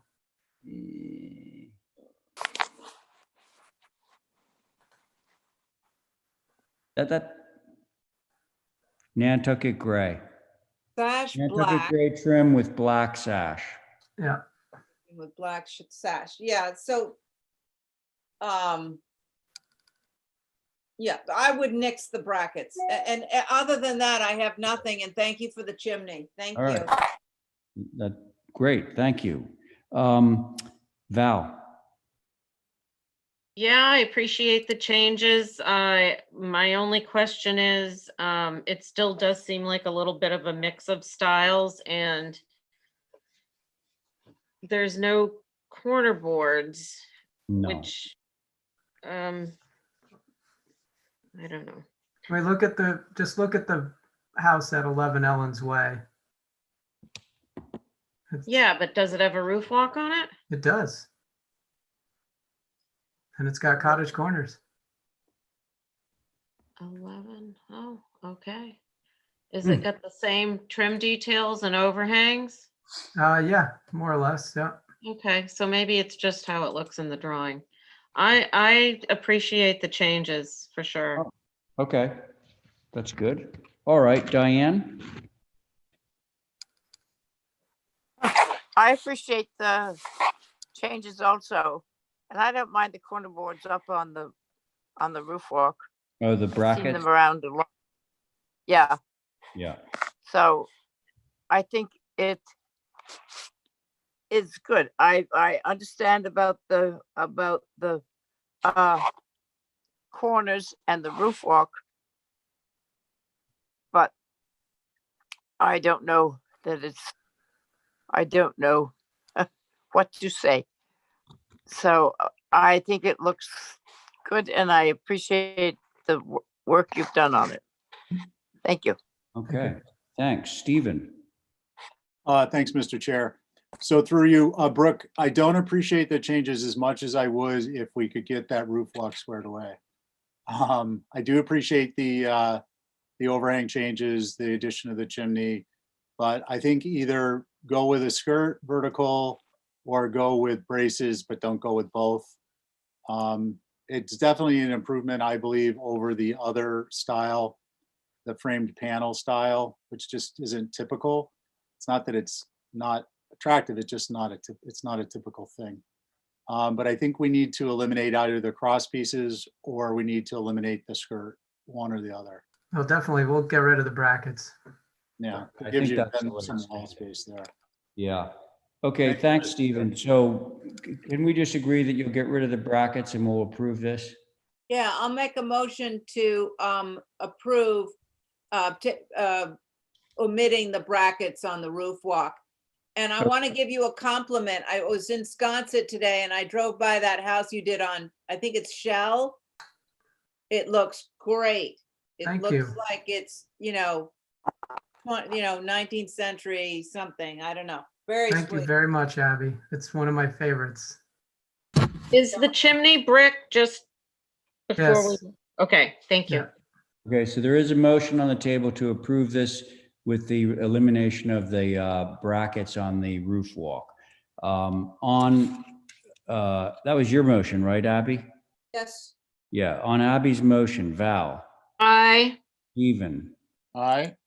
Diane, Aye. Abby, Aye. and I'm in favor. Motion carries. Should we do 2 Ellen's Way Studio now? Motion to approve is submitted. Okay. No, seriously. Well, okay, great. All right. Aye. Okay, so the Stevens made a motion to approve as submitted. On his motion, Val, Aye. okay, Abby, Aye. Diane, Aye. okay, Stephen. Aye. All right, and I'm in favor. Motion carries. There's that. Okay. Oh, Cabana. Wow. Okay, we're really knocking them off here. Let's go. Now, how about that old Cabana? Steve, are you gonna do the same thing? Well, No. Opening up. No, it's too much of a disconnect from the rest of the structures. Seems to be, yeah. Needs cross braces. Yeah. Getting punchy.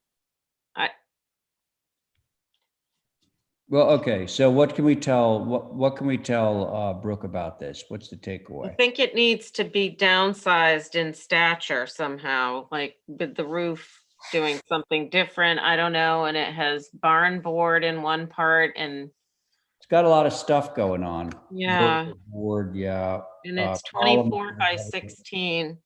Hmm? It's pretty big. It's almost as big as the garage. Quite large, yeah. So do we want to? He should take, What's that, Diane? he should take the trellises off and let the people put them on if they want to. It calls a lot of attention to the walls here. They do. Yeah, they do. Well, I think too, like, I don't know how tall the posts are, but you like now it has this roof form with a window. Simplify that, get rid of the window.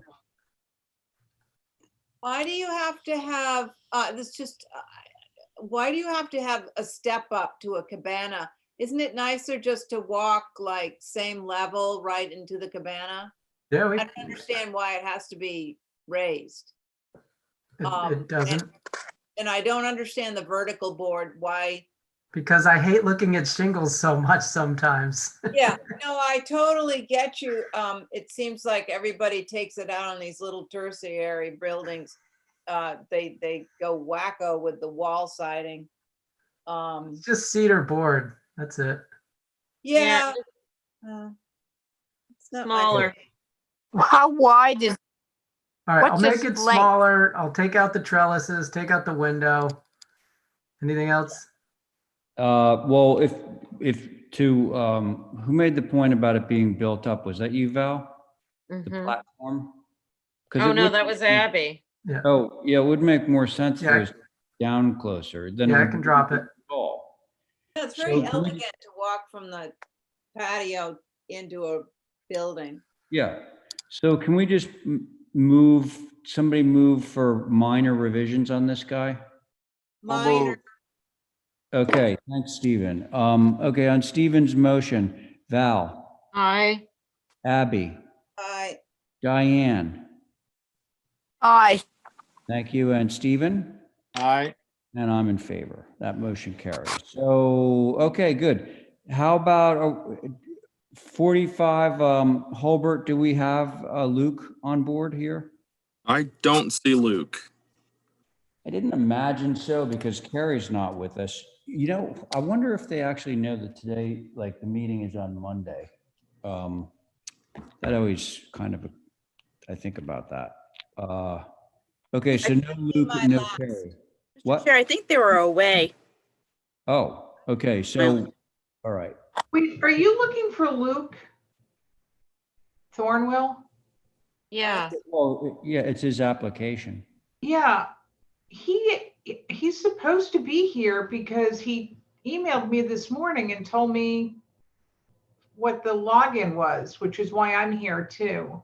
Oh, well, doesn't look like he's here. They're not in the list. No. So we're gonna move to hold. Sorry, Sarah, but we're gonna move to hold 8 and 9 for representation. You wouldn't count me? Are you representing the app? I can't remember. Are you advocating for this or are you in opposition? Well, let's make sure we're talking about the right one. Mr. Chair, I just let Luke in. Oh, Are we talking about 45 Halbert? yes, Yes, then I'm on their side. you're on their side. Okay, and it sounds like Luke just joined us. So I'm okay. also here. Mr. Chairman, Yeah, I know just what you're saying, It's 5 of. It's 3 minutes of. yeah. Hey, look, sorry, Luke, we pulled you out of bed and everything for this, but then it turns out that it's gonna take more than 3 minutes to review all this stuff. So you're gonna get bumped. You're gonna get bumped next Tuesday. Is it Tuesday or Monday? I can't remember. Next week is Tuesday. Tuesday. Monday. Okay. All right. So we'll Chairman, wait. can we be up towards the beginning of that meeting instead of the end of the meeting, just out of curiosity? Yeah. Where you are. Yeah. Basically, we take all this stuff and it moves to the beginning of the next. Wait, Ray. Yeah. I'm actually looking at the calendar right now, and it says Tuesday, the 24th, no meeting. It looks like our next meeting is actually on the 30th of November. This is a disaster. Yeah, it is. No. It's bad enough that we're not having a Thursday meeting. I can't believe that we don't have a meeting next Tuesday. You're not meeting next week? No, you are meeting on the 16th, guys. It's the following week that the planning board is on one of those days. Oh, no, sorry. Yeah, forgive me. We're meeting Tuesday, the 17th. I was looking a week ahead. 17th. 16th. Yes. It is on there. Okay. 16th. So that's okay. 17th, Linda. 17th, whatever it is. Next week. Whatever it is. Let's take all of the remaining old business items that we have not covered tonight and move them to the head of next Tuesday's agenda, okay? So moved. Thank you, Stephen. On that motion, Val, Aye. Diane, Aye. Abby, Aye. Stephen. Aye. I'm in favor. Okay, so all that's everything, everyone who's listening in, it's all going to next Tuesday at 4:30. Mr. Chairman. So what else can we do for you guys, Holly, Kadeem, before we adjourn? I've got Can we nothing. ask, I'm sorry, who can was we it? ask Holly to make, can I ask Holly to make sure that we get the link to Zoom for Friday morning's camp meeting? Yeah. Yes, Diane, I'll be sending in a reminder email for camp. Yes, those of you who have signed up for the National Alliance of Preservation Commission's camp program that I brought to you all, that's the second day is this Friday, and I will send that out to you. Those of you who can't attend, do know that we will be receiving the videos of those, and as soon as I receive them, I will send them out shortly. I do want to, Mr. Chair, if I may, just remind the commission about our Resilient Nantucket Designed for Adaptation MVP program action grant that we received.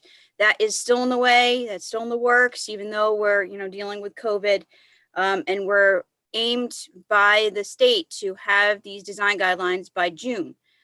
So we will have a community design charrette for November 14th, which is a Saturday. Hopefully that can accommodate everybody from 10 to 1. We have a Zoom link that we would want you to register on.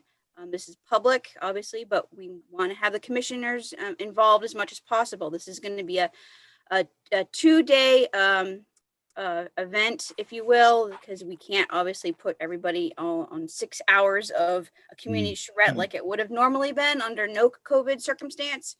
So we're looking at the 14th and then the following Saturday. Again, this is where you all as commissioners are going to be looking at the proposed draft design guidelines with our consultants, give all the feedback. This is big. So please, if you can put this in your schedule, I would be most appreciative. And I know everybody else would be too. Okay, Holly, thank you. So will you send us a link for that too, Holly? Absolutely, Diane. I will send those links as well. Okay, thank you. Okay, because that was a very interesting meeting last Friday. Thank you for attending. I appreciate it. More than one could digest at one time. Yeah. I have to listen to it all again. Should we be approving the minutes of October 22nd, 27th, and 29th? I made those changes and sent them back out. I don't know if you got Steve's edits today. So it's kind of up to you guys. Today, I think. Yeah. Yes, Mr. Chair, I'd make a motion to approve those minutes. Okay, thanks, Stephen. Stephen has made a motion to approve the minutes of October 22nd, 27th, and 29th. On Stephen's motion, Val. Aye. Abby. Aye. Diane. Aye. Stephen. Aye. And I'm in favor. Okay, great. Well, we covered a fair amount of ground tonight. Hopefully we're sort of kind of catching up. All right, folks, thank you all and have a good rest of the week, and then we'll see you next Tuesday. Thanks, Mr. Chair. Thank you. Need a motion for adjourn? Yeah, we need a motion. Thank you all. Stephen, Thank you very much. Stephen has made a motion to adjourn. So on that motion, Diane. Aye. All right, Abby. Aye. Val. Aye. Stephen. Aye. And I think the chair is going to abstain. Just to shake things up. All right. Thank you. I know how busy everybody is. Thank you. Thanks, guys. Have a good night. Anymore. What is the